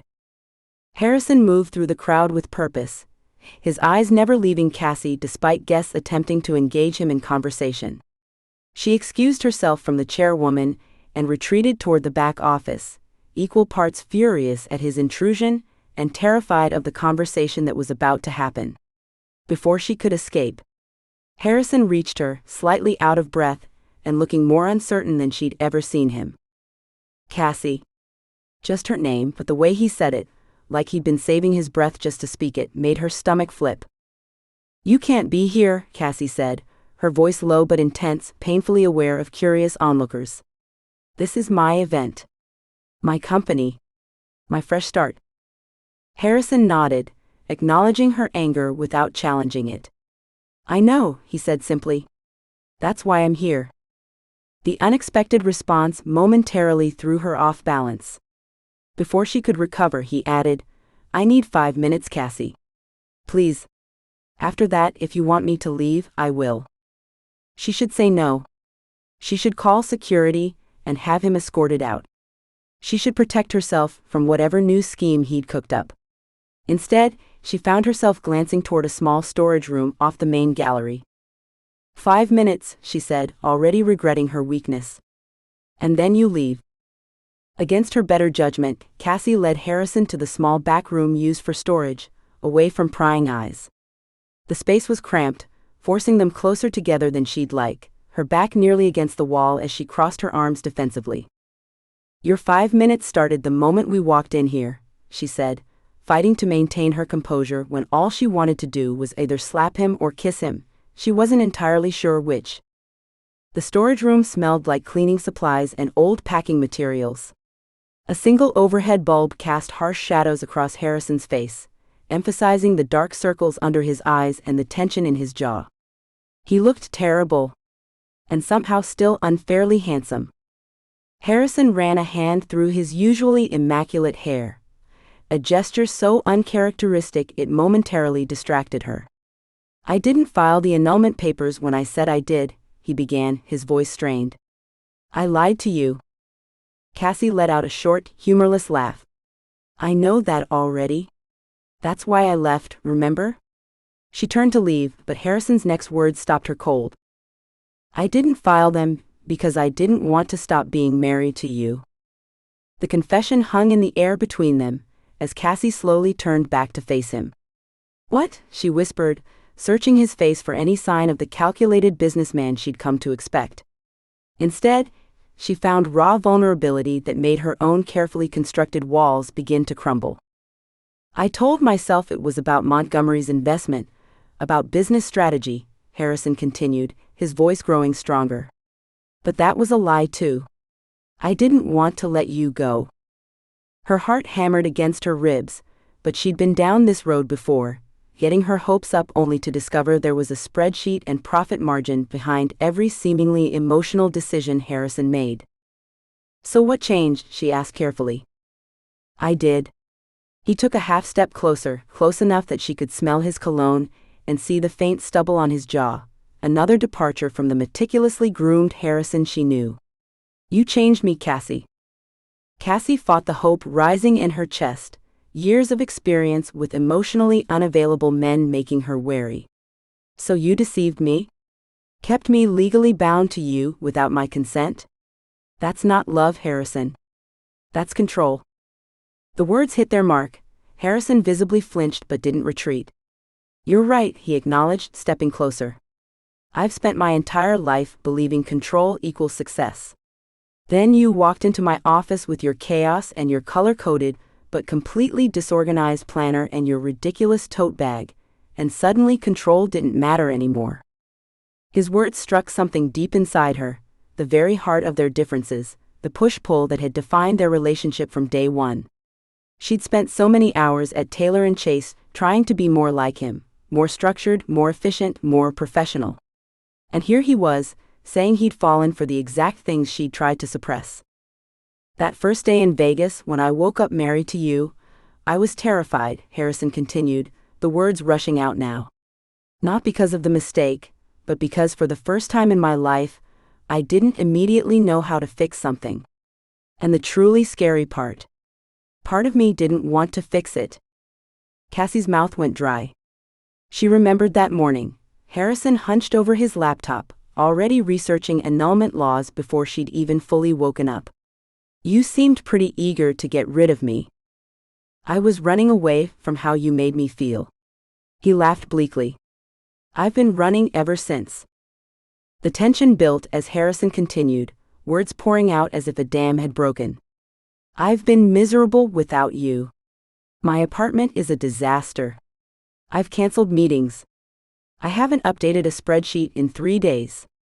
He said this last part with such genuine distress that Cassie almost laughed despite herself. "I don't know how to do this, Cassie. I don't know how to be the man you deserve. But I want to learn. Not because you're valuable to the company, though God knows you are, but because my life made sense with you in it. Because I'm in love with you. I think I have been since Vegas." The words hit her like a physical force. In love with her. Harrison Chase, the man who scheduled his breathing if he could, claiming to be in love with her chaos, her impulsiveness, her everything he wasn't. "If you loved me, why did you let me walk away?" Her voice was barely above a whisper, the question that had kept her awake for weeks finally spoken aloud. "Because I thought that's what you wanted. To be free of me, of the arrangement." Harrison's shoulders slumped. "I convinced myself I was doing the right thing by letting you go. And then I realized that for once in my life, the right thing on paper was the wrong thing in reality." Cassie stared at him, tears threatening as the truth of his words sank in. When she didn't immediately respond, panic flashed across Harrison's face. "I filed the real annulment papers yesterday," he added quickly. "You're free. I'm not here to trap you again. I'm here because I want a second chance, a real one this time. No contracts, no business arrangements. Just us." He reached for her hand then stopped himself, respecting her space. "I'm asking you to consider dating your ex-husband, Cassie Taylor." The absurdity of the situation. Harrison Chase, standing in a storage closet at her event, rumpled and uncertain, asking her on a date, finally broke through Cassie's defenses. Her laugh was soft but genuine as she reached for his hand, intertwining their fingers the way she did at that investor gala so long ago. Only this time, there was no audience to perform for, just the simple truth of his palm against hers. "You're going to need to work a lot harder than that, Mr. Chase," she said, the warmth in her voice betraying her answer before she even gave it. "Fortunately for you, I've always enjoyed a challenge." Harrison's face transformed, relief and joy breaking through his usual controlled expression. His hand tightened around hers, and Cassie felt something settle in her chest, a rightness she hadn't expected. "I can't believe you showed up looking like this," she said, reaching up to fix his collar. "What happened to the man who irons his socks?" He met a woman who taught him that sometimes the best plans are the ones you make on the fly. Harrison's free hand came up to cup her cheek, his touch tentative. "I ran out of the office the moment Diane told me where you were. Didn't even grab my jacket." "Diane told you?" "Traitor. She also told me to, and I quote, grovel appropriately or don't bother coming back to the office." Cassie laughed, imagining Harrison's no-nonsense assistant giving him relationship advice. "Smart woman. You should give her a raise." Her smile faded slightly as reality intruded. "Harrison, I can't come back to Taylor & Chase. I need to build something of my own." "I know," he said immediately. "I wouldn't ask you to. Your company, your vision. I've seen what you've done here tonight. It's extraordinary, Cassie. This is where you belong." The immediate acceptance, without negotiation or conditions, was so unlike the Harrison she knew that Cassie found herself momentarily speechless. This was what it felt like to be chosen for herself, not for what she could contribute to someone else's success. "Though I reserve the right to negotiate a potential merger somewhere down the road," he added with the hint of a smile. "Strictly personal, not professional." Always the businessman, she teased, but her heart wasn't in the jab. Not when he was looking at her like she was the only spreadsheet worth analyzing. "Not tonight," Harrison murmured, leaning closer. "Tonight I'm just a man asking his wife." "Ex-wife," she corrected, though her pulse quickened. Soon-to-be ex-wife, he amended, for a second chance. Cassie knew she should make him work harder for it. She should be cautious, set boundaries, protect herself from the possibility that this was just another Harrison Chase strategy. But the truth was, she'd missed him, his structure balancing her chaos, his focus grounding her creativity. Maybe they'd needed this break to see what they could be together. "I have an event to run," she said, glancing toward the door. "But if you're willing to stick around until it's over, maybe we could talk more." Over coffee. Harrison's smile was soft, genuine in a way she'd rarely seen. "I'm not going anywhere, Cassie. Take all the time you need." And somehow, Cassie knew he wasn't just talking about tonight. As she led him back to the main gallery, his hand warm in hers, she realized that for the first time since Vegas they weren't pretending anymore. Whatever came next would be real, messy, complicated, and entirely their own. Cassie stepped off the elevator into the sleek, minimalist reception area of Kensington Events, smoothing down her emerald silk blouse. The confidence from Cass & Co.'s successful gallery opening still hummed through her veins, lending her an air of assurance that felt earned rather than performed. She took in the chrome and glass aesthetic with a practiced eye, so different from the warm sophistication of Taylor & Chase or the vibrant creative energy she'd established in her own fledgling office space. The receptionist, a polished blonde whose smile held a knowing edge, looked Cassie up and down with unmistakable curiosity. "Mr. Kensington is expecting you, Miss Taylor. Right this way." The woman's tone carried a hint of something Cassie instantly recognized. She clearly wasn't the first woman to receive special attention from Elliot. As they walked down the corridor lined with dramatic black and white event photography, Cassie noticed the subtle displays of success. Award plaques nestled between artistic shots of celebrity galas, magazine features framed with understated elegance. Kensington Events wore its prestige like a well-tailored suit. The receptionist knocked once on a frosted glass door before pushing it open. "Ms. Taylor, for you, Mr. Kensington." Elliot rose from behind an imposing glass desk when Cassie entered, his genuine smile acknowledging their shared history without overplaying it. The office, with its panoramic views of Manhattan and carefully selected modern art pieces, reflected the man himself, polished, impressive, and meticulously designed to impress. "Cassie," he said warmly, coming around to greet her with a brief touch to her elbow. "Congratulations on the Phillips Gallery event. The industry blogs are still talking about those hanging floral installations." The mention of her work, specific, informed, caught her slightly off guard. "You've been keeping tabs on me?" "I make it a point to know what my competitors are up to," he replied easily, gesturing toward one of the sleek leather chairs facing his desk. "Especially when they demonstrate the kind of innovation that gets the Wallman Foundation talking." As Cassie settled into the chair, she noticed the subtle signs of Kensington Events' established presence: digital portfolios of completed projects displayed on tablets around the room, industry awards lining a shelf, and a calendar on his desk marked with high-profile client meetings. The Vanderhill wedding, the Microsoft product launch, the Bloomberg charity gala, all prestigious events that most planners would kill to coordinate. Elliot followed her gaze, pride evident in his expression. "We've carved out our niche faster than expected," he said, his tone professionally satisfied as he returned to his seat. "That's impressive," Cassie acknowledged, meaning it. Whatever complicated history existed between them, Elliot's talent had never been in question. "Your corporate clients seem happy. They appreciate efficiency and reliable execution." He tilted his head, studying her with those perceptive green eyes. "But I suspect that's not why you wanted to meet." Cassie straightened in her chair, appreciating his directness. It was time to be equally clear. "That's actually why I wanted to meet in person," she began, maintaining eye contact to convey her certainty. "To formally decline the job offer and make sure we're clear about where things stand." She reached into her portfolio and placed one of her company's business cards on his desk, cream cardstock with Cass & Company. Events and Boston Rose Gold, her new logo a stylized ampersand that connected the words imagination and execution.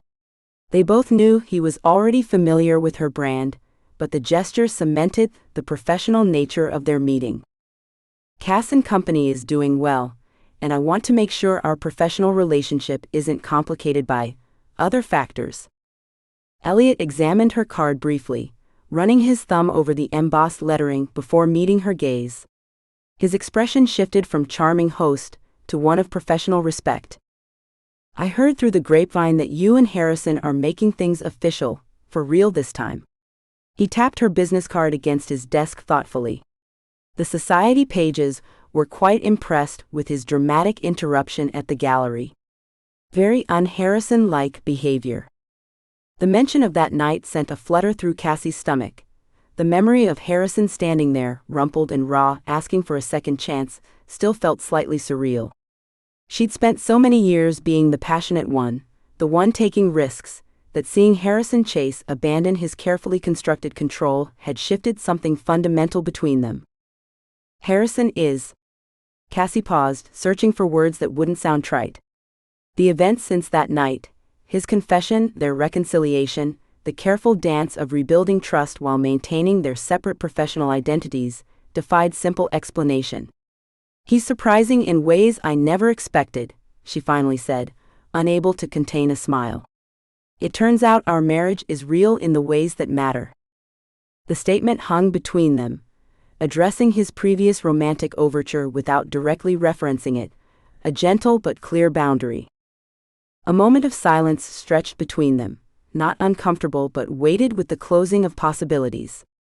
Elliot leaned back in his chair, studying her face with the perceptive gaze that made him both an excellent event planner and a dangerous competitor. I noticed something at the charity auction, he said finally. The way Harrison looks at you, like you're simultaneously his greatest achievement and biggest headache. His lips quirked into a rueful half-smile. I don't think I could compete with that kind of complication. Cassie laughed, the sound genuine and relieved. That's possibly the most accurate description of our relationship I've ever heard. She felt the tension in her shoulders release. This was going better than she dared hope. We're figuring it out, she admitted. It's messy and complicated and somehow exactly right.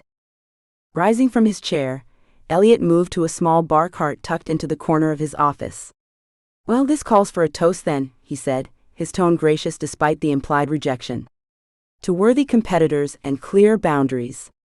He poured 2 small glasses of champagne, handing one to Cassie with a smile that acknowledged their new professional relationship, respected rivals rather than potential romance. Cassie accepted the glass, appreciating his ability to pivot with such smooth dignity.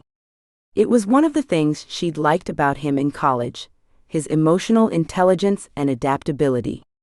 Those same qualities would make him a formidable professional rival. As they clinked glasses, Elliot's expression turned contemplative. You know, we're going after different market segments anyway. Kensington Events has secured the corporate sector, tech launches, financial summits, board retreats. He took a sip before adding, Cass and Company is already building a reputation for innovative social events and galas. The kind that make Taylor and Chase look positively stodgy by comparison. His subtle dig at Harrison's company made her smile, not because she agreed, Taylor and Chase had a classic elegance that worked for their clientele, but because it signaled they had transitioned into a comfortable professional rivalry. Speaking of competition, she said, setting down her glass with a competitive gleam in her eye, I noticed the Wilson wedding is still up for grabs. Their daughter deserves better than those beige centerpieces your designers proposed. Elliot's eyebrows shot up. How did you? He stopped himself, shaking his head with a laugh. I should have known. Tara Wilson was in your sister's sorority, wasn't she? Something like that, Cassie said innocently, though they both knew her network of connections was one of her greatest professional assets. I'll send over a proper proposal next week. May the best planner win.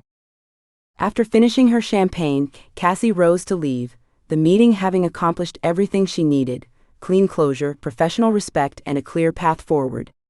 At the door she turned back to find Elliot watching her with a mixture of admiration and resignation. For what it's worth, he said quietly, Harrison's a lucky man. I hope he knows it. Cassie nodded, not trusting herself to respond verbally. The comment was genuine, not manipulative, and she appreciated it for what it was, a final acknowledgement of what might have been, and a sincere wish for her happiness. Outside the building, Cassie took a moment on the bustling sidewalk, letting the crisp autumn air clear her head. She pulled out her phone, scrolling past 3 texts from her assistant about the Zimmerman dinner, and a message from Harrison that simply read, "Lunch?" Cassie smiled. Harrison's messages had evolved from formal paragraphs to these brief, warm check-ins, a small but meaningful shift in their communication. She hit the call button instead of texting back, her smile widening as she heard his voice. "Hey," she said, weaving through the crowd of pedestrians. "I just left Elliot's office. How did it go?"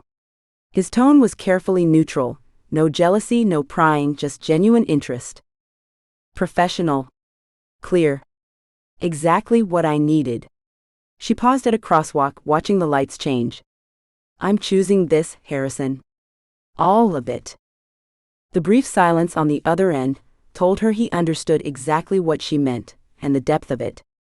When he spoke again, his voice was slightly rougher. "Where are you now?" "Headed to the office. The Zimmerman dinner is tonight, and Jenny's having a minor crisis about the tablecloths. Want company for lunch before your crisis management?" There was a smile in his voice now. "I could bring takeout from that Thai place you're obsessed with. The one with the curry you claim is too spicy, but secretly love?" She grinned, stepping off the curb as the walk sign illuminated. "I'll be there in 20. As she walked through Manhattan toward the office space she now shared with Taylor and Chase, their companies operating independently but in concert, much like their relationship, Cassie felt a sense of completion. For the first time in her life, she hadn't just adapted to circumstances, she'd actively chosen her path on her own terms. Her mind drifted back to those chaotic days after Vegas, when she'd viewed their accidental marriage as just another mess to clean up. She couldn't have imagined then that Harrison Chase, with his spreadsheets and 5-year plans, would become the person she chose, deliberately and wholeheartedly. The sidewalk was crowded with the usual Manhattan rush, but Cassie moved through it with purpose. Her phone buzzed again with a text from Harrison, "Picked up extra spring rolls. And those dumplings you pretend not to steal from my plate." She laughed out loud, earning curious glances from passers-by. How had she never noticed before that Harrison paid such close attention?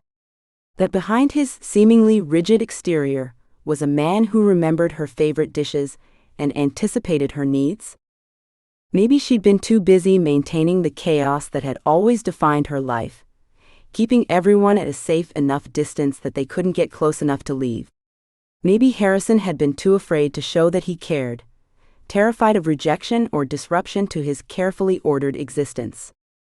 Now, though, they were figuring it out together. Harrison's structure balanced her creativity. Her spontaneity pushed him to embrace life outside his comfort zone. Their marriage might have started as an accident, but staying together was the most intentional decision either of them had ever made. When she rounded the corner and saw him waiting outside their building, tall and distinguished in his gray suit, a takeout bag in one hand and his phone in the other, her heart did that ridiculous flutter that still caught her by surprise. He glanced up, his face transforming when he spotted her. That smile, rare, genuine, and now increasingly frequent, was everything the corporate world never saw. "Everything okay with Kensington?" he asked as she approached, bending to brush his lips against her temple, a casual intimacy that still made her breath catch. "Better than okay," she assured him, taking the takeout bag from his hand and replacing it with her fingers. "Much better than Vegas." "That's a low bar, Cassie," he said dryly, but his eyes crinkled at the corners. "Trust me," she said, tugging him toward the building. "Even a perfectionist like you would be satisfied with how I handled it." He raised an eyebrow at her confident tone. "Are you ever going to tell me the details?" "Over lunch," she promised, pressing the elevator button. "Though I should warn you, I may have accidentally created a bidding war over the Wilson wedding." She flashed him an innocent smile. "Purely accidental, of course." Harrison rolled his eyes, but there was unmistakable pride behind his exasperation. "With you, Cassie Taylor, there are no accidents." He squeezed her hand. "Just happy catastrophes I've learned to call opportunities." As the elevator doors closed, Cassie leaned into his shoulder, the solid warmth of him now a familiar comfort. Their story had begun with the mother of all accidents in Vegas, but what they were building now, this relationship, this partnership, this life, was deliberate in every way that mattered. Chapter 16. Relationship Contract 2.0. Harrison stood motionless in the doorway of Cass & Co.'s newly leased office space, taking in the details with a surveyor's precision. The walls, painted a bold teal that would have given Taylor & Chase's interior designer heart palpitations, popped against crisp white trim. Vision boards lined one wall in a seemingly random pattern that somehow worked. Sample fabric swatches spilled from labeled containers. Client inspiration photos hung from a clothesline strung across one corner with tiny gold clothespins. Every inch screamed Cassie, vibrant, creative, and surprisingly functional beneath the apparent chaos. Harrison checked his watch. He was 20 minutes early, of course. He'd scheduled their meeting for 2 p.m., knowing full well Cassie operated on her own unique time zone that generally ran 15 to 30 minutes behind the rest of the world. He adjusted his tie, unnecessarily. The slim folder tucked under his arm felt heavier than its contents warranted. Inside was possibly the most important document of his life. Not the most valuable in monetary terms, but the most consequential to his future happiness. The thought made his heart rate tick up, a physiological response he couldn't regulate through sheer force of will, though he'd certainly tried over the past few weeks.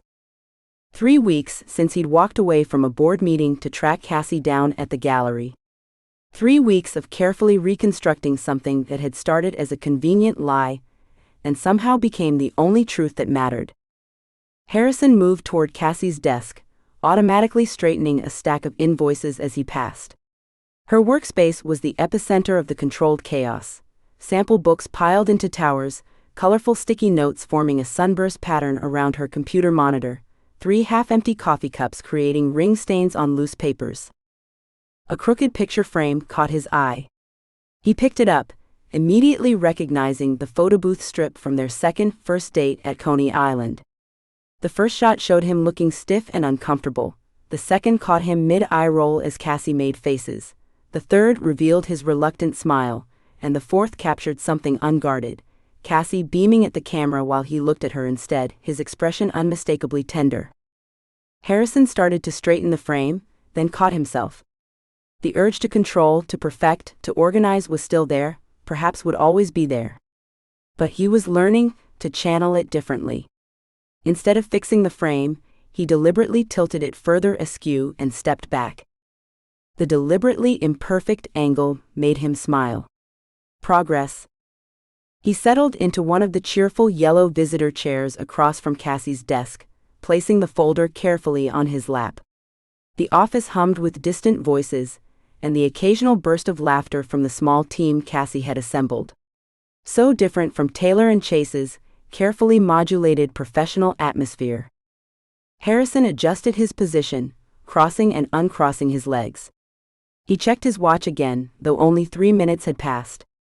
He'd never been good at waiting. The door burst open at 2:16 p.m. "Sorry?" Cassie exclaimed, blowing in like a colorful whirlwind.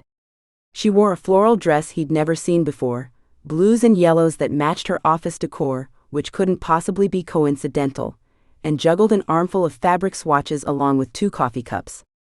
"Client meeting ran long, then I had this brilliant idea about hanging gardens for the Wilson wedding, and I completely lost track of time." 3 weeks ago, Harrison would have checked his watch pointedly. He would have made some cutting remark about punctuality being the cornerstone of professionalism. Today he simply stood and moved to help her with her burden. "The Wilson wedding?" he asked, carefully taking the coffee cups and setting them on the desk. "The pharmaceutical heir?" "The very same," Cassie nodded, depositing the fabric swatches in a drift of color across her desk. "They want something never been done before, which is both the best and worst brief to get." She paused, studied him with a slight tilt of her head. You're not annoyed I'm late? I'm evolving, Harrison said dryly. Ha! Cassie's lips quirked upward. And they said dinosaurs went extinct. There it was, the sharp wit that had first caught his attention, long before Vegas and wedding rings and the mess they'd made. Harrison felt the familiar warmth that spread through his chest whenever she teased him, a sensation he'd once mistaken for irritation. So, Cassie said, settling into her chair and gesturing for him to sit again, what's this mysterious meeting about? You were very cryptic on the phone. Harrison reseated himself, unconsciously straightening his tie again. How are things going with the company launch? Deflecting with small talk? Now that's the Harrison Chase I know. Cassie leaned back, studying him. It's going surprisingly well, actually. We've landed 3 major clients this week alone. Turns out having former event director of Taylor & Chase on your resume opens doors. Your talent opens doors, Harrison corrected automatically. Taylor & Chase just gave you a platform. Something soft flickered across Cassie's expression. That might be the nicest compliment you've ever given me. I'm working on that too. Cassie noticed the folder on his lap, her playfulness giving way to wariness. Please tell me that's not a spreadsheet analyzing our relationship efficiency, she teased, though Harrison caught the hint of genuine concern behind her smile. Harrison shook his head, sliding the folder across her desk with uncharacteristic nervousness. It's a proposal, he said simply. A renegotiation of terms. Cassie's eyebrows shot up. She reached for the folder with visible hesitation, as if it might contain something dangerous. Knowing their history, Harrison couldn't blame her. She opened it cautiously, her expression shifting from amusement to surprise as she realized what she was looking at. Official withdrawal papers for the annulment petition he'd filed after Vegas, alongside a new document titled Relationship Terms and Conditions, 2nd edition. Her eyes darted up to meet his, confusion evident. I don't understand, she said, fingers tracing over his signature on the withdrawal form. I thought you wanted to end our legal marriage. Harrison stood, no longer able to maintain the professional distance of sitting across from her desk. He moved around to her side and lowered himself to one knee beside her chair, a deliberate relinquishing of his usual power position, placing them at eye level. I did, he confirmed gently. But our marriage started with deception and business strategy. I wanted to control the narrative. I treated you like an asset instead of a partner. He tapped the 2nd document. This isn't a legally binding contract. It's a promise. Cassie studied him for a long moment, then turned her attention to the 2nd document. Harrison watched as her eyes scanned the first lines, relief washing through him when the corners of her mouth turned upward. Unlike his typical contracts, formal, rigid, exhaustive, this document was informal, even playful. The first clause read, Harrison Chase hereby surrenders all control of the office espresso machine to Cassie Taylor, acknowledging her superior coffee-making abilities despite her concerning addiction to caramel syrup. A small laugh escaped her as she continued reading. Harrison Chase agrees to limit use of the phrase, according to my calculations, to no more than 3 instances per week, she read aloud, her voice growing warmer. Harrison Chase commits to learning a minimum of 5 emoji meanings and using them appropriately in text messages. She flipped the page, her expression growing more serious as she encountered the meatier clauses. Harrison Chase acknowledges Cassie Taylor's right to maintain her own business and promises to support her endeavors without attempting to absorb her company into Taylor & Chase, regardless of future success metrics. As Cassie continued reading, alternating between laughter and touched silence, Harrison explained his reasoning. Our first marriage was about what I needed, Montgomery's investment, the company's stability. This time, it's about what you need. He gestured to the document. Those are my starting offers, but I expect rigorous negotiation from the formidable CEO of Cass & Company. Cassie reached the final page, where instead of a signature line, Harrison had written, terms negotiable in perpetuity. Subject to amendment with mutual enthusiastic consent. No fine print, no hidden clauses, no expiration date. For a moment she was silent, fingers tracing the words. Then she looked up at him with glistening eyes. "You hate open-ended agreements," she said softly. "You once gave a 20-minute lecture about the importance of fixed termination clauses." "I did," Harrison acknowledged, feeling oddly vulnerable under her scrutiny. "To the entire legal department. There may have been a PowerPoint presentation involved." There was definitely a PowerPoint. Diane emailed it to me afterward with the subject line, "Pray for us." Harrison's expression turned serious as he took her hand. "I've never been more certain about anything in my life than I am about this, about us. But I need to know you're certain too." The words felt foreign in his mouth, raw and exposed. "I need to know you're choosing this, choosing me, not because of legal documents or business arrangements, but because you want to." Cassie studied him, her analytical expression reminiscent of his own when evaluating a business proposal. It was unnerving to be on the receiving end of such careful assessment. "These terms need significant revision," she finally said, reaching for a pen. Harrison felt his stomach drop before he processed the playful glint in her eye. As he watched, she began annotating the document with surprising thoroughness. Mandatory vacation time. Minimum 2 weeks annually, destinations to include places without reliable Wi-Fi. She continued writing in the margins, company-wide emoji policy to be relaxed immediately. Harrison will accompany Cassie to at least 3 karaoke nights per year and will participate in minimum 1 duet. "Absolutely not," Harrison interjected, pointing at the karaoke clause. "1 night per year, no duets. 2 nights, 1 potential duet, depending on alcohol consumption and song selection. 2 nights, no planned duets, with the understanding that I reserve the right to join spontaneously if, and only if, you choose a song from my approved list." Cassie's eyes narrowed. "You have an approved karaoke song list?" "I have many lists you've yet to discover." She laughed, adding the amendment with a flourish. "This is going to be a very interesting relationship, if we need to negotiate every detail. I prefer to think of it as thorough communication." Harrison couldn't help but laugh as she added increasingly outrageous terms, the tension dissolving into something warm and certain. When she finally looked up at him, her expression turned serious despite the playful document between them. "There's one non-negotiable clause missing," she said, turning to a blank space at the bottom of the page.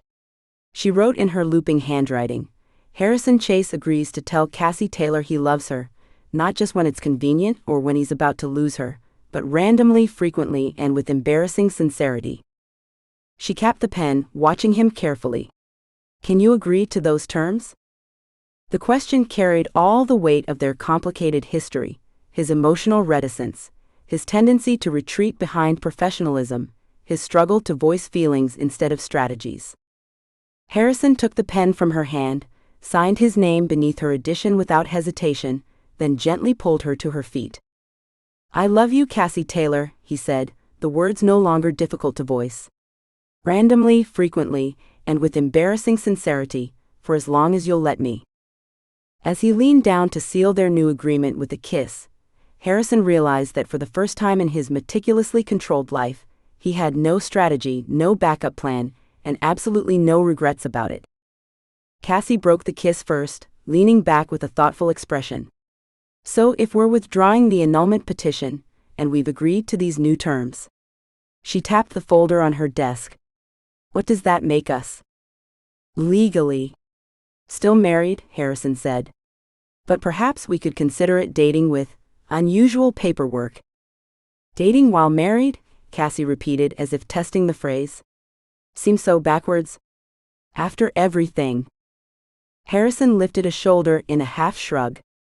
"I've never been particularly good at normal, but I'm willing to try if you are." "Normal is overrated anyway," Cassie said, straightening his already immaculate tie. "So when do we actually file for the annulment again?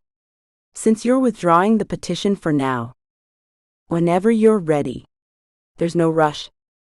She nodded, but something in her expression shifted. And what about Montgomery? The whole reason for our arrangement in the first place? Harrison hadn't expected the question, though he should have. Montgomery's investment is secure, he said carefully. I spoke with him last week. About us. About the company's future direction. About my personal investment in its success. About how valuable you were to Taylor and Chase, and how your new venture is a significant loss to us, but a gain for the industry. Cassie's eyebrows rose higher with each statement. And how did he take all that? He asked if I was having a midlife crisis, Harrison admitted. Then he told me I should have given you a partnership instead of letting you leave. Cassie said noncommittally. Smart man. I told him I'd made peace with my mistake, and that some lessons are worth the cost. Cassie studied him, head tilted. That's surprisingly philosophical of you. I'm evolving, remember? Harrison reached for her hand, lacing their fingers together. Besides, Montgomery has been married 4 times. He's hardly qualified to judge my romantic decisions. 4? I thought it was 3. The 4th was apparently very brief. In Bangkok. Possibly involving a language barrier and some confusion about the ceremony. Cassie burst out laughing. Oh my God, that makes our Vegas disaster seem downright responsible. Speaking of, Harrison said, hesitating slightly, your sister's wedding is next month, correct? Yeah, why? Cassie trailed off, her eyes widening. Oh. Right. I told everyone we were married. This is going to be awkward. Well, technically, we are still married, Harrison pointed out. So that part won't be awkward at all. Cassie narrowed her eyes. Harrison James Chase, are you using my sister's wedding as an excuse to stay legally married to me a little longer? I would never, Harrison said, with the exact intonation of a man who absolutely would. I'm simply being practical. Practical, Cassie repeated skeptically. And if your mother happens to already have our wedding gift monogrammed with our names, who are we to disappoint her? My mother hasn't even met you yet. All the more reason not to begin our relationship with a complicated explanation of our legal status. Cassie shook her head, but her smile gave her away. For someone who brought me annulment withdrawal papers, you're making a surprisingly compelling case against filing new ones. Harrison's expression softened. I brought you a choice, he corrected. Whatever you decide, filing tomorrow, next month, or whenever, I'm here. No strategy, no agenda. Just us figuring it out together. Together, Cassie echoed, wrapping her arms around his neck.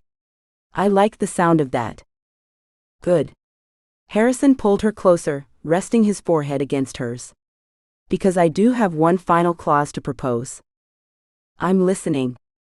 Cassie Taylor agrees to accompany Harrison Chase to dinner tonight, where he will attempt to order dessert without calculating its caloric content or commenting on the impracticality of molecular gastronomy.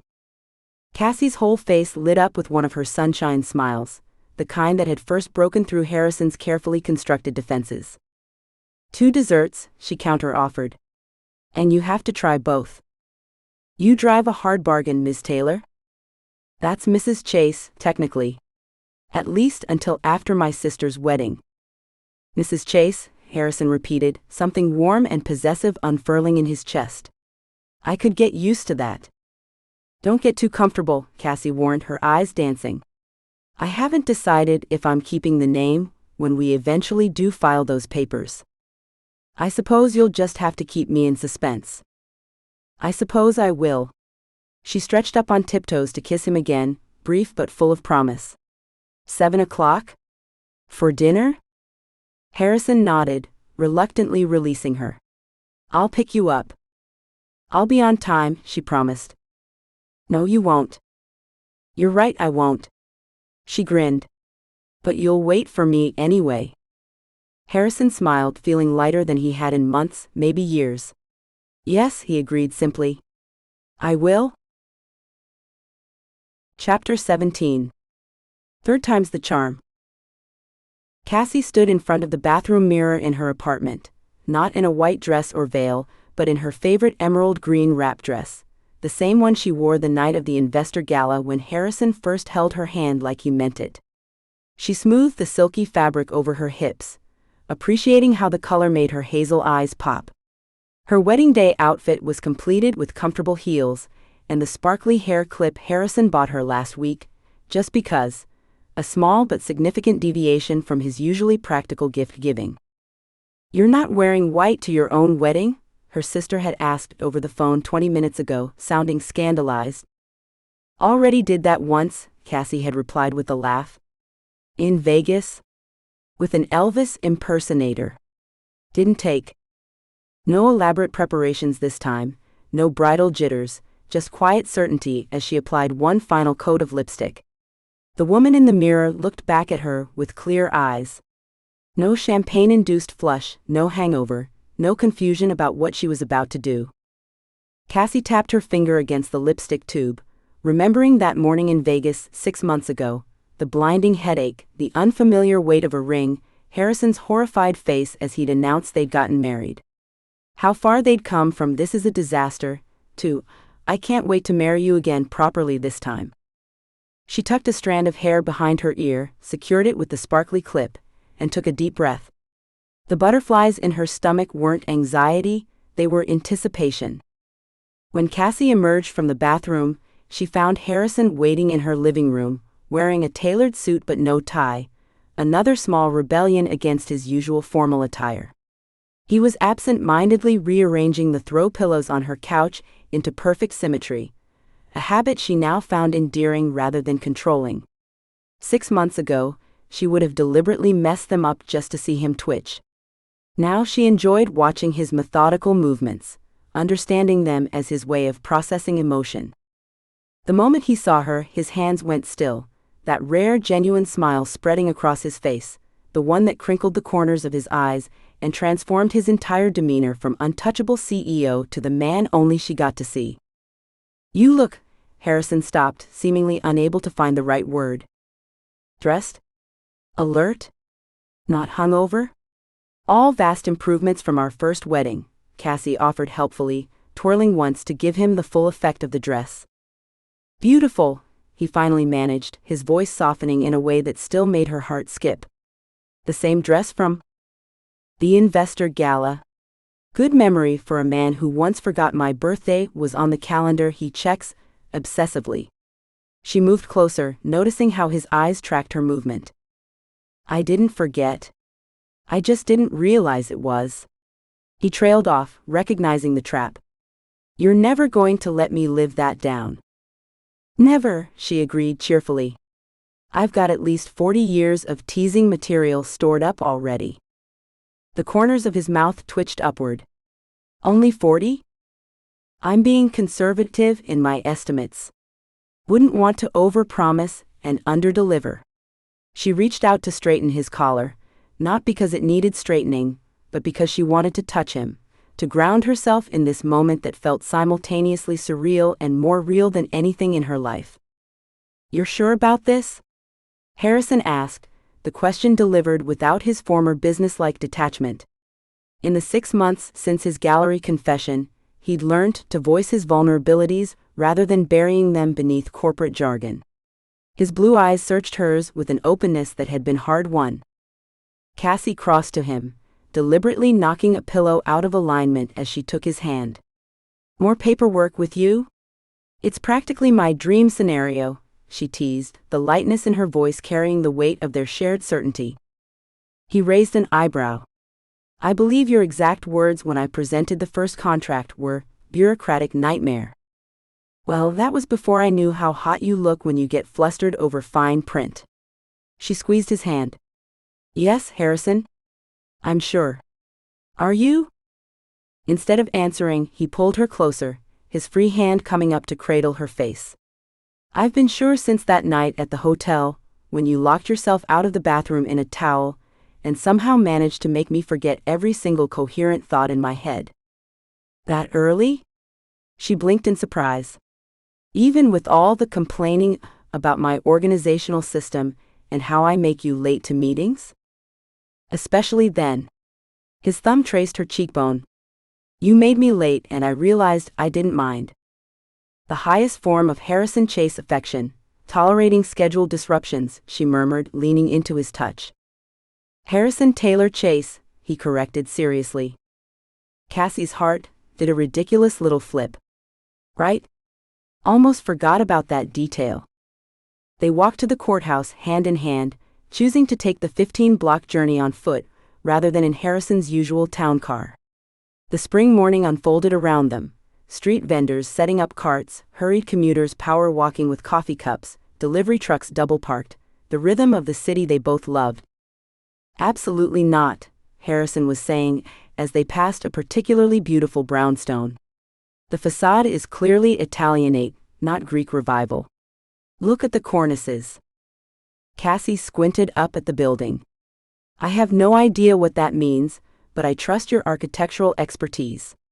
Just like you trust that I know the difference between eggshell and ecru tablecloths. There's a difference? See? This is why our businesses complement each other so perfectly. She nudged his shoulder with hers. You handle the spreadsheets, I'll handle the aesthetics. Harrison pointed out architectural details of buildings they passed, while Cassie created impromptu backstories for interesting strangers, their conversation flowing with the easy familiarity they'd cultivated in these months of real courtship. That guy definitely has 14 cats and names them all after former presidents, she decided, nodding toward a distinguished older gentleman in a tweed suit. The woman with 3 phones is clearly running an international spy ring disguised as a dog walking service, Harrison offered, getting into the game. Cassie looked at him with mock astonishment. Did you just make a joke? On our wedding day? Should I be concerned you've been replaced by a pod person? I make jokes, he protested. Name one you've made in a professional setting. He thought for a moment, then grimaced. Point taken. Don't worry, she patted his arm. Your lack of public humor is part of your charm. Makes it more special when I get to see it. The walk passed too quickly, and soon they were approaching the courthouse steps. Cassie felt her heart begin to race, not from nerves but from a sudden overwhelming certainty. This time, she would remember every second. At the courthouse they were greeted by a small surprise. Diane was waiting on the steps, holding a modest bouquet of wildflowers she thrust into Cassie's hands with uncharacteristic emotion. Diane? Harrison looked genuinely shocked. How did you? Someone had to be a witness, she explained with a sniff, adjusting her immaculately tailored blazer. And I've had money in the office pool on you two since Vegas. Cassie accepted the flowers with a laugh. Office pool. About us. I'm shocked. Shocked, I tell you. Please, Diane rolled her eyes. The day you came back from Vegas, half the office thought you were pregnant, and the other half thought you'd committed some kind of crime together. Bianca started the betting. Harrison's expression of mock outrage made both women laugh as they entered the building together, Diane already texting updates to what was apparently an extensive group chat dedicated to their relationship. I thought you hated gossip, Cassie teased Harrison as they navigated the courthouse corridors. I hate being the subject of it, he corrected. Which, since meeting you, seems to be my permanent state. You love it, she retorted confidently. The look he gave her, soft, unguarded, utterly lacking his former corporate mask, told her she was right. The justice of the peace was running late, leaving them waiting in hard plastic chairs in a sterile government hallway. While Harrison would once have been checking his watch every 30 seconds, today he seemed perfectly content, his thumb tracing absent patterns on Cassie's palm as they waited.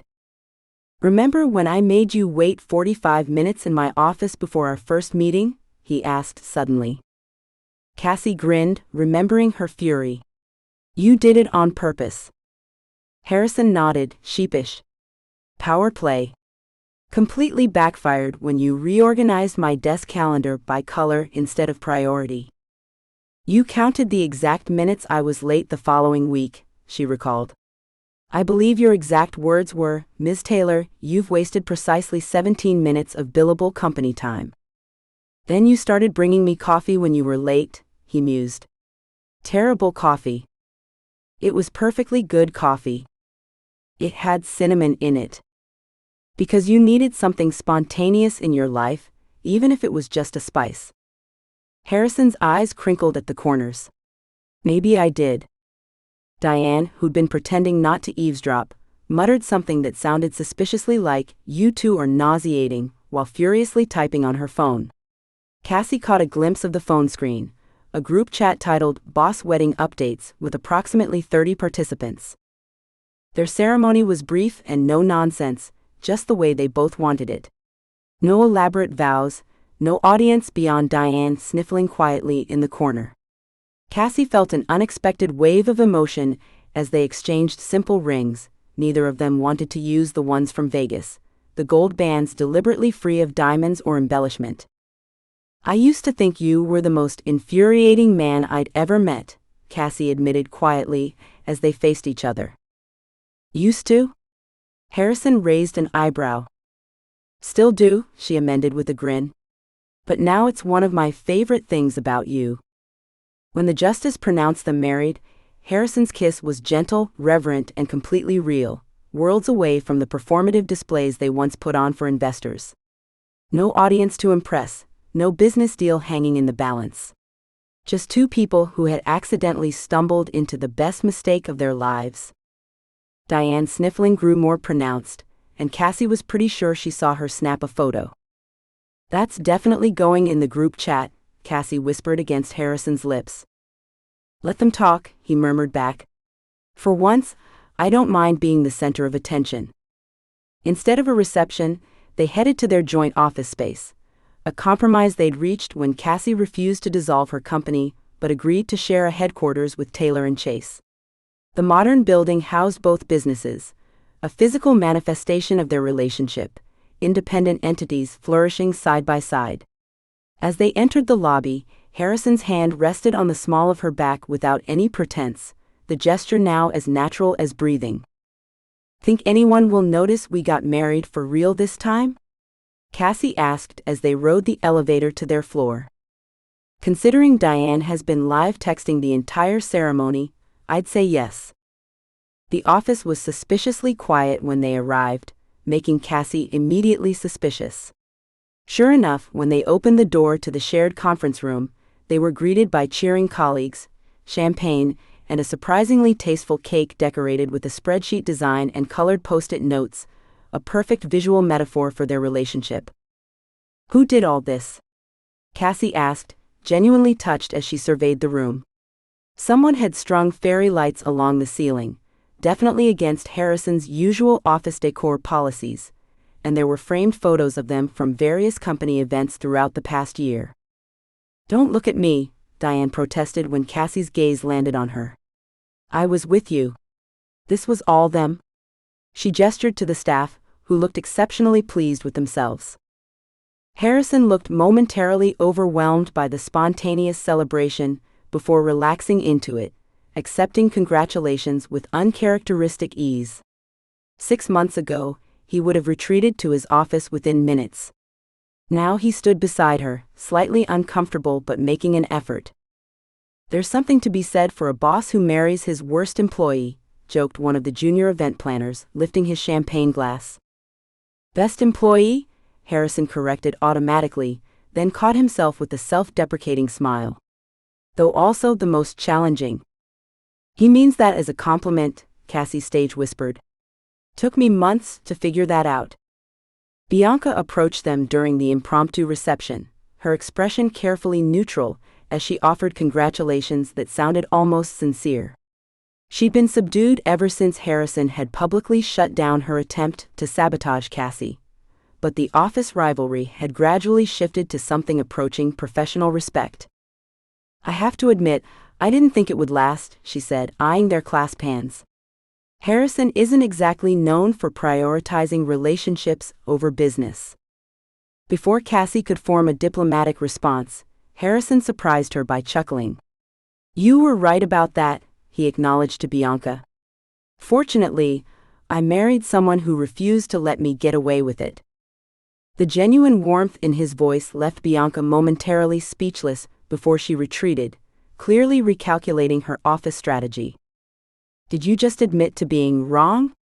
Cassie asked, incredulous, as she watched Bianca walk away. In front of a witness? Don't get used to it, he warned, but his eyes were smiling. As the celebration wound down, Harrison and Cassie retreated to her office, closing the door on the lingering festivities. Alone together, Cassie perched on her desk, watching as Harrison examined the freshly printed business cards she'd arranged in a neat row. He picked one up, reading aloud with amusement. Cassandra Chase Taylor, CEO, Cass & Company. Events?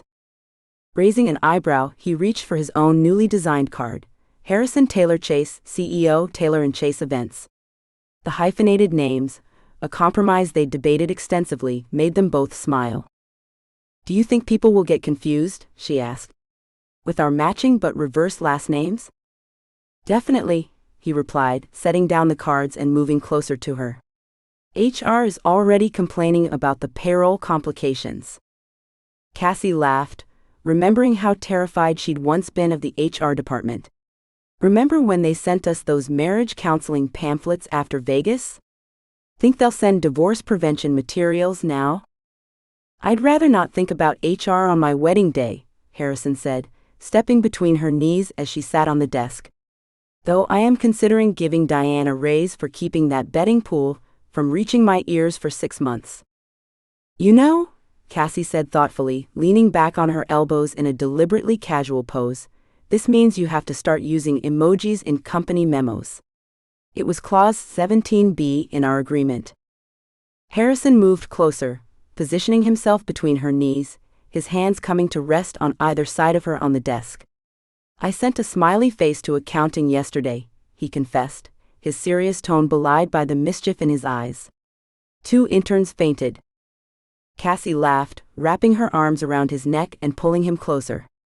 Harrison Taylor Chase, using emojis. What's next? Casual Fridays? Office karaoke? Don't push it, he murmured, but the stern effect was ruined by the way his hand settled on her waist, warm and possessive. Admit it, she said, her voice softening. Your life is better with a little chaos in it. Our life, he corrected. And yes, much better. His response was to kiss her, effectively ending the conversation, but confirming everything she needed to know, that the man who once couldn't sign an email without a formal signature block was now happily signing his life over to her, paperwork and all. As impromptu wedding receptions go, Cassie thought as she kissed him back, this one was perfectly imperfectly them, no pretending, no audience, just 2 people who accidentally found forever in the fine print. Epilogue, How I Got Harrison to Vacation.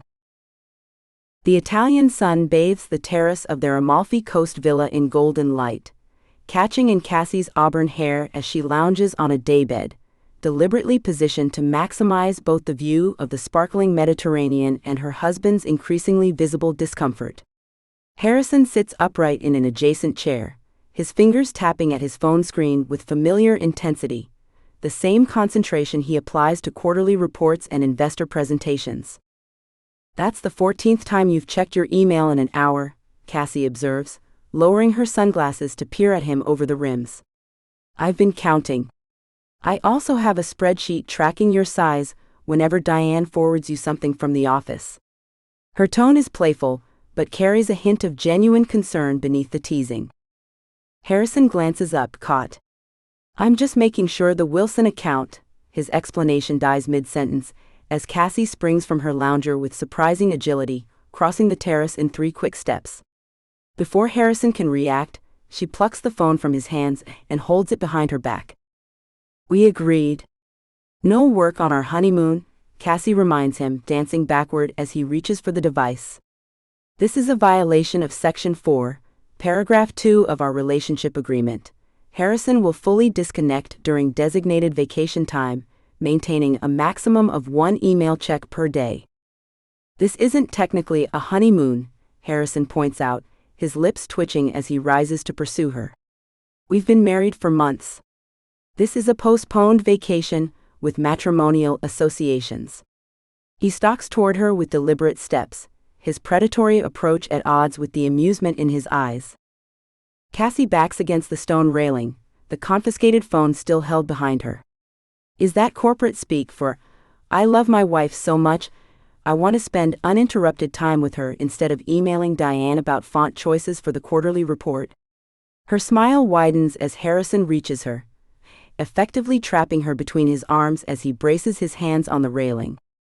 "You know," Harrison says, leaning close enough that she can smell the citrus notes of his cologne mingling with sunscreen, "for someone who complained about my contractual approach to our relationship, you've certainly memorized all the clauses of our agreement." Instead of reaching for the phone, he surprises her by sliding his arms around her waist. Cassie laughs, finally surrendering the phone by placing it on the railing beside them. "What can I say? This is the most romantic business deal of your life. I had to study the fine print." She loops her arms around his neck, her expression softening as he pulls her closer. Harrison rolls his eyes, but tugs her into his lap as he sits in her abandoned lounger.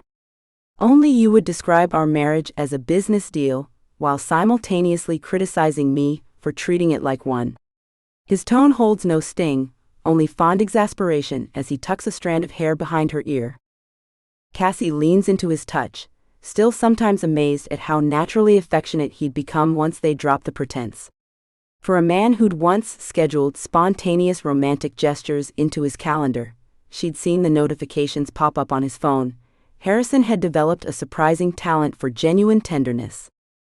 "I'm criticizing your priorities, not your terminology," she corrects, trailing her fingers along his jawline. "There's a difference between treating our relationship like a business deal and treating it like your actual job." Harrison's eyebrow arches. "You're suggesting I've confused the two?" "I'm suggesting," Cassie says, shifting to face him fully, "that you don't need to micromanage Taylor and Chase from halfway across the world. Diane has everything under control. Diane texted me 19 times yesterday." "Because you respond." Cassie laughs, shaking her head. "That's classic reinforcement psychology. You've trained her to expect immediate answers." Harrison's lips purse as he considers this. "I suppose Diane does function more efficiently, without constant oversight. Last month's gala planning."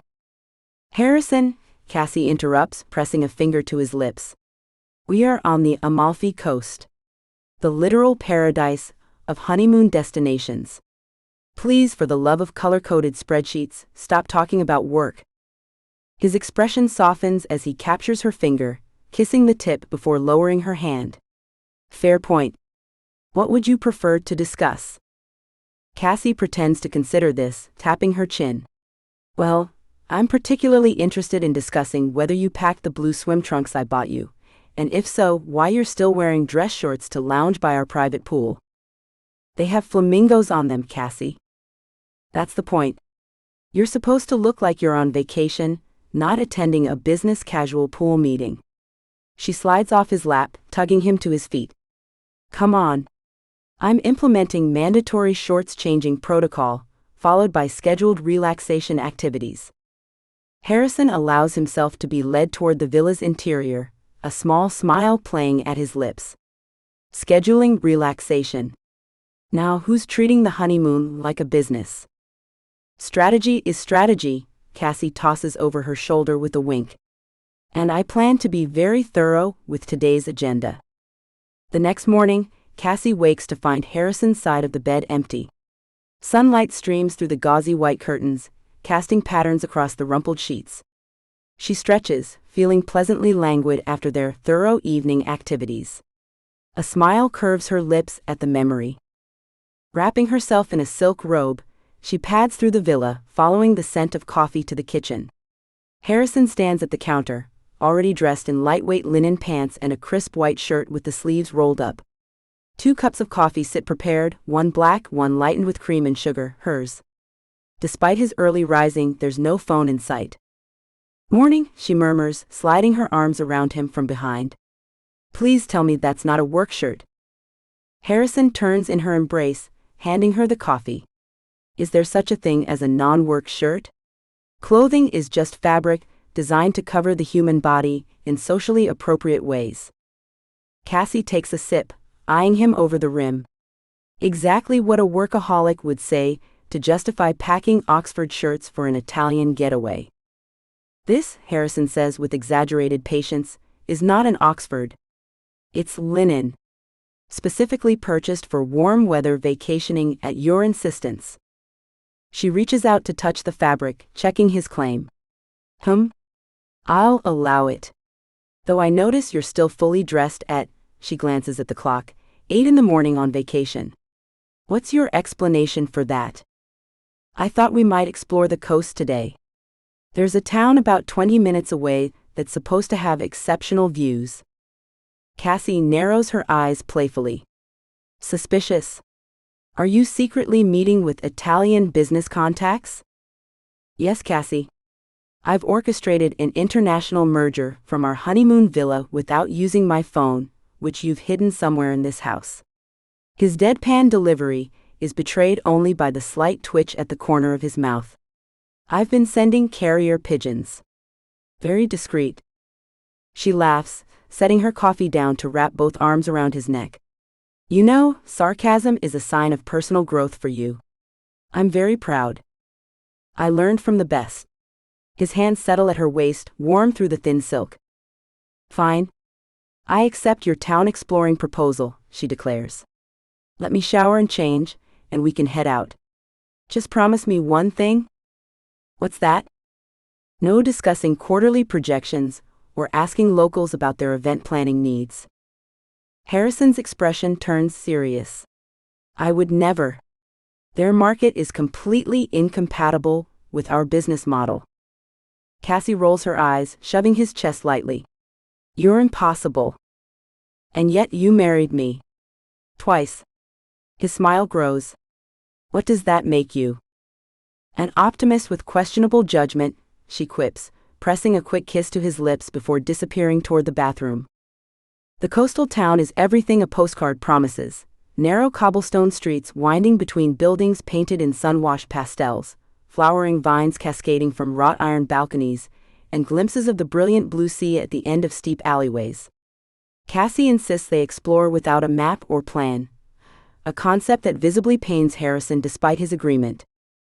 They wander through a local market, where Cassie practices her extremely limited Italian with various vendors, while Harrison watches with barely concealed amusement.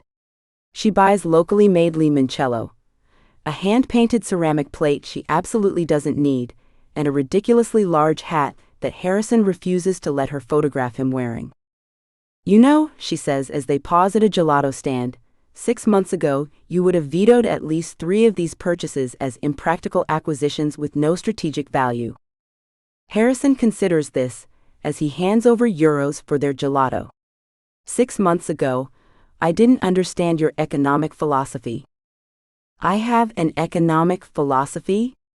Cassie accepts her cone, a combination of pistachio and stracciatella that Harrison had predicted she'd choose before she even looked at the flavors. Yes. You operate on a happiness-to-price ratio, rather than practical utility. He licks his own gelato, a single scoop of dark chocolate. It's surprisingly effective, if occasionally financially questionable. That might be the most romantic thing you've ever said to me. Cassie links her arm through his, steering them toward a shaded bench overlooking the water. Harrison's eyebrows lift. That I find your spending habits questionable? That you've developed a theory about my economic worldview, instead of just thinking I'm financially irresponsible, she clarifies. You've been studying me. A slight flush colors his cheekbones. You're a complex system. I analyze complex systems. Dirty talk. Cassie winks, making his flush deepen. Keep going. Tell me more about how you've been analyzing my behavioral patterns. Harrison clears his throat, glancing around to ensure no one can overhear. You're trying to fluster me in public. Is it working? No comment, he replies, but his free hand settles on her knee, belying his attempt at professional distance. They finish their gelato in comfortable silence, watching boats drift across the harbor. Cassie rests her head on Harrison's shoulder, feeling a warm contentment that still surprises her sometimes. If someone had told her a year ago that she'd be honeymooning in Italy with Harrison Chase, the man who once wrote her up for bringing an unauthorized therapeutic plant, a small cactus, to the office, she'd have laughed herself into a coughing fit. Later, as they wander through a small coastal town, fingers intertwined while exploring narrow cobblestone streets, Cassie stops abruptly in front of a tiny ancient chapel. Its weathered stone walls and blue wooden door catch the late afternoon light, giving it a fairy tale quality. "We should get married here," she says impulsively. Harrison raises an eyebrow. "I believe we've already completed that particular transaction. Twice, in fact." He gestures to the platinum band on his left hand, so different from the gaudy Vegas ring he'd once been so desperate to remove. "I mean a vow renewal," Cassie clarifies, expecting him to laugh at the sentimental suggestion. Instead, his expression turns thoughtful as he studies the chapel, then her face. "We could do it tomorrow," he says seriously. "Just us. No witnesses, no paperwork." Cassie squints at him in surprise. "You're serious? What happened to the man who called marriage an inefficient business structure?" Harrison's response is a smirk and 3 words that still make her blush months into their marriage. "I married you." Cassie feels her heart flutter in that absurd teenage way that still catches her off guard. "You know that's not an actual explanation, right? Isn't it?" Harrison's hand tightens around hers. "You changed all my metrics for measuring success." "Oh my God, you're actually getting better at this," she laughs, though the sound catches slightly in her throat. "Soon you'll be writing Hallmark cards." "Unlikely," he replies dryly. "But the chapel suggestion is interesting. It would be fitting, wouldn't it? To have a ceremony that's just about us, not about Vegas mistakes or business arrangements." Cassie studies him, searching for any sign of reluctance, but finds only sincerity in his steady gaze. "You're really into this idea." "I'm into doing things properly," Harrison corrects. "Our first wedding was so chaotic we don't remember it. Our second was in an office with Diane witnessing, and HR hovering with conflict of interest paperwork. Our brand of romance," Cassie teases, but she's already imagining it, standing together in the dappled light of this tiny chapel, saying words they actually mean to each other. "Okay. Let's do it. Tomorrow." Harrison looks momentarily startled, as if he hadn't expected her to agree so readily. "Tomorrow. I'll make arrangements." "No spreadsheets," he warns. "And no calling Diane for research on Italian vow renewal traditions. I was going to ask her to overnight our company logo for the..." He stops at her expression. "That was a joke." Cassie pokes him in the ribs. "Your joke delivery needs work, Mr. Taylor Chase. Too deadpan. I can't tell when you're kidding. Neither can the marketing department. It's an effective management technique." She laughs, pulling him toward the chapel's entrance to peek inside. The interior is cool and dim, with simple wooden pews and colorful light streaming through small stained glass windows. A few flickering candles illuminate a small altar. It's nothing like the gaudy Vegas chapel with its neon heart archway and Elvis impersonator celebrant, nor the sterile efficiency of their office ceremony. "It's perfect," she whispers, suddenly feeling the weight of the moment. "You know, for 2 people who got married by complete accident, we're putting a lot of thought into this." Harrison's arm slides around her waist, pulling her against his side. "Nothing about us is accidental anymore," he says quietly, his usual precision softened in the chapel's hushed atmosphere. Cassie leans into him, remembering the panic of that Vegas morning, the calculated business arrangement that followed, and all the moments in between that led them here. "Who would have thought the worst mistake of my life would turn out to be the best one? I believe I calculated those odds at approximately 0.03%, Harrison murmurs against her hair. "Of course you did," she says, affection warming her voice. "Did your calculations factor in me stealing your phone and hiding it in the villa's freezer?" Harrison stiffens. You didn't. I absolutely did. Right behind the gelato container. He pulls back to look at her, exasperation warring with reluctant amusement on his face. Why the freezer? Last place you'd look, Cassie explains with a shrug. Plus, the battery dies faster in extreme temperatures. Double security. You're a menace to corporate productivity, he says, but his eyes crinkle at the corners. That's why you have Diane. Cassie takes his hand, tugging him back toward the chapel's entrance. Come on. If we're doing this tomorrow, I need to find something appropriate to wear that isn't a bikini or what you packed for me, which I'm guessing are all business casual sundresses. Harrison follows, his thumb tracing absent patterns on her palm. They're resort wear. There's a difference. The difference being that resort wear can transition seamlessly from vacation to office with just the addition of a blazer, she teases. I know your wardrobe philosophy, Harrison. Efficiency is not a crime. Neither is spontaneity, but you treated it like one for 34 years. She glances back at him with a grin. Lucky for you, I've corrupted your system. Harrison's expression softens in that way that still makes her breath catch. Lucky for me, he agrees, and for once he doesn't follow it with a logical qualifier or business counterpoint. Cassie squeezes his hand, leading him back into the late afternoon sunlight. As they leave the chapel behind, she can't help thinking that for all the chaos and misunderstandings that brought them here, this, walking hand in hand through an Italian village, planning their third wedding because they actually want to be married to each other, might be the most perfect accident of all. Harrison's shoes clicked against ancient stone as he slipped through the heavy wooden door into the small Italian chapel. He deliberately arrived 15 minutes early, a strategic decision that had nothing to do with his typical punctuality. Today, it wasn't about efficiency, it was about needing a moment to collect himself before seeing her.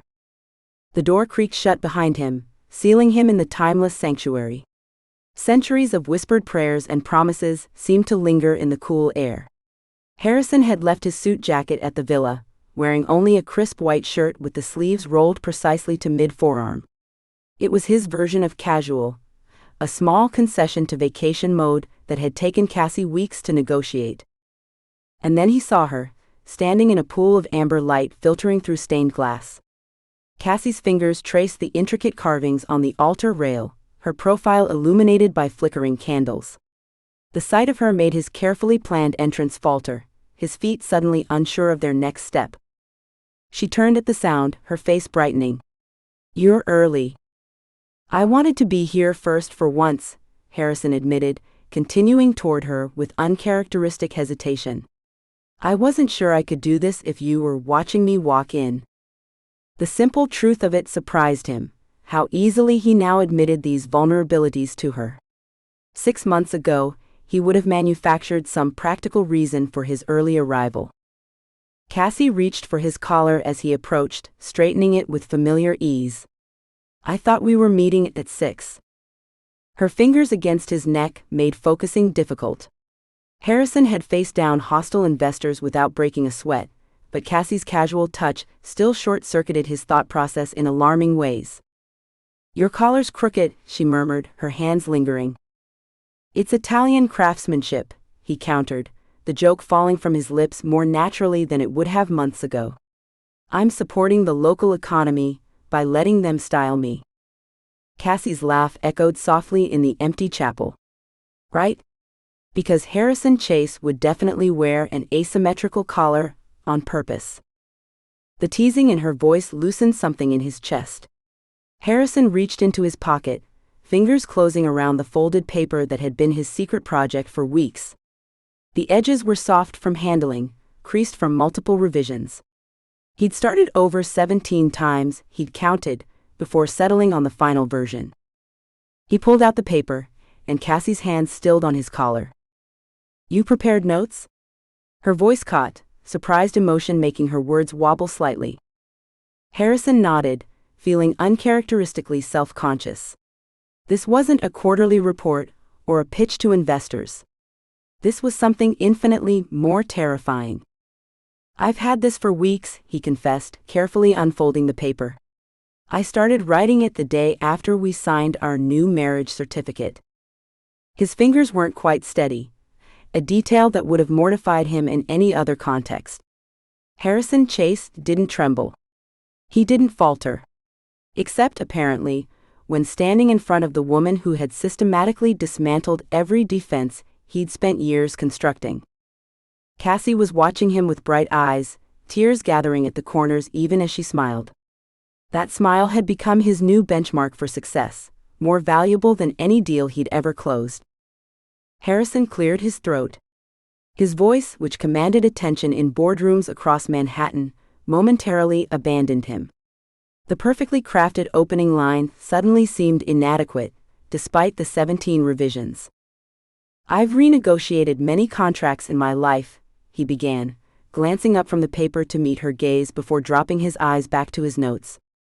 "I've brokered deals worth millions. I've never started any of them with the phrase, 'Cassie Taylor, you terrify me,' but that seems like the only appropriate beginning here." She made a sound somewhere between a laugh and a sob. Harrison forged ahead, clinging to his carefully constructed script. "You terrify me because you've made me question every system, schedule, and structure I've built my life around. You've violated every protocol I had for maintaining an efficient workspace.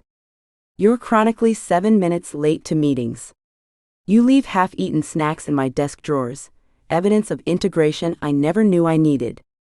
A tear slipped down Cassie's cheek as she tried to suppress a watery laugh.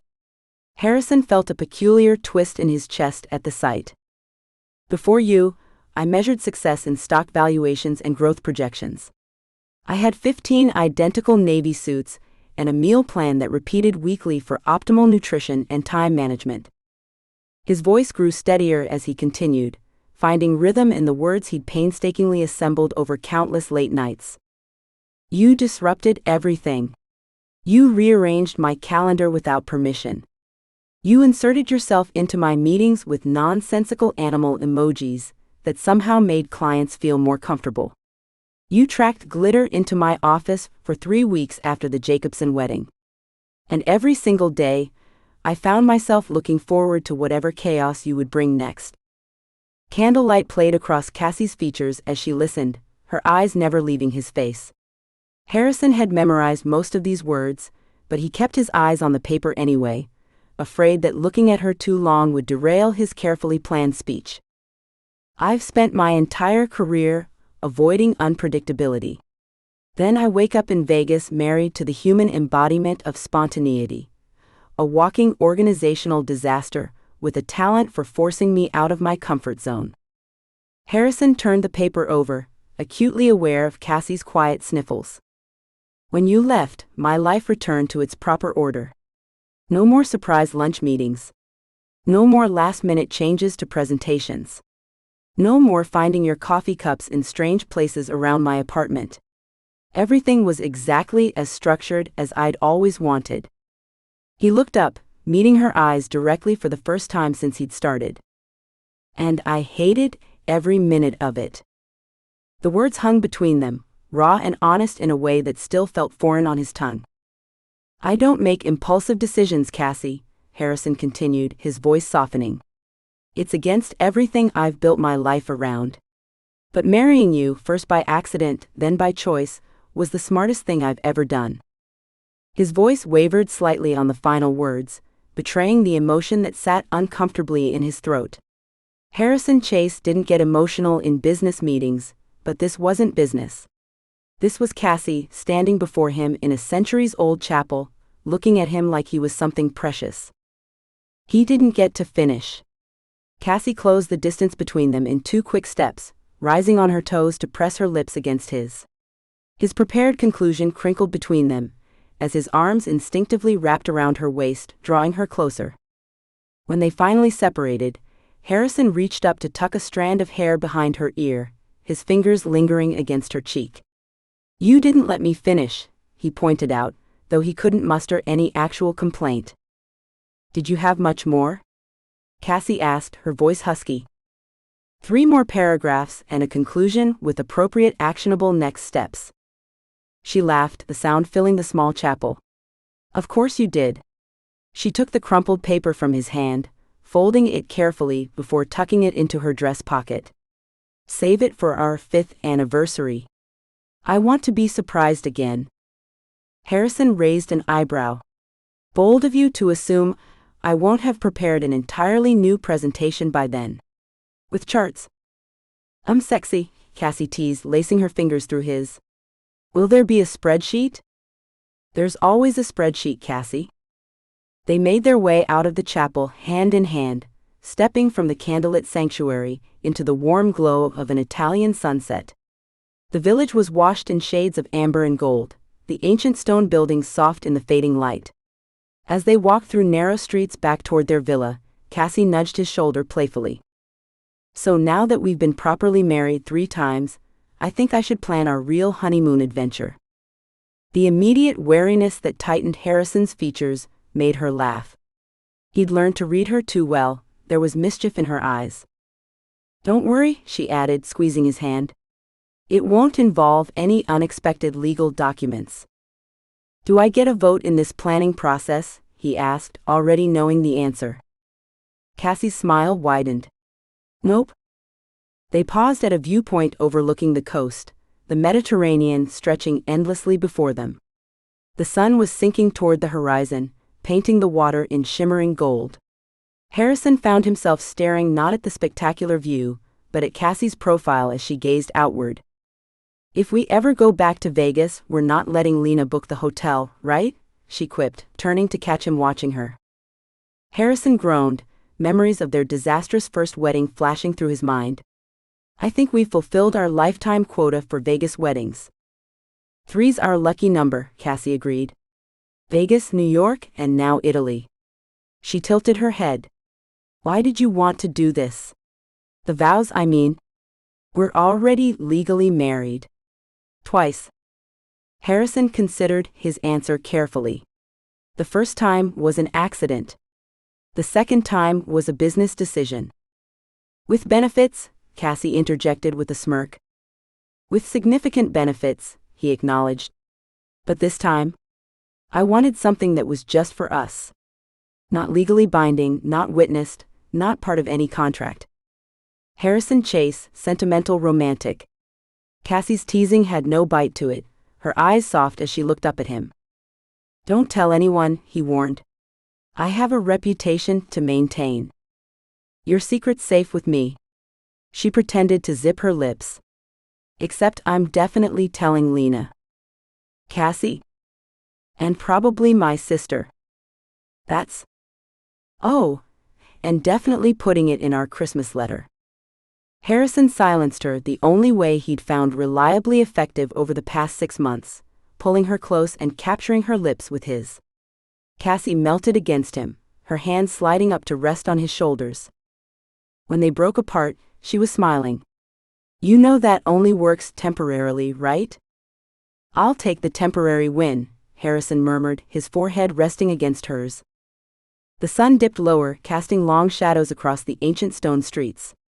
Cassie turned back toward the view, leaning against Harrison's chest as his arms encircled her from behind. You know what's funny? She said after a comfortable silence. If someone had told me a year ago that I'd end up actually married to my uptight boss, I would have laughed in their face.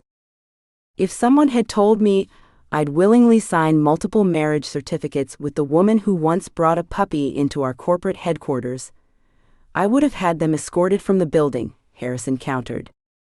That puppy was a therapy animal for the Hendrickson wedding, Cassie protested.